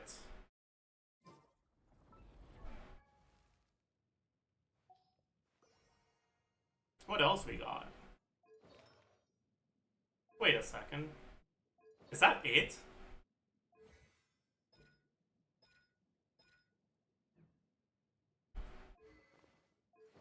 I guess Widsith? I didn't include Widsith here. Is that it for damage percent? Does this team not have any damage percent? It doesn't. That's crazy. Well, there was Malika, like 30% average. And then there's... I think we go... Yeah, okay. Let's go HP Hydro then. Grid value, 98.4, 55.1. Did I do... I didn't do Widsith average. Okay. 55.1, 62.2, 20 times 6.6, 80. That's it. This minus 1. Effective HP. This times 1 plus damage percent. Times EM multiplier. Times crit multiplier. Yeah. Motion value.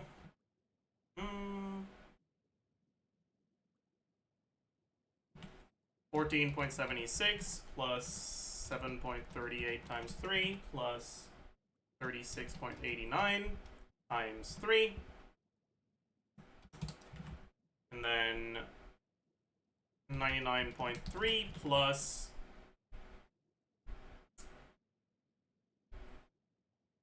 Do we get 3 stacks on this? Or do we get 2? It's a good question. Generally, it's going to be 2. Because it only lasts 20 seconds. If it lasted for longer, we could get 3.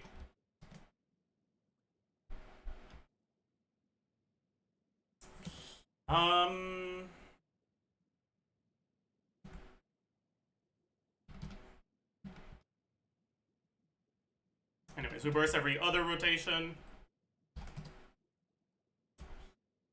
This times 190 divided by 390 times... how much shred do we have? We have 45, so it's minus 35. So times 1.175. But then this is times 2, because it's Vate.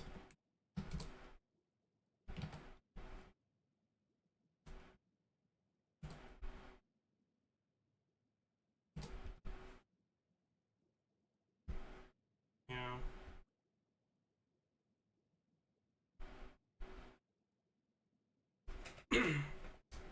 LAUMA can probably go full damage, right?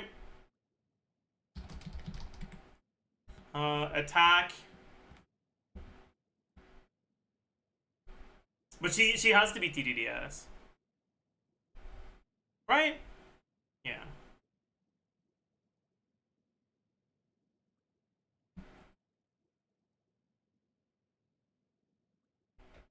Um...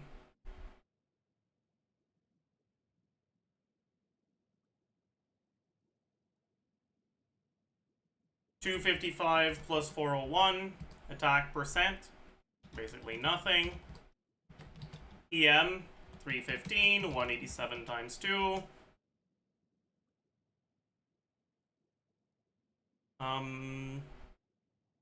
What else? What else? What else?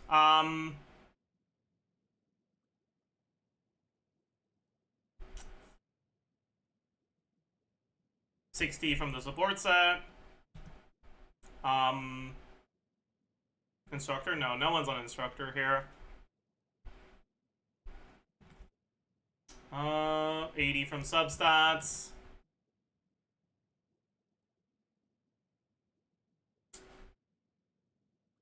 Anything else? Include the tread? Yeah, it did.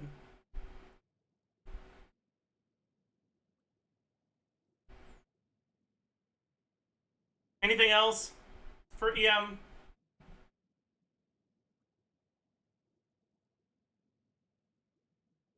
No.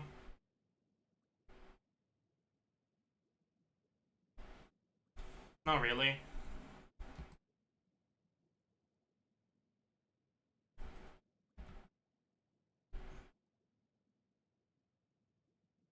Yeah, multiplier. I guess I need to add a third one. Trans.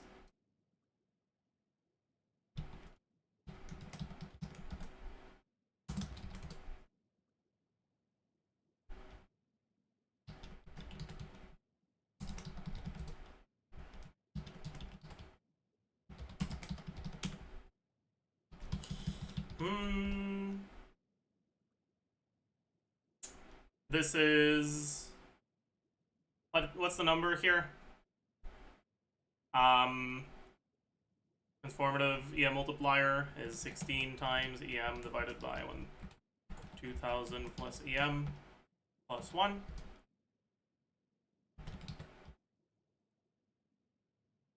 Transformative damage here is 0. 0. 0. Okay. Damage percent here is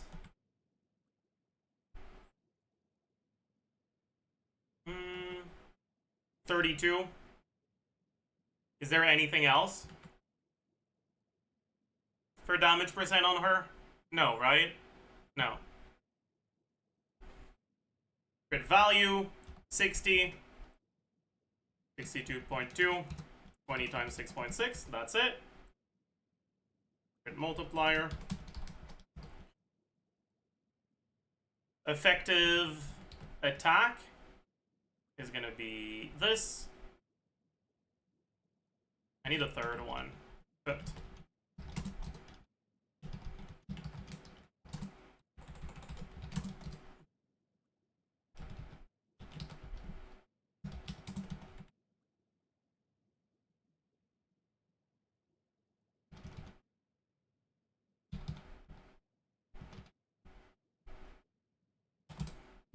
okay.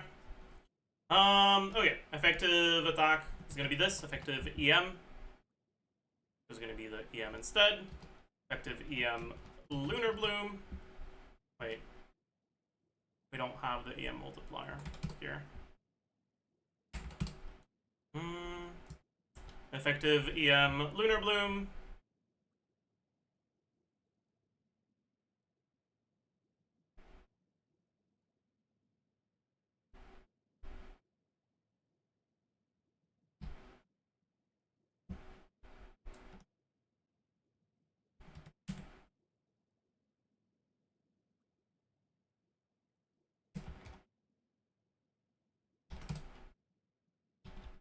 Sure. Transformative is going to be burning. Burning. Genshin.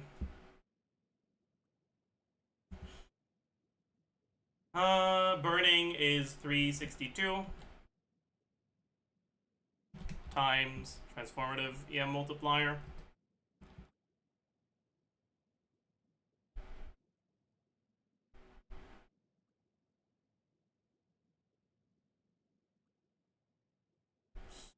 Motion value 1. LAUMA. Motion value 1. 268.7 plus 258.4. No. 163.2 times 7. 326.4 times 7. 258.4 times 3. And then number of burning procs, it's going to be like about a third uptime. Maybe like half uptime. Half uptime burning. It's gonna be more like a third. So an 18-second rotations divided by 3 times 4 burning procs per second. About 24. The damage here does not get shredded by Zitlali, only by LAUMA.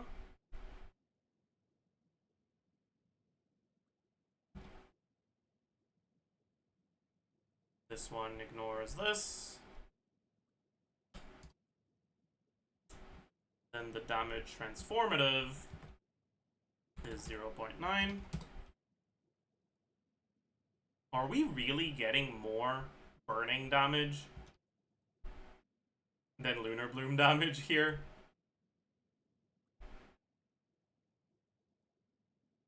That's kind of funny.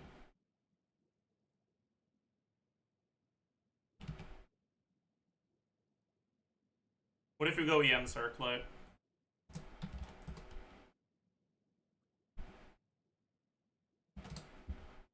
Yeah, that's better. Okay, bet.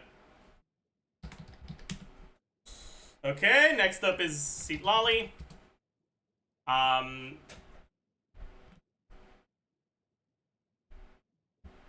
Zitlali can go EM damage crit because we're going Fav.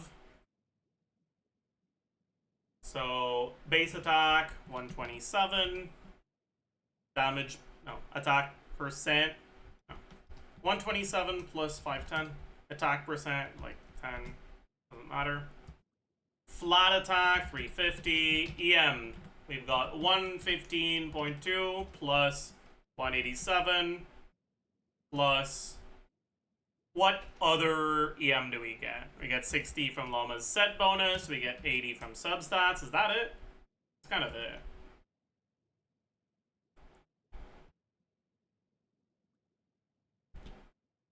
Damage percent 46.6. Is that it? Sack frag? No, we're going Fav now. I think it's better.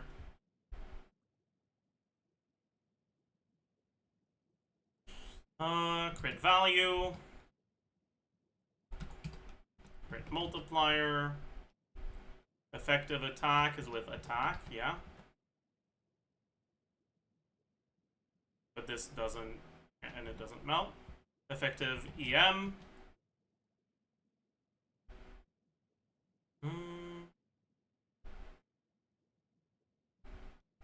And this does melt.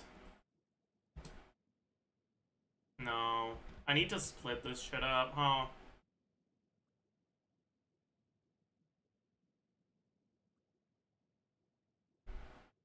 Honestly, the skill is pathetic. We just don't look at the skill damage at all at this point. We just look at the burst damage. Fuck it. Yeah. Motion value 1.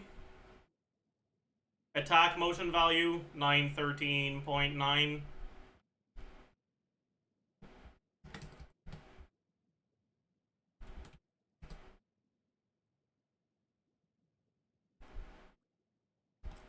913.9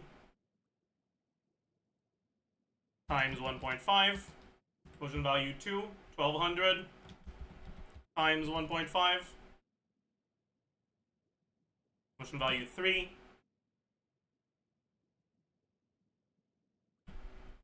228.5 plus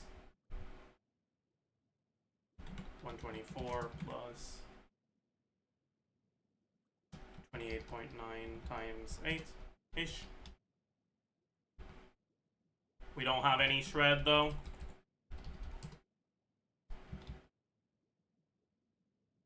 Are we better off going attack over EM? Really?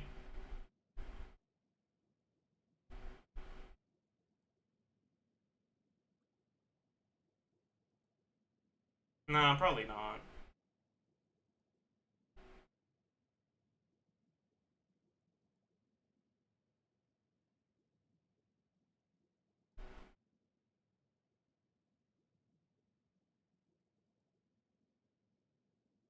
But yeah, that's a little pathetic, but it is what it is.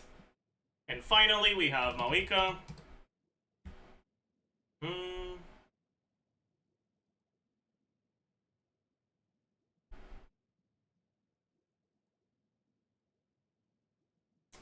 359 plus 510. Attack percent, self-attack buff of 30. 20% from subs. 24% half uptime TDDS. EM, 187, 60, 80 from subs.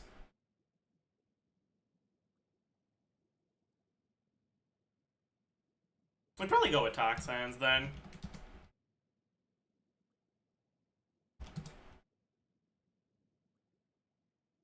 No, we don't. Transformative EM multiplier. Damage percent 46.6, 15. 40 from Cinder City. 30 from her passive. Anything else? 30 from Serpent Spine. Crit value 98.4, 62.2, 20 times 6.6, 80, 27.6 times 2. This -1. Effective attack.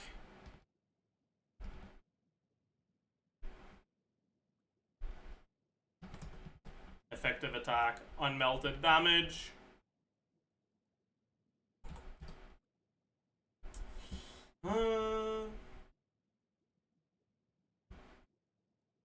And then 3 Burgeons per rotation. Big. It's actually 3.5. Motion value 1.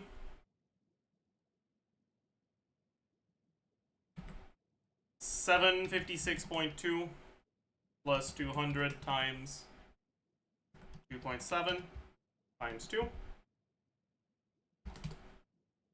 Motion value 2. 126.5 plus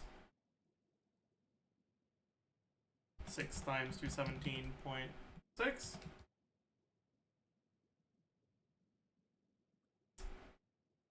Number of Burgeons. Wait, I was supposed to put this here.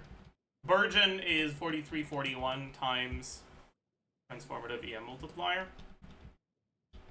And finally, the shred is 1.05.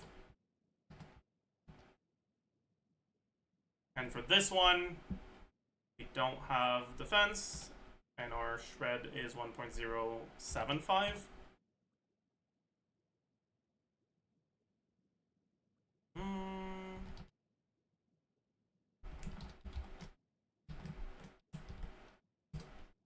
About 90k DPS. That's not bad. How much was the Nahida version of this?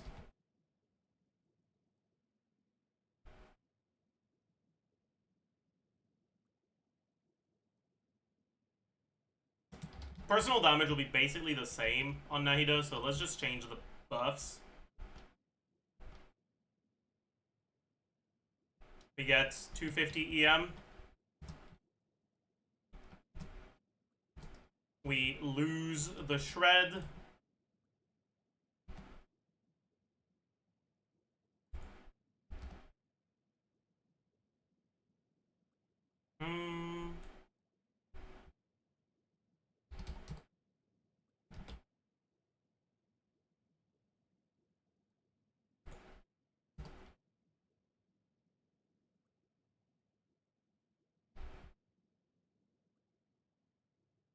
This shred is still here. This isn't. And our rotation is a bit longer here.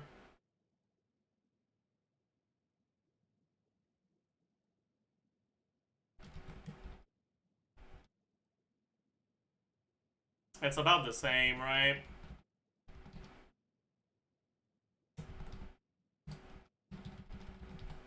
Yeah. Does it feel just as good with Nahida? Remove 60 EM from the set. Oh yeah, I should do that. That's true. I'm not gonna bother, but I should.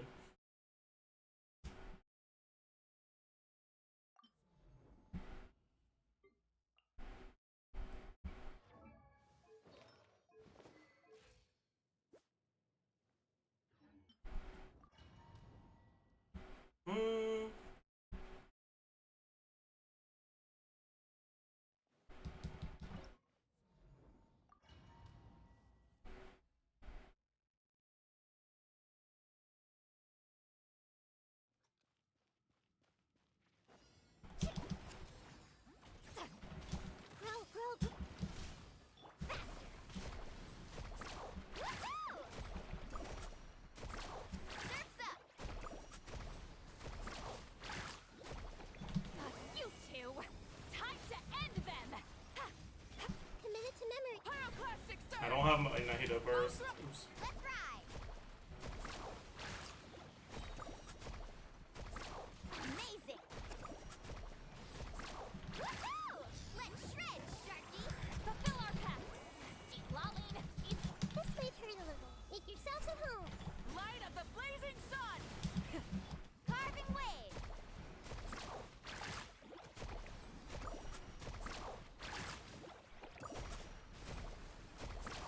Surf's up! Suffer the wrath! Committed to memory. Yeah. Nahida deals more damage than LAUMA in that team. Not really. It's kind of the same.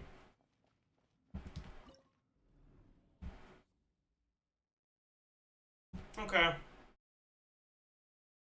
Alright, I think I'm ready.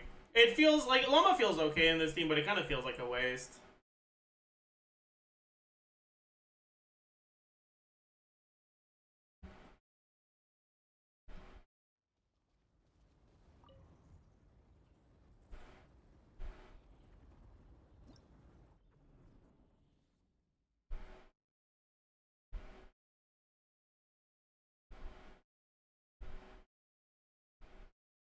Alright, chat. Everyone say hi to YouTube. It's time.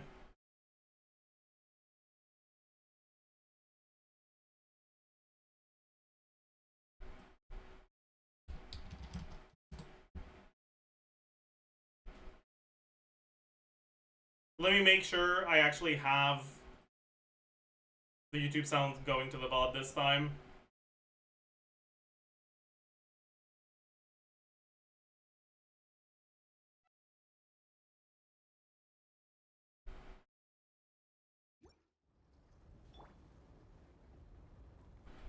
Hello, beautiful people, and welcome. Hi, to the LAUMA post-release analysis. LAUMA has now been out for a little bit over 2 weeks. There's 5 days left on her banner at the time of recording. And I've had enough time to test her in a bunch of different teams now. And it's time for the post-release. So as usual for the post-release, what we do is we go through the pre-release video, talk about whatever we got right, whatever we got wrong, and whatever we missed. So without further ado, let's meet Zajef from 3 weeks ago.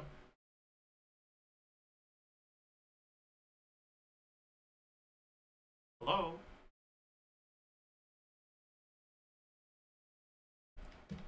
My YouTube player is fucked. Okay, nice. to the Hello, beautiful people, and welcome, to the LAUMA pre-release analysis. She's definitely one of the characters that is kind of the most, like, intimidating to approach in terms of understanding her kit and where she works and how she works. So, there's gonna be a lot of yap in this one. I apologize in advance. So, she's a Dendro Catalyst user. Base HP, 10,654. Base defense, 669. These are fairly low defensive stats, all things considered. We can compare them to another Dendro Catalyst. Nahida has 10 point something KHP, 600 something defense. Pretty similar defensively, and as we're gonna see later, there's also a decent amount of overlap in their team usage, so you can think of her as being just as squishy as Nahida in those teams. Base attack 255, EM Ascension. Now, something that is not here is that LAUMA is the first character in the game to have base EM. You get 200 elemental mastery at level 1 without any ascension, without any artifacts. You can think of her as having an EM Ascension stat. Instead of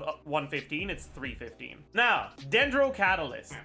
Honestly, I feel like we can kind of skip the basic kit explanation. At least up until the burst, because the burst we've got stuff to talk about, I think. LAUMA incants a sacred song of the far north, gaining 18 stacks of Pale Hymn. Additionally, if LAUMA uses her burst while she has Moonsong, or she gains Moonsong within 15 seconds of using her burst, she will consume all Moonsong and gain 6 stacks of Pale Hymn for every Moonsong stack consumed. This effect can only be triggered once for each elemental burst used, including the 15 seconds following its use. It's a lot of yap, but it basically means you get 18 stacks by default, but you can get another 18 stacks from consuming Verdant Dew from your skill. Now, because what Pale Hymn does, as we're gonna see, is it buffs your Bloom reactions, you'll only ever get them in teams where you get Lunar Bloom and therefore get Verdant Dew and therefore have 3 stacks of Moonsong. In other words, this is always 36. This should be a few. Okay, one thing I want to add to this is one of the things that you can do with LAUMA, which is you can intentionally not use your hold E. Let me explain to you how that works.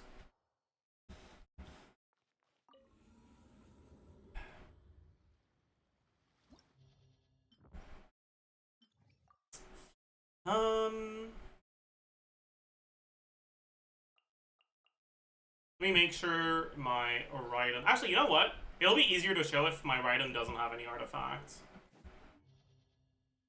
Because the damage difference will be even bigger.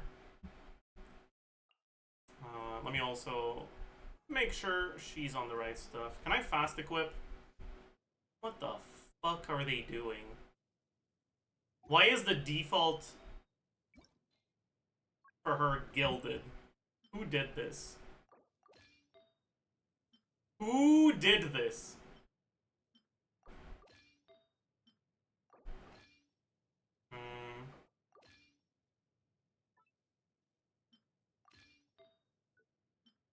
Anyways.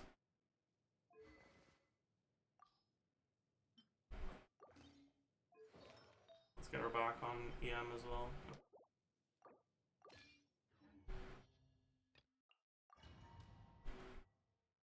Alright, so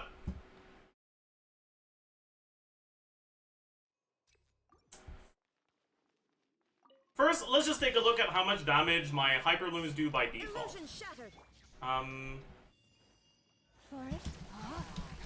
my Hyperlooms hit for 8.5k here, right? 8,501. 8,501. Very cool.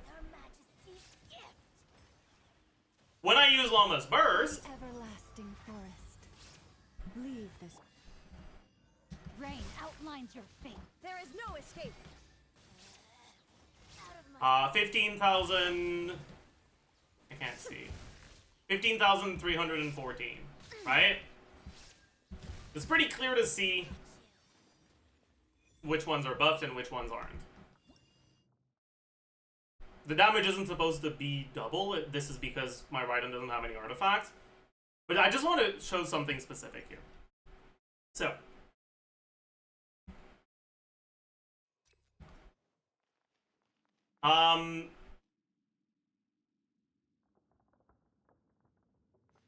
Once you're past your first rotation, you'll start with 3 Verdant Dews. So let's start with 3 Verdant Dews. No, my sword. Witness the power. Yeah, yeah. Here, Right? the catch. And take a look at what happens here. If we hold E into Q, With one heart. our Q finishes resolving at 9 minutes 39 seconds. And if we start triggering Hyper Bloom, you know, 20 seconds later, Out of my at, rain cutter. you know, Branch into at this song. time, Shine down. our Hyper Blooms are back to doing 8.5k.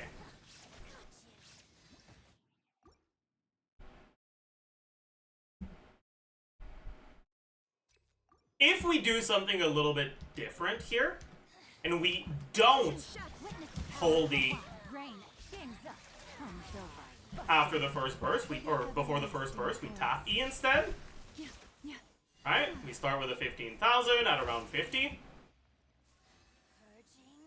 And then on the next E, we hold E at 40. Blessing. Body and mind.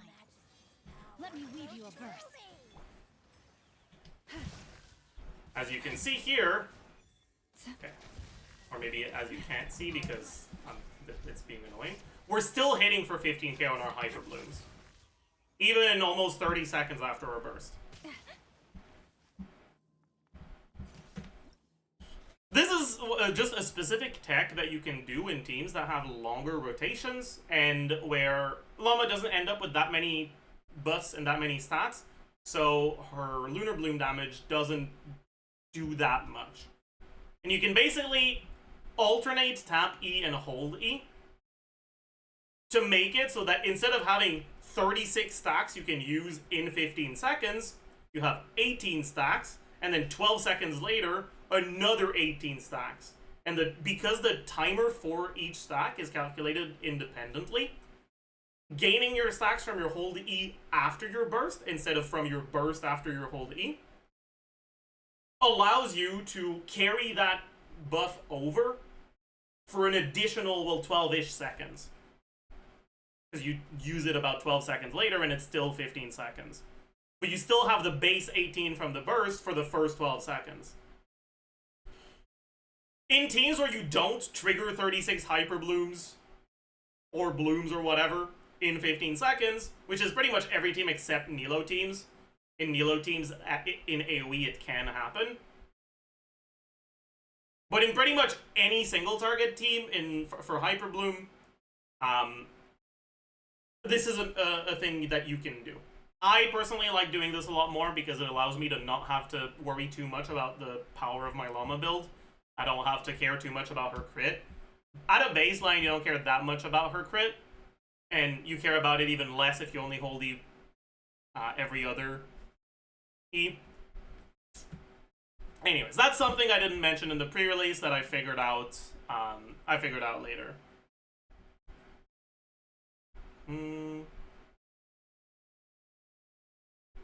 Exceptions, but it almost always is. Fail him. When nearby party members deal Bloom, Hyper Bloom, Burgeon, or Lunar Bloom damage, one stack of Fail him will be. We can skip. But that's not all. Let's look at our passives. Each point. Yeah, this doesn't matter. Very cool. Moon sign. I think everyone gets it by now. Okay, there's Light for the Frosty Night. For the next 20 seconds after LAUMA uses her skill cooldown is 12, duration is 15. You generally, in pretty much every team where you use LAUMA, use her skill at least once every 20 seconds. So this is basically full uptime. You get a buff based on your moon sign, and the buffs do not stack, so you only get one of these two buffs. Let's start with the Ascendant Gleam one, the second one. All party members, Lunar Bloom damage, crit rate plus 10%, crit damage plus 20%. Lunar Bloom damage, right, like we said earlier, works the exact same way as Lunar Charge damage, but just doesn't get the additional ×3. It's basically just damage that doesn't scale with damage percent and scales with EM instead. So it's 40 CV to your damage. However, on release, the only character that does Lunar Bloom damage is LAUMA. And while her skill is a nice little chunk of damage, it's not enough for her to carry the team. So this doesn't tend to be that big of an upgrade to your team DPS. And then we have one thing about that is if you've looked at any of the like speed runs with LAUMA, because the crab enemy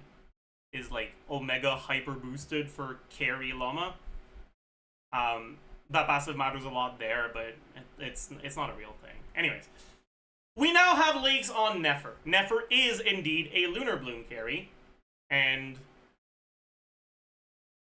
that's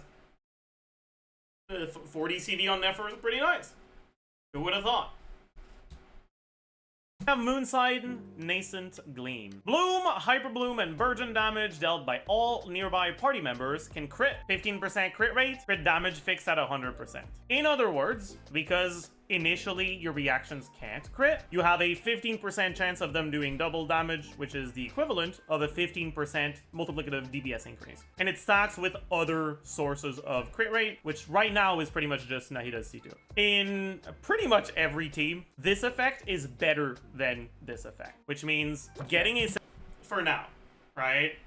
So long as Nefer isn't out yet, but on Nefer, the second one is obviously a lot better. Second non-cry character with LAUMA actively nerfs her. Does that mean you never want a second non-cry character? No, because there's still some other upsides. Mainly, you get the Lunar Charge reaction damage bonus if you end up playing her in a team that has an Electro non-cry character from the Ascendant Gleam. You enable the use of the Nod-Cry carry and the Nod-Cry support sets that both are much better if you're an Ascendant Gleam than if you're not. And there's going to be some additional direct synergy between the characters. But for now, just remember that just in terms of your Bloom damage, and when I say Bloom damage, I'm including Hyper Bloom and Burgeon, getting a second Nod-Cry is a nerf. So, her skill, her burst, and her passives all increase your Hyper Bloom damage. By how much? Well, let's actually math it out. A default, right on Hyper Bloom with 1002 EM, we multiplied by the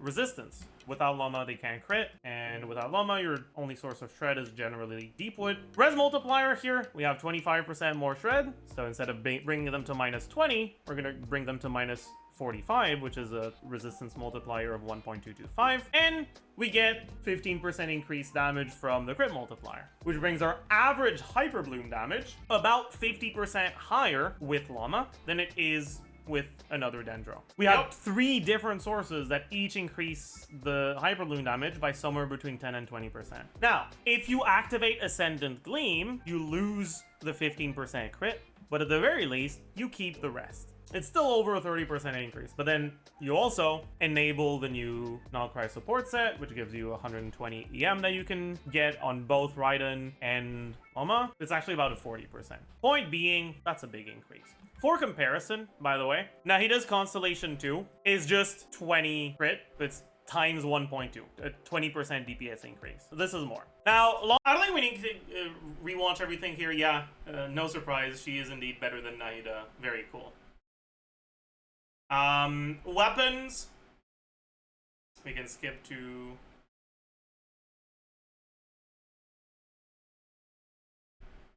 Actually, no, we can talk about them individually. Honestly, I don't think anything's changed about her weapons. Just put the loot in the bag, little bro. Just put the loot in the bag. If you missed the event, you're watching this video, I don't know, a year from now or some shit, you just started playing, you didn't get this, you can use Fav or spin the loot. Or sorry, Fav or Black Mirror Lantern, they're both okay, but... eh.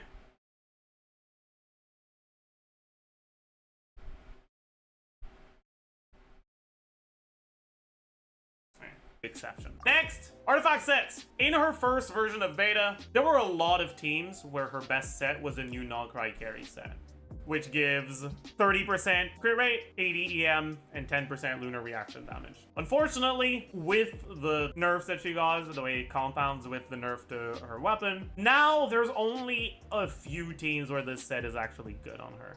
I would say that, as a general rule, this is not really worth thinking about. There's going to be a couple teams here and there where it's ever so slightly better than having one more support set on the team, but generally, don't bother. So the actual sets that you want to consider for her are Deepwood, Serenade, and then Gilded Dreams and Night of the Skies. You don't really want to think about using the Flowers of Paradise Lost set, because the way that her damage works, at least for the Lunar Bloom damage, it's damage that is increased by her EM multiplier, but it also directly scales with Elemental Mastery as a stat. In other words, what's happening in the formula is you've got your EM, and we can skip past this explanation. Indeed, honestly, just put her on one of the support sets. Whether it be Serenade or Deepwood, you want one Serenade and one Deepwood on your team. Doesn't matter who's on who, just make sure you've got both. Deepwood is more important than Serenade, but it's always nice to have both. Yeah. Artifact stats. Serenade set, then a good Sky set. Artifact stats! Default is triple EM. Her personal damage for Lunar Bloom does generally like crit more than it likes EM, but the Pale Hymn does not get increased based on her crit. So in teams that use up a lot of the Pale Hymn stacks, generally triple EM is better. This is assuming you can meet your ER requirement from your weapons stats. So you can also think about using ER, EM, EM. And you can also think about doing EM, crit if you want to focus a little bit more on the Lunar Bloom damage. What are the ER requirements? LAUMA's pretty straightforward. Particle generation is 1.33 Dendro particles every 4 seconds. In an average normal Hyper Bloom team, let's say a 21-second rotation with Sing So Yalon. We can skip to the conclusion here. On a character who doesn't deal too much personal damage, so the crit isn't that important, which is the case for her in these teams, getting about 40 to 50 ER, the amount of... So, I've kind of changed my mind on this one, right?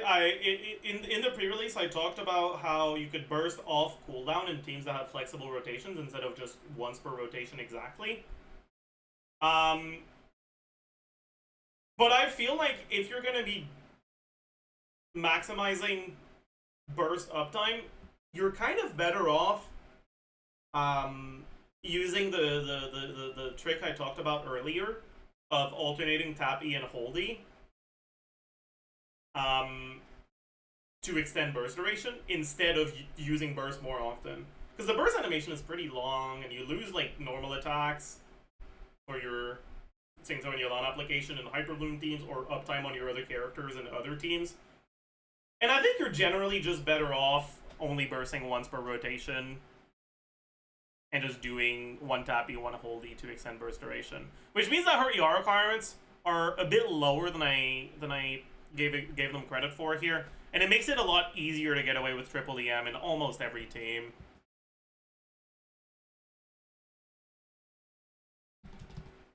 Shred at talent level 10. That's both. Let's start with Bloom with Nilo. Bloom with Nilo is getting a massive buff. Nilo, yeah.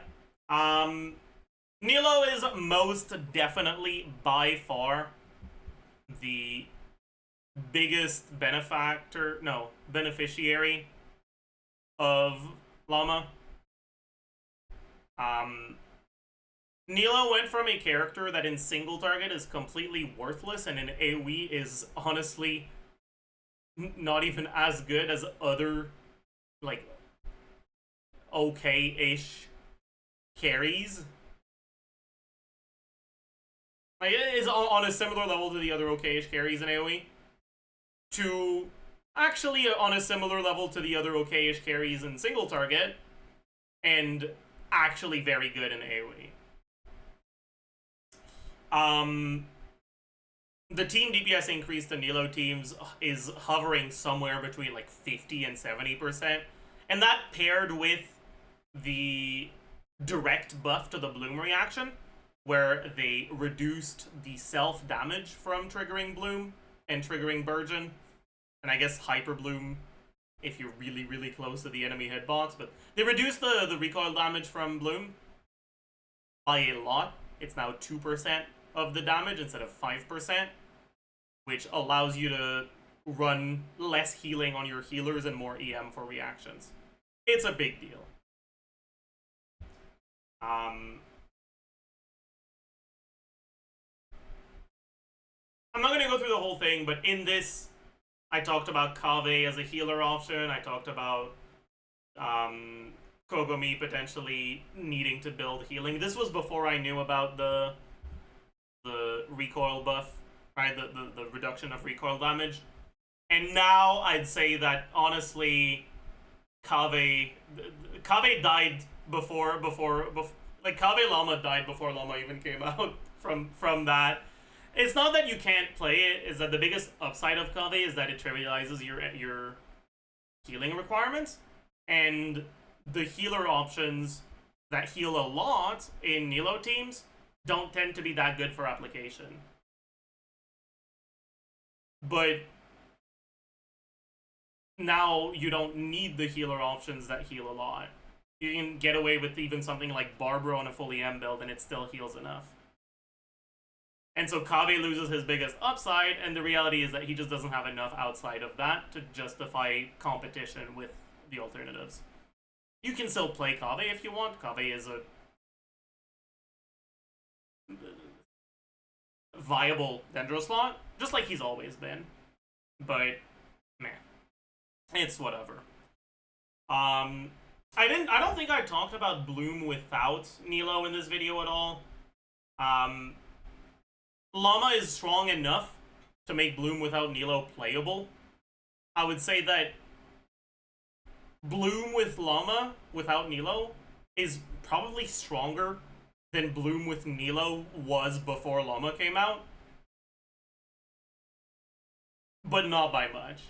It's like on a similar level. Also, you're probably better off just playing Burgeon at that point. So, it is what it is.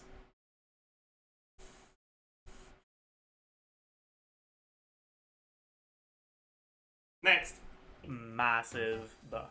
All of the LAUMA buffs together, plus LAUMA's slightly higher personal damage over Nahida in a Hyper Bloom team, generally represent a team DPS upgrade of somewhere between 30 and 40%. Now, Hyper Bloom nowadays isn't considered to be that strong. It's still a good team, but a lot less popular, and it doesn't quite compete with the Natlan carries. With LAUMA, oh, it's coming back, man. Hyper Bloom is coming back. Obviously, Hyper Bloom still has the same property of being an archetype that peaks at a very low investment, gets close to its optimal artifacts DPS output with fairly low investment, and doesn't increase that much past that.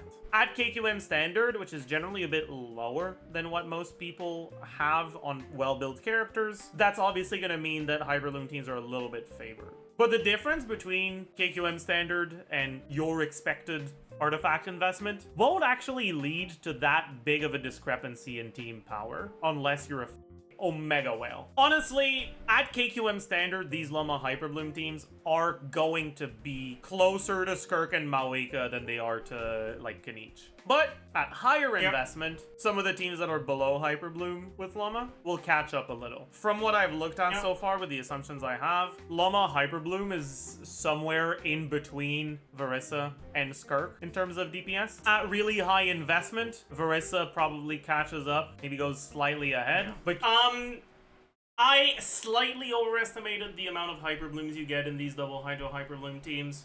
It's actually around Varissa rather than slightly above. But yeah.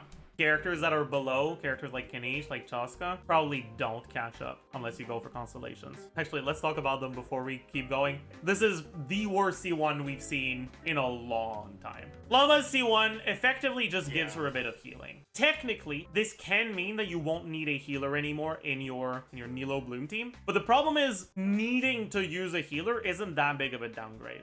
Honestly, Baiju's not much worse than Nahida and Nilo teams. Assuming, I mean, it is what it is. This is just such a bad constellation. Hyper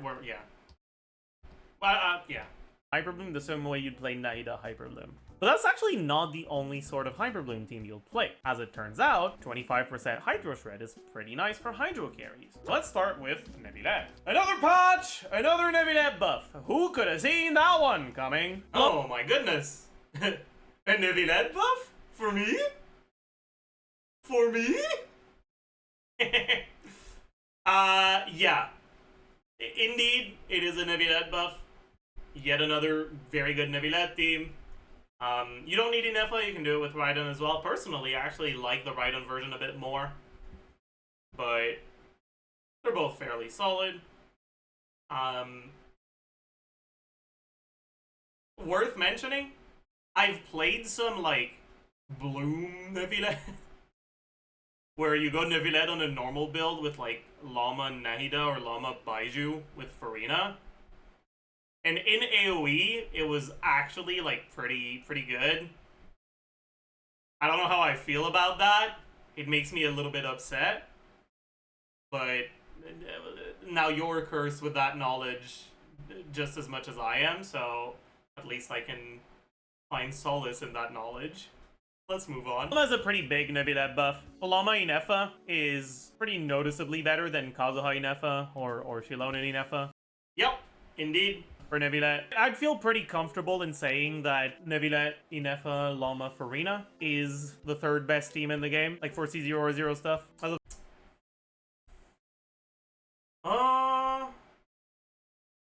Yeah, I think so. I don't think I've changed my mind on that. 6.0 after Malika and Skirk. However, it's a team that requires 4 different 5-star characters. It uses Farina, which weakens your Skirk team. It has very spread out damage profile, which... Oh yeah, also another thing I wanted to quickly mention. We've had very sus Durin leaks that suggest that he's going to be an off-field Pyro that gives some shred to Pyro, Animo, and Hydro. If that is indeed the case, it is very possible that Virgin Neuvillette with Durin is going to become the best team in the game. Listen, another patch, another Neuvillette buff strikes again. Not entirely, like it is what it is, man. Like I'm looking forward to it. Hell yeah. Anyways, which means it doesn't scale that well with any of the constellations or signature weapons you can get. And so just in terms of how appealing it is, especially for a new player, it's pretty low priority, yeah, in my eyes. But just in terms of performance, pretty damn good. Definitely gonna be Neuvillette's best team. But why is it that it works so well for Neuvillette? I don't want to spend too much time explaining gauge theory stuff. Yeah, I think we can skip this part. Like, yeah, it works. If you want to know why it works, go watch the thing. They're not gonna be as good as Neuvillette, but it'll work. But there's actually another Hydro carry that can work with LAUMA. So let's talk about Molani.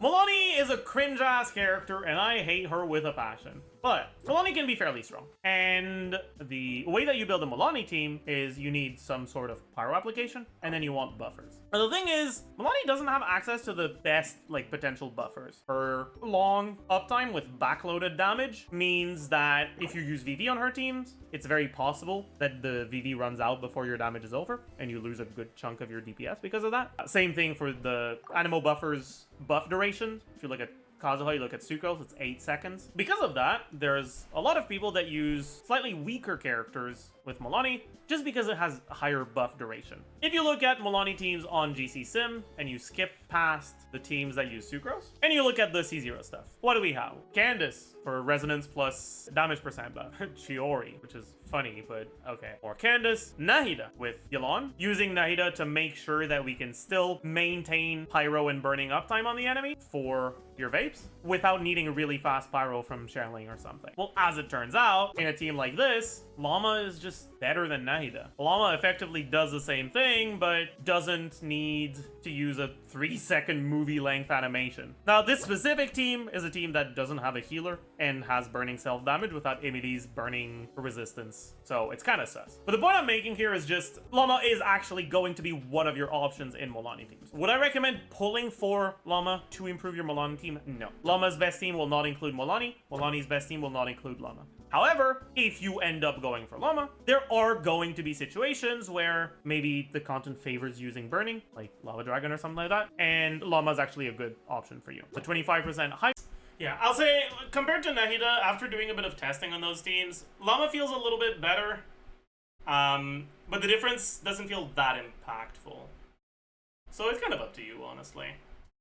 Resistance shred is actually just enough to make her pretty good here. Another nice thing is that unlike Nahida, LAUMA's skill duration is only 15 seconds. And you might be thinking, what do you mean a nice thing, only 15 seconds? Because as it turns out, Nahida's very long skill duration can make it difficult to properly get the right buffs on the second rotation. Scrolls will only buff the elements that are involved in the reactions you trigger, which means if you can't apply Hydro as an aura, your scroll support won't buff your Milani. And it's difficult to apply a Hydro aura through Nahida. 1.5U Dendro that lasts forever, you're never getting a second Hydro Crystallized with Shilonen or something like that. With LAUMA, it can, because the Dendro just expires after a while. Anyways, all this to say, she's gonna be pretty good for Milani.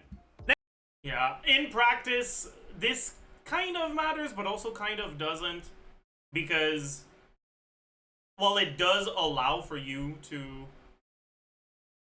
get your like buffs refreshed earlier, it's not early enough that it doesn't extend your rotation time.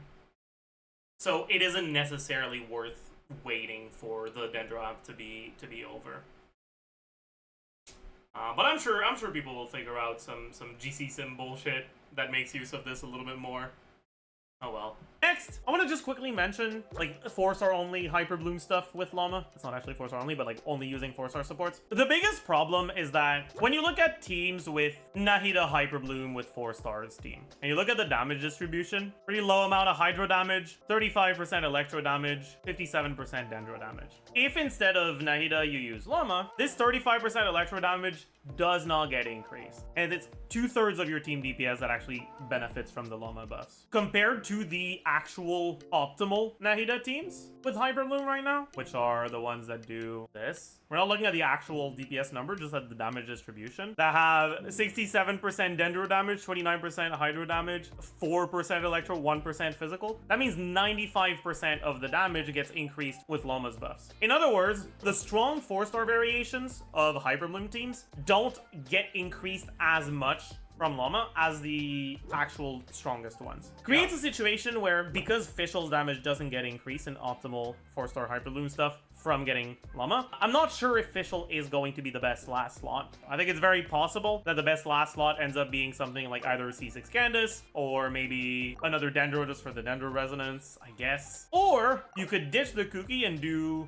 Fischl Sucrose, or even just Kuki Sucrose. I kind of expect that to be the best option, especially because it'll be easier to proc VV when you don't have to deal with the 1.5U Dendro application from Nahida. It'll be easier to end up with a Hydro. Yeah, I think honestly, they're just... I haven't really noticed a particularly big difference between any of these options, honestly.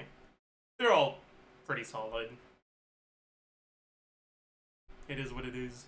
Electro Aura on enemy for Sucrose to swirl. Okay, next let's talk about the Electro carries in the Hyper Bloom teams. I think they're basically separated in like 3 categories. The ones where you just don't want to even think about it. Characters like Varissa, don't bother. And then it's the ones where Hyper Bloom is already their best team, so it's going to be a pretty big buff to their Hyper Bloom teams, and therefore a pretty big buff to them. And there's the ones where Hyper Bloom is just one of their team options, and so it's not going to be a pretty big buff to any of their options. It might end up giving them a Hyper Bloom team that's as good as their current teams, but it's not going to be an actual increase to their power. So that's characters like Clawlion. Clawlion's good Hyper Bloom teams don't actually do that much Hydro and Dendro damage. A lot of it is Electro damage from Clawlion herself, from Fischl, and so because of that, the buffs from LAUMA aren't that great. But then it's also the Electro carries that currently kind of get carried by Hyper Bloom. So Cyno, Sethos, like Dory, I guess. For these characters, LAUMA is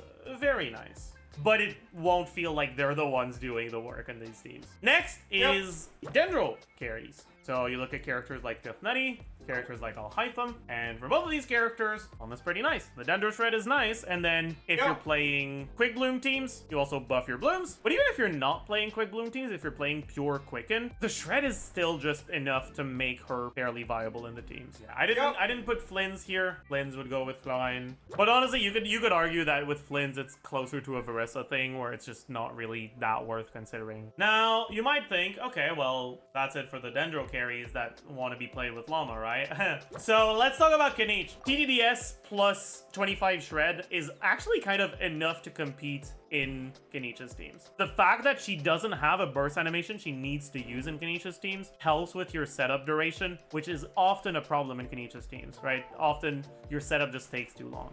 Now, 50% uptime TDDS in 18-second rotations isn't ideal, but there's a lot of people that don't actually play their rotations tightly enough to actually swap back to Kanich 18 seconds after the last rotation started. And so, on a lot of people, they will get the TDDS every rotation. Is she great for Kanich's teams? No. But is she good enough to consider skipping Emily, to consider skipping Maoika for your Kanich team, to consider, well, let's say you're in a Siege Onslaught version that doesn't have a good boss for LAUMA at all, to consider using LAUMA on Kanich so you can use Maoika carry somewhere else? Yeah, she is good enough for that. Otherwise, there's also Burgeon stuff, but honestly, Burgeon is kind of bait anyways, so. Until they go back to giving us actual proper... Okay. I will stand by Burgeon on Kanich being very bait, but I don't think I actually talk about just straight up Burgeon teams in here. And that's something I talked about in the first impressions video that I posted after my first day of testing. Burgeon is reasonable now. The buffs to Bloom that reduced recoil damage also reduced Burgeon recoil damage to the point where it's now pretty easy to break even on Burgeon outgoing damage and Toma shielding, even on a Toma full EM build. So you don't need a healer at all, basically, in Burgeon teams anymore, if you're using Toma as your trigger. That paired with just how big of a damage upgrade LAUMA is to Bloom reactions, including Burgeon, it's pretty nice. It's pretty damn nice. Burgeon teams are pretty solid now. Like, they're not as good as Nilo teams in AoE, but they work. They're alright. If you don't have Nilo, you can get away pretty easily with a Burgeon team. For AoE content, there's no real reason to use Burgeon. I'd say that overall, in Nilo teams, wow. In Hyrule teams, wow. In Neuvillette teams, good. The Neuvillette team performance will actually be better than these two, but the upgrade from LAUMA is fairly minor compared to these two. Ayato Kogami, good. But obviously the teams will be worse than Neuvillette teams. Molani, I'll just say okay, right? It's not a character that you should think of as a way to go for vertical investment on Molani, but it is a character that can see play on your Molani team if you get her. Blind Flins, honestly, just don't bother. Sino Sethos, okay. For a different reason than Molani. With Molani, it's okay because Molani is a pretty good character, and LAUMA is a character that can be used in Molani teams. With Sino and Sethos, it's okay because if you want to play Sino or Sethos, you need to get carried by someone else on the team, and LAUMA can do that. Hytham, Tilhnari, maybe I should say okay. But then I kind of need to separate them. With Hytham, it's okay. With Tilhnari, it's and then with Kanich, it's also okay. And that pretty much does it for the teams. LAUMA's pretty good. She is definitely balanced around C0 R0 stuff. It seems to me like LAUMA is supposed to be the sort of character that is one of the strongest characters in the meta when you look at C0 R0 stuff, but is pretty forgettable for people who go for constellations on characters. Maybe that won't be the case because Nefer has some pretty good early cons and a good signature and really wants LAUMA on her team, so maybe, yeah. But overall, I'd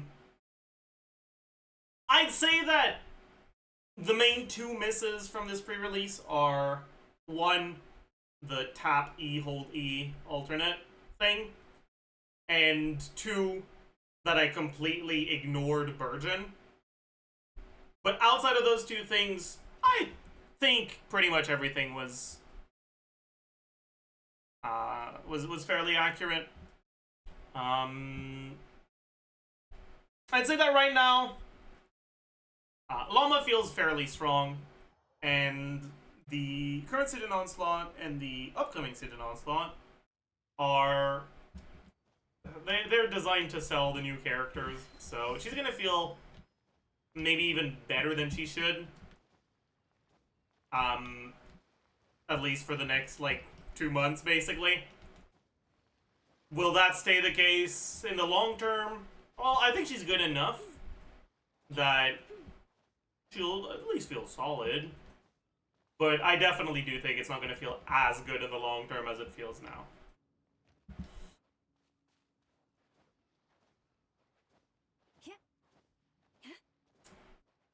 In any case, that's going to be it for the post-release. As usual, I hope you enjoyed. I hope you learned a thing or two, and I will see you guys in the next one. Bye, YouTube. Alright, chat. It's Jover. I should do this before I forbore, but I don't want to. I already let the editors know.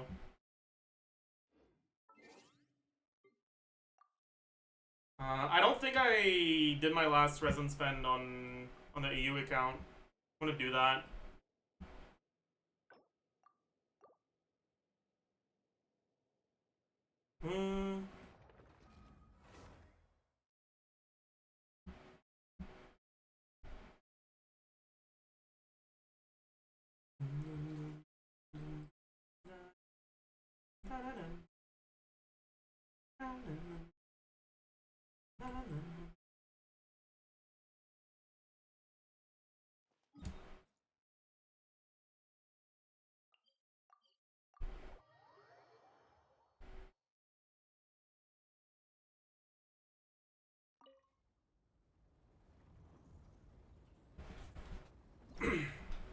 Alright.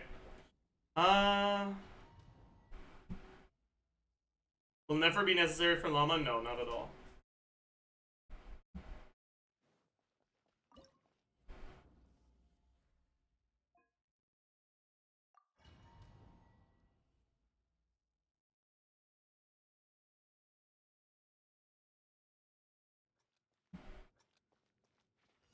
Burn it down. Form first. Let's Oopsie. Wrath from the sky.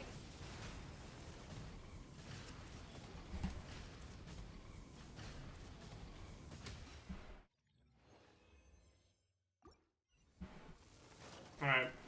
It's time, chat. I'm actually gonna get an insane Flint's piece here. Look. Look, it's right here. Oh my!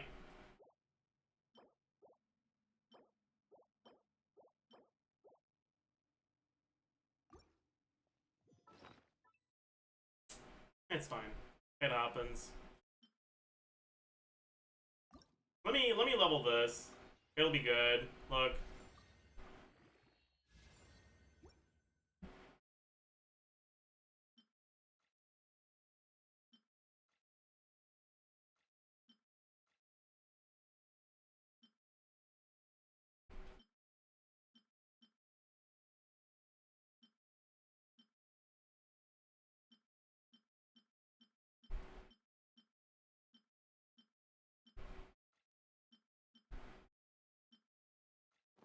Chat, I don't like this game.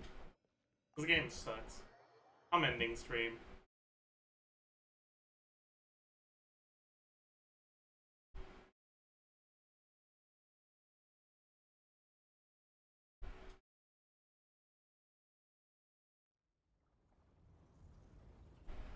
Oh my god. Komemo streaming at this time? Rate him.